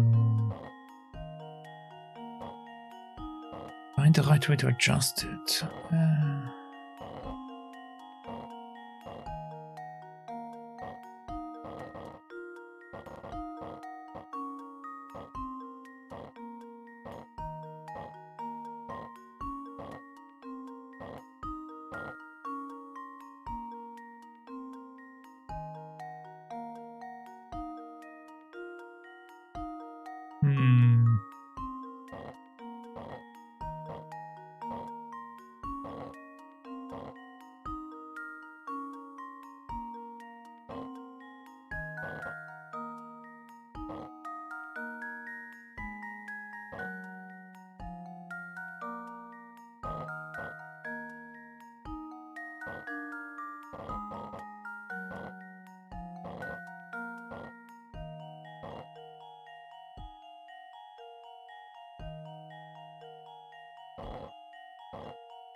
What am I missing?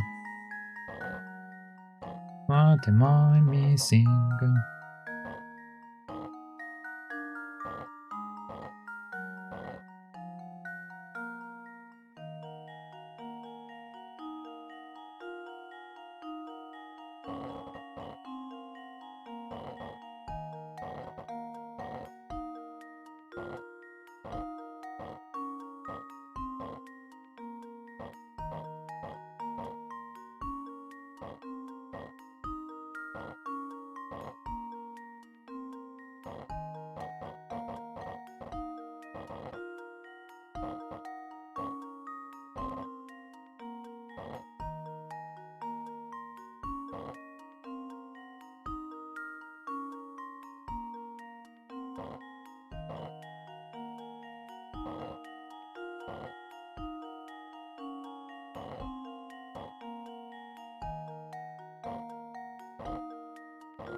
Something here is not right.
Okay.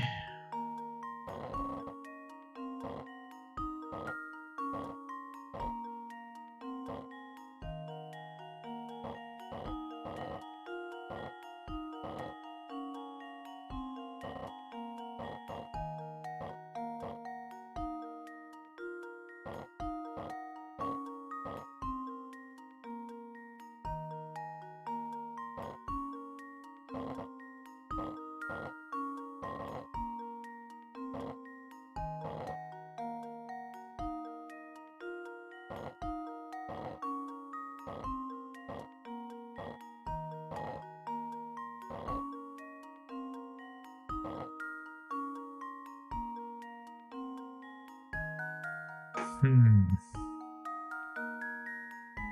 feel like I'm close, but at the same time I don't know where to go from here. So this doesn't give me enough space. This doesn't give me enough space.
You spent hours trying to do this puzzle.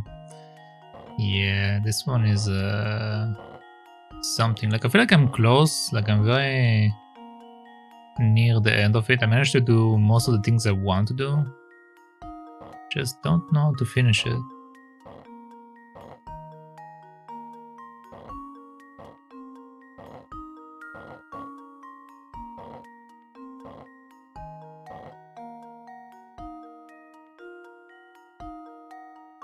Hmm.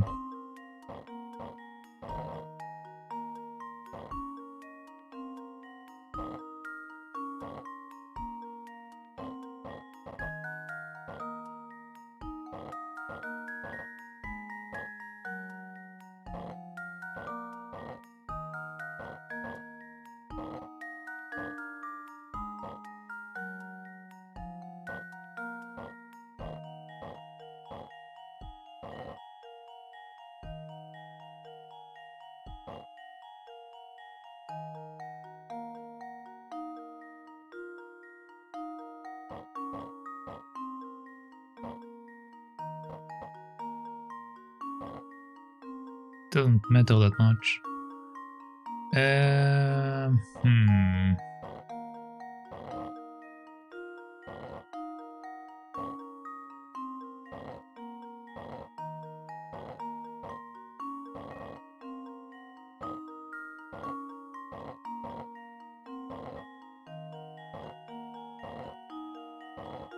Like, I'm very close with this setup, but something right here at the end is like messing it up for me.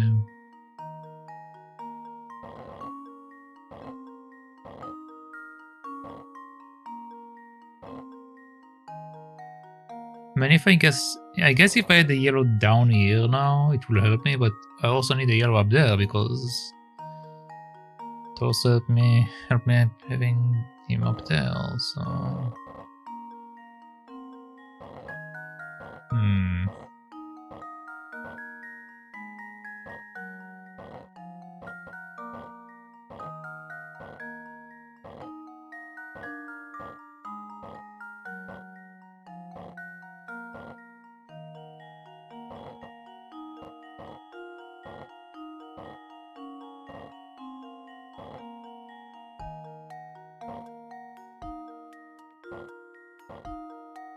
I do not like this. I do not like this at all.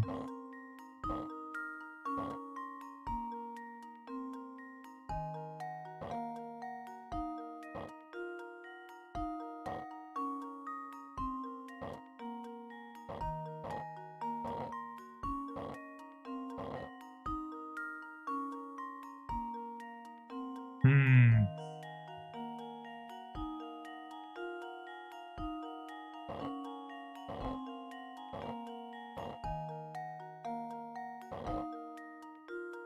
You just have so many moving parts that makes it a pain in the ass.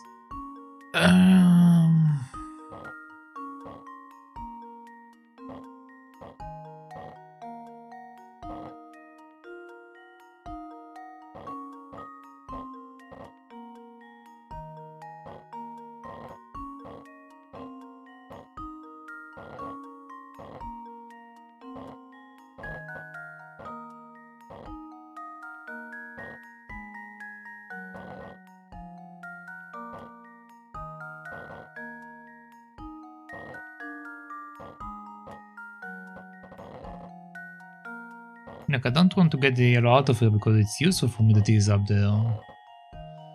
But at the same time, I don't see proper way to do it.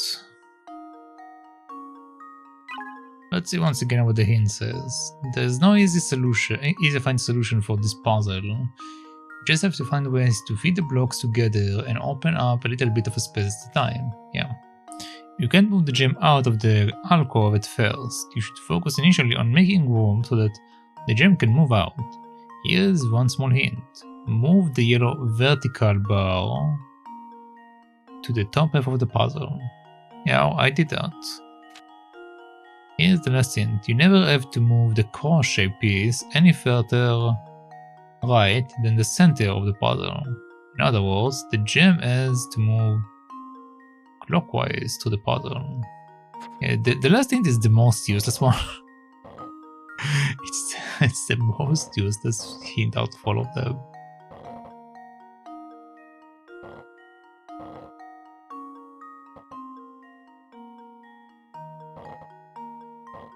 Because obviously you can move this one behind the half point,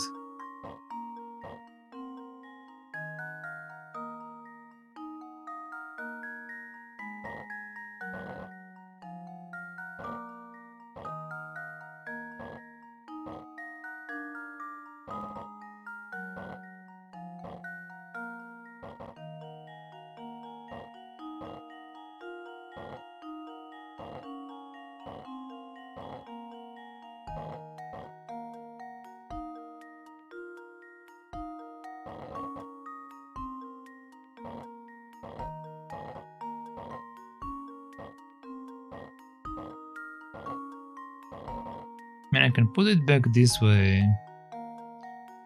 Again, I think I'm supposed to have this guy over there. He just fits so nicely in here.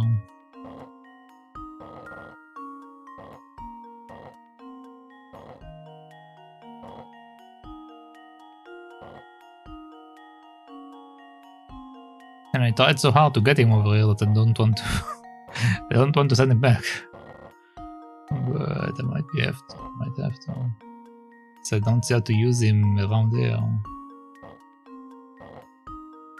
Man.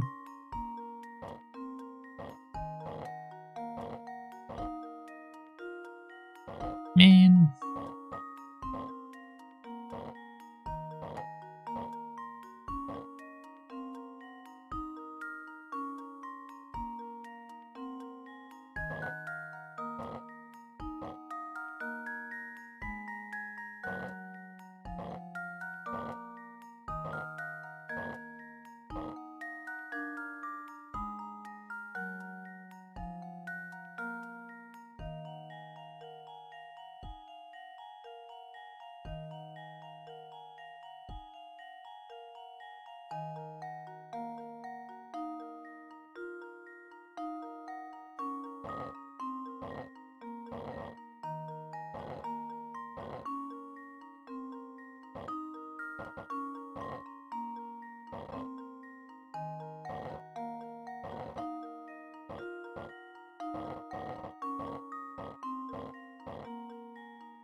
How do I do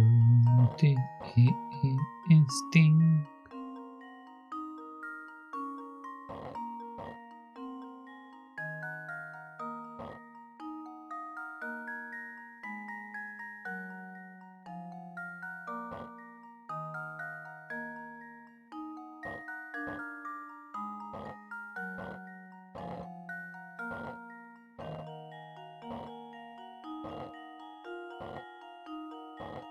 Like there has to be a reason to put it here, right?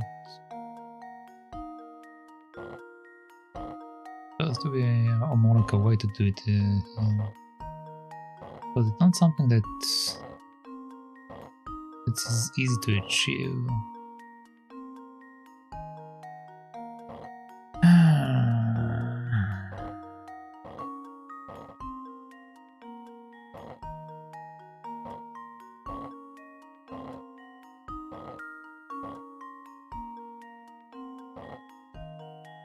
I have a feeling I need to send him back.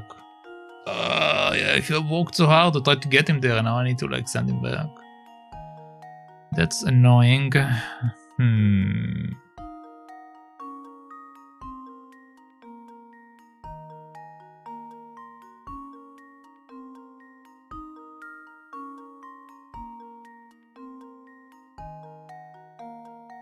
the thing is, I don't know. Because I did try to also set him below. It didn't really go anywhere.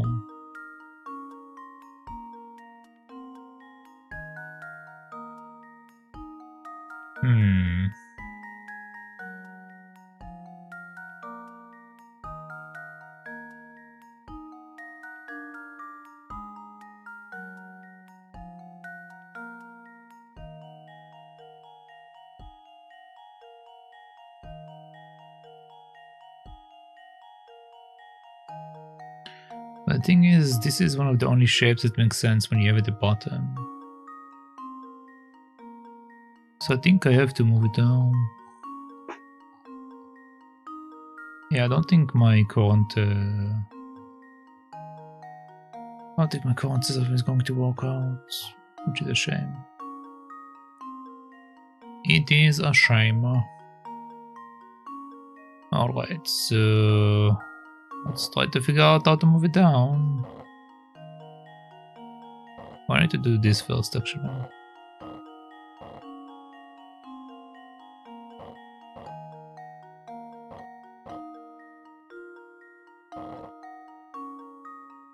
I need to also get rid of this.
Okay, I lowered it, but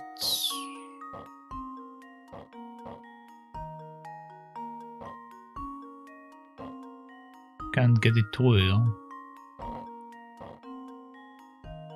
Which means I will have to do it through the other side probably.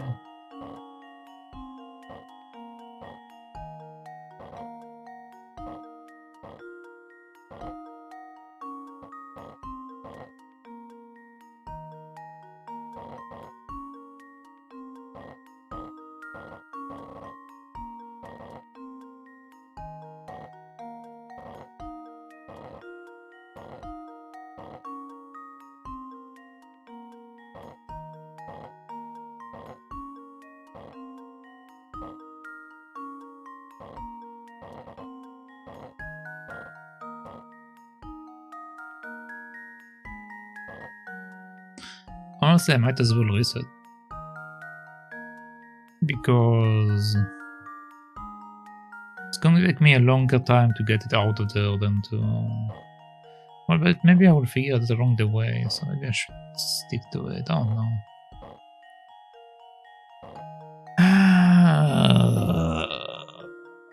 Pain. Pain and misery. Pain and misery. That's what I feel right now. Just pain and misery.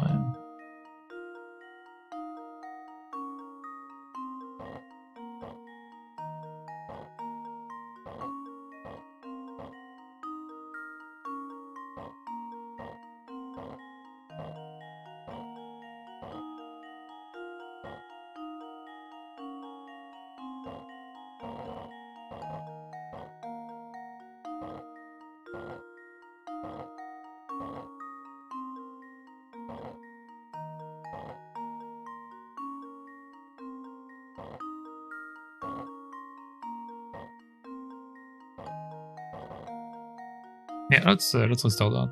Don't want to do it. Okay. Okay, so we'll keep you here since we need you here apparently. So you're going to stay down.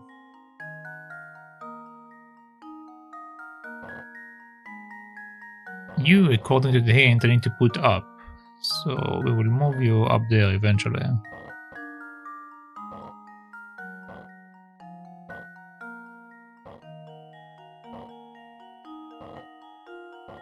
Now we need to figure out how to do the other stuff.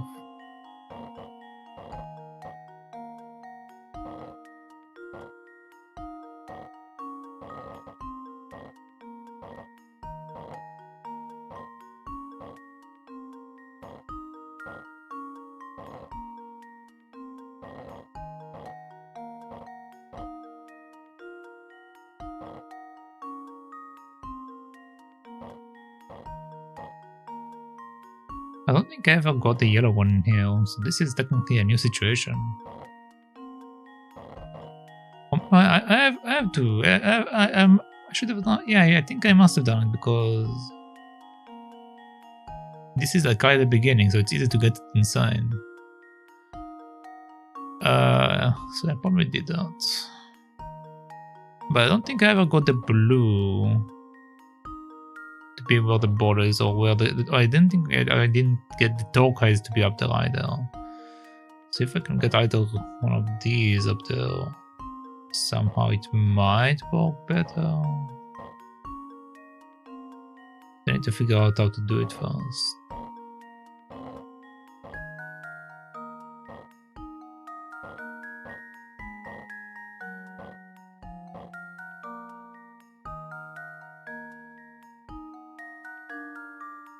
Which might not be an easy feat. So I need to get this one up at some point. At some point we'll need to go up. When? I don't know. But at some point.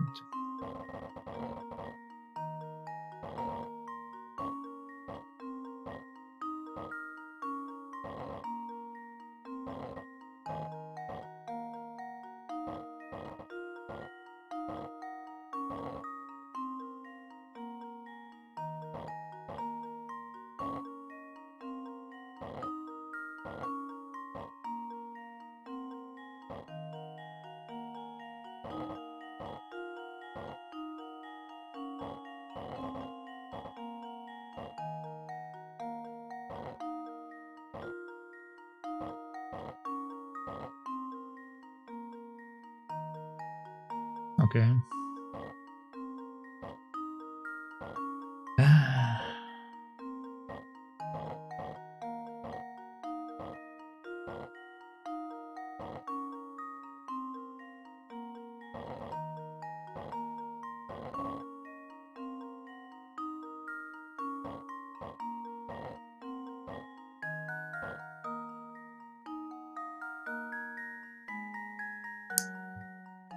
Well, I managed to get him up.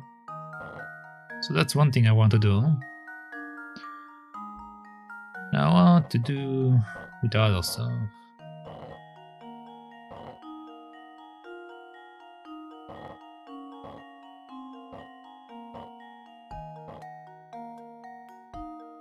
Well, it isn't really all the way up.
Okay, so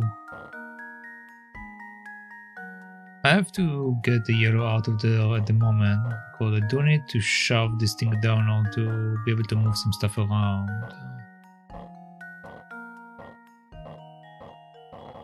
So we do this.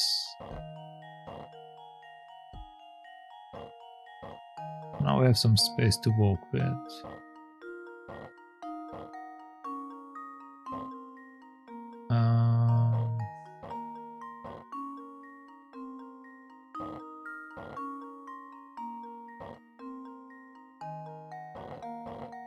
Can do that, which allows me to move it a little, but not quite what I want to do.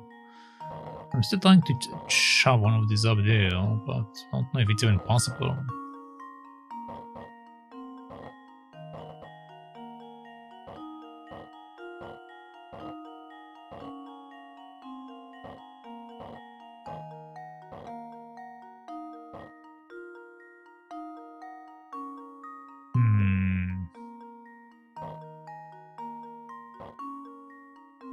They also mentioned not to move the ball until I actually make some space for it to move, so probably should leave the ball alone for a little bit.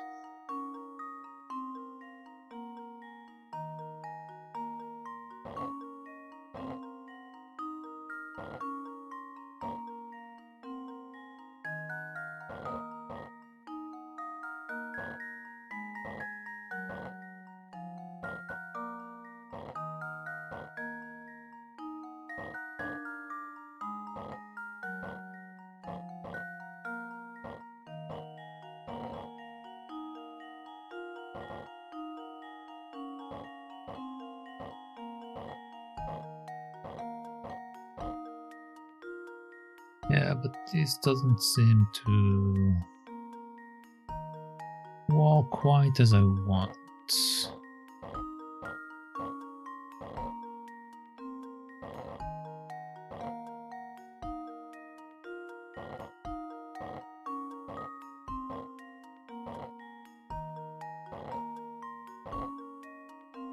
Okay, so we got one of these down here. Now I have some more space to work with.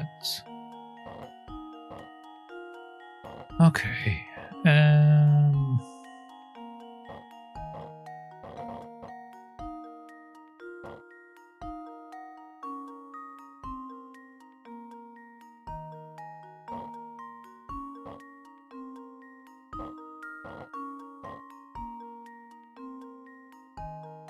Can't move it there.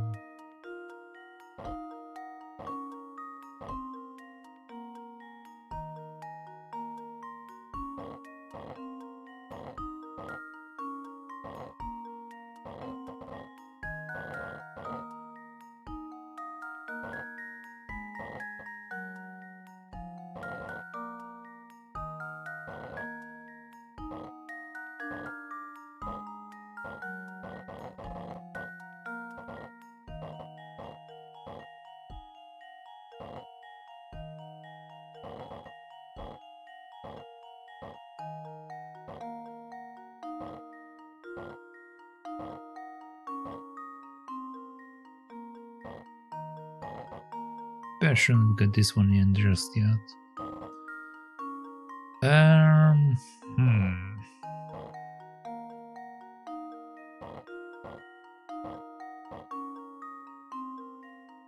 What the hell am I doing here?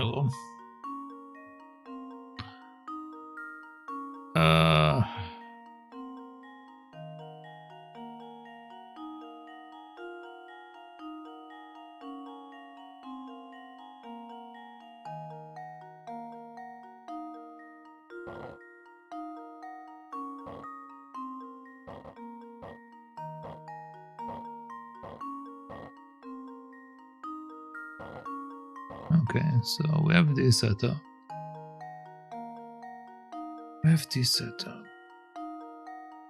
And I need to get the yellow guy up.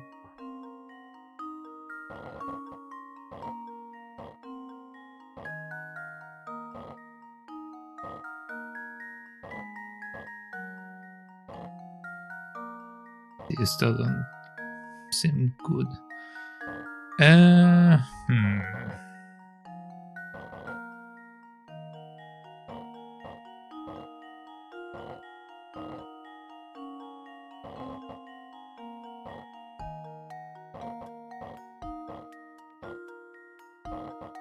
Okay. Okay. Now what?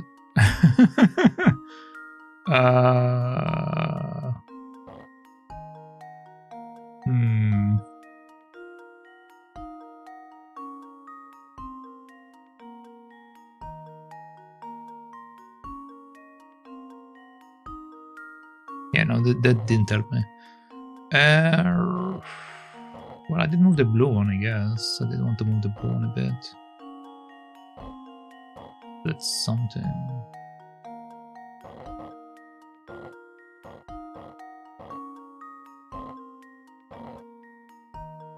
Okay, there we go. Now we got these two up there. Don't know if I need the green one up there, but he's up there now.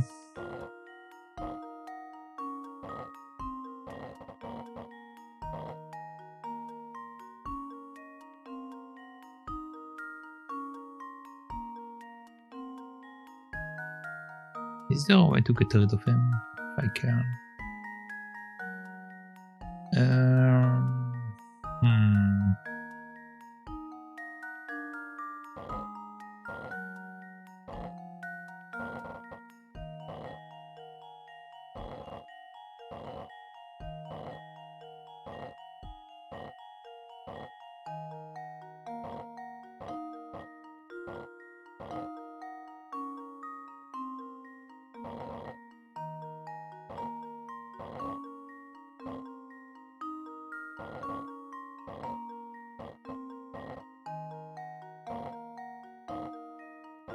If I do this, I have space to get him under here. I just need to get rid of the green one so I can pass him down there.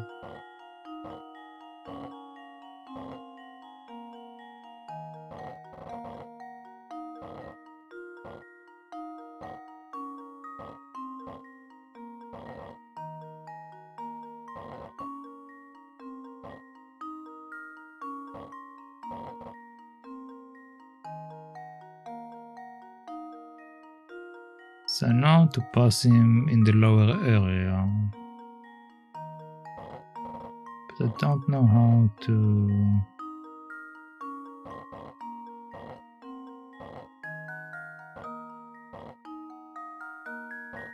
give him the space.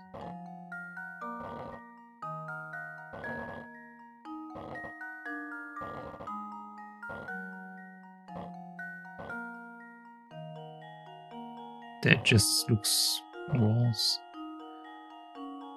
That just looks worse. Okay.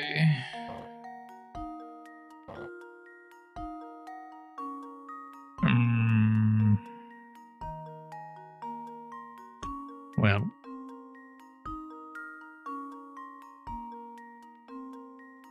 Well.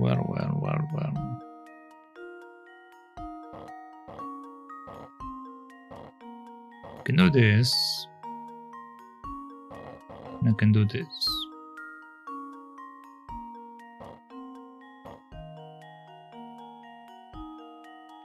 Oh wait. There we go. Do it like that. Can move it here. So now we got rid of him. He's out of here. Alright. So now I got my green up. I still have to deal with the blue, but I can just like move it around. That's fine.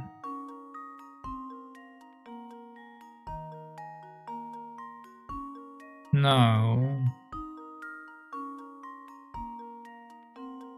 what else can I do here?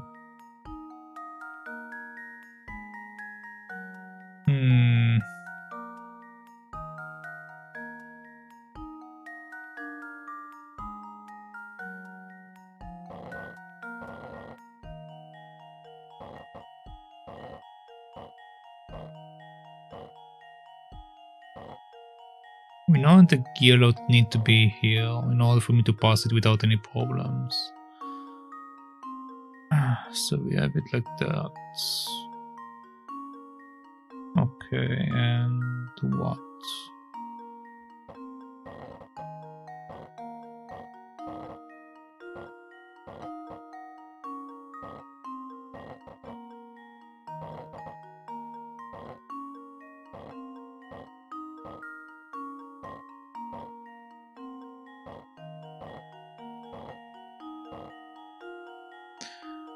Doesn't look like the way I want to look.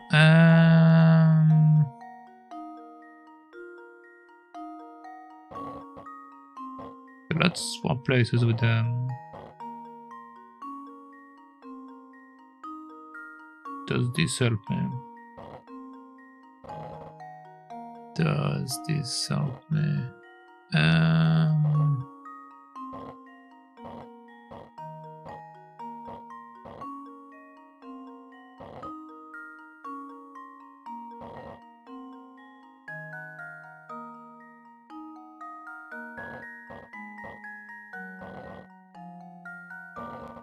Don't know if it does. Oh, yeah. I mean, we have this position, but I can't get the ball down unless I clear more of a pet, right?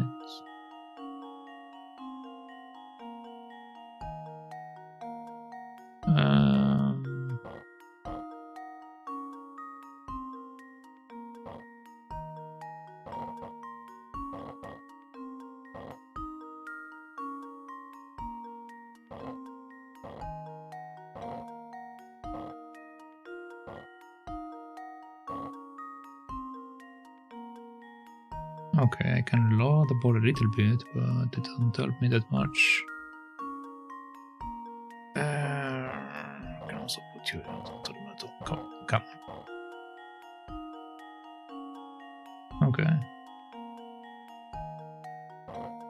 So I can do that. Do this, can do that, nothing changes.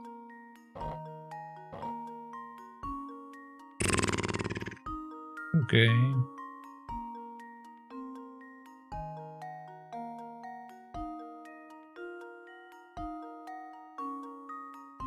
Lowering the ball from this position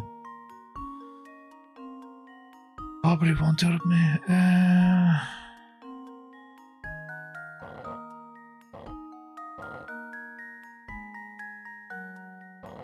There is a pen in my ass.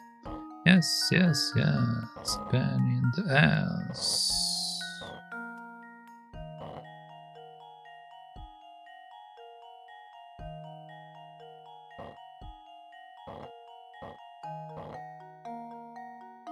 This allows me to get the green up there.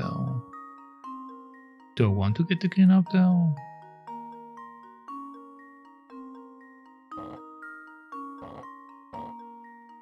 No, it won't help me again. My goal is to try to get the blue or the turquoise in there. So doing that won't help me. If I put you here, I can do this.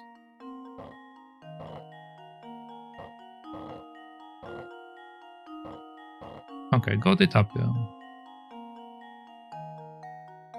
I got it up here. So now one of them is out of the way.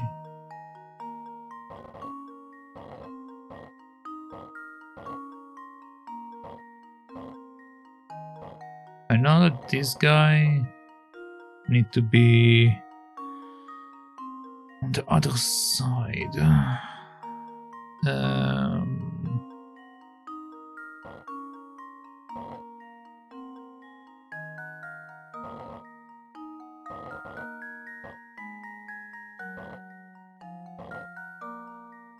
Do I want to do that?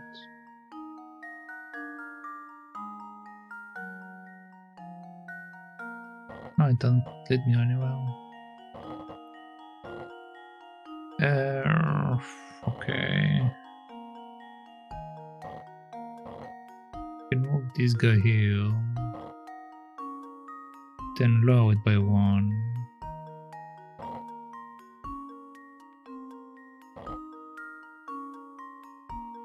The point is now I need to figure out where to put this guy, I guess.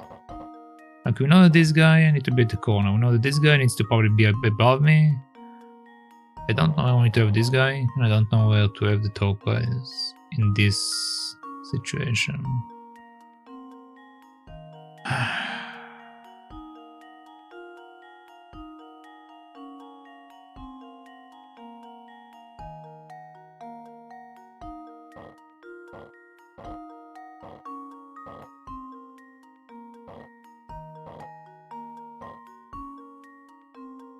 Don't allow me to get it over there because it's blocked off.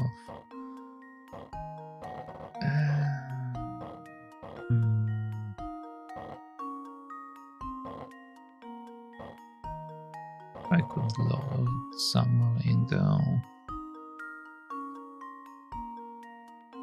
Does that make sense? And we can do this again. Don't know how much it helps me, but I can do this again.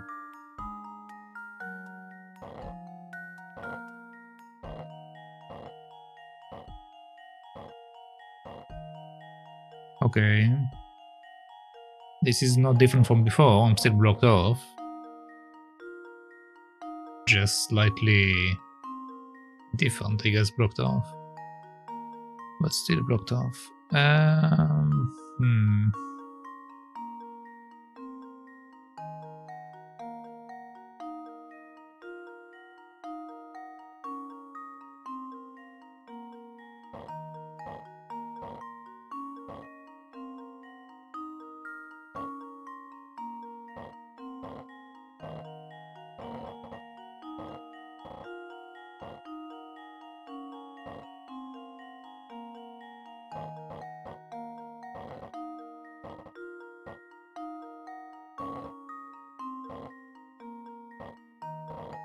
Okay.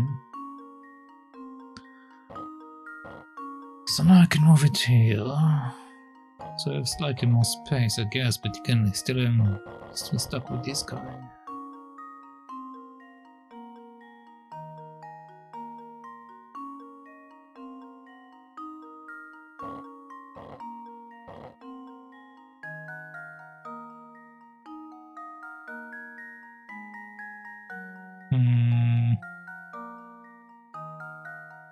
Don't know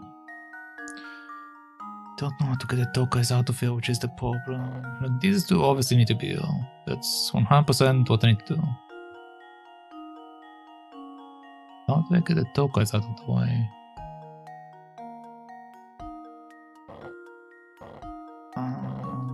Well, I can also do that. I don't really change it or anything.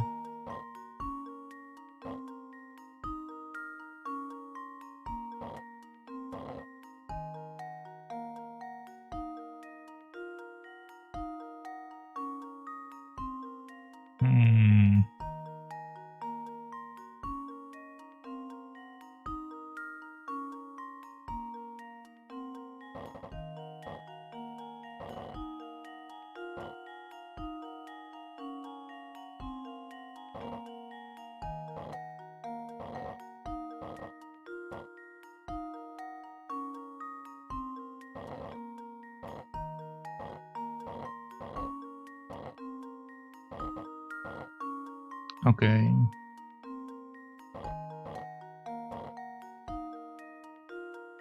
And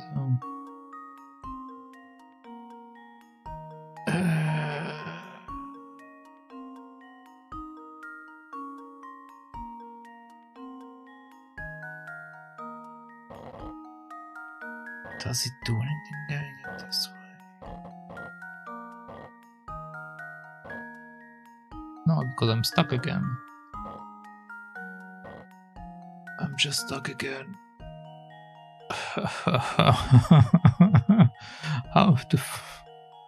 How am I supposed to get the tokens out of her?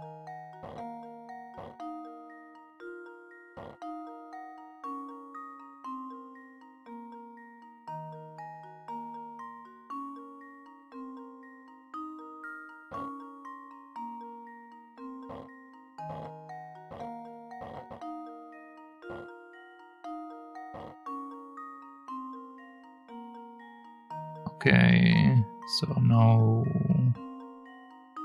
is how is that different from what I did there?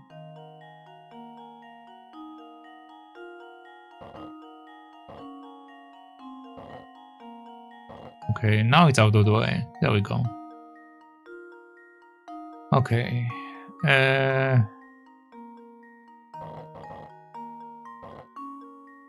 Okay. Let's get out of here. Just leave it to me. Let's just get out of here. This is a pain in my ass. Layton's I hate these again. ones. These ones are the ones with the other ones. Both of them are terrible. Wonderful. If you complete this puzzle in 78 moves, you can consider yourself a true escape master. Yes. Just triple it by or multiply it by 10. Dear God. Ridiculous. Commendable job, Luke. That was some sharp thinking. Congratulations! You have successfully solved every puzzle available in Professor Layton. and Pandora's Box. New puzzles will become available through Nintendo WFC. So if you haven't checked them out yet, make sure you do. And with that, it seems that you've completed every puzzle in the game. Congratulations! It is clear that you possess an aptitude and passion for puzzle solving that is equal to my own. Look, Professor, a new page of character has been added to the profile section. Indeed, there has. Look, that's a gift from us to our friends, the player. That's you. You heard it, Professor. Have fun with those. Okay. Man, this was a pain in the ass. Top secret, whatever. Profile. Doesn't really tell us what is the new one. We have a profile for the train? Sure. Okay. Yeah, whatever, don't go. Art. The good Dr. Shorter. Dr. Shorter pens a letter to his friend and former pupil, Professor Layton. Okay, this is basically all the stuff we saw in the game. So like, this is that scene, this is that scene.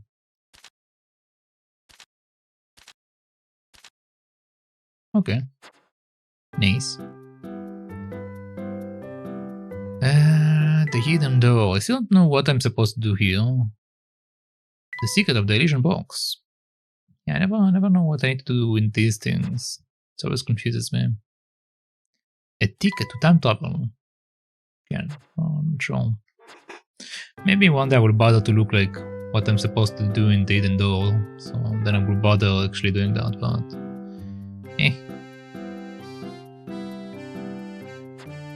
Alright, so... think about that. Yeah, I did everything. Yeah, so it should be good. Alright. So with that, I guess you can say that we have completed Professor Layton and the Diabolical Box. And I think we actually shall wrap it today with that, since it's actually been almost 6 hours. I have been going through this puzzle for quite a while and I didn't even realize. Alright, so let us wrap it up.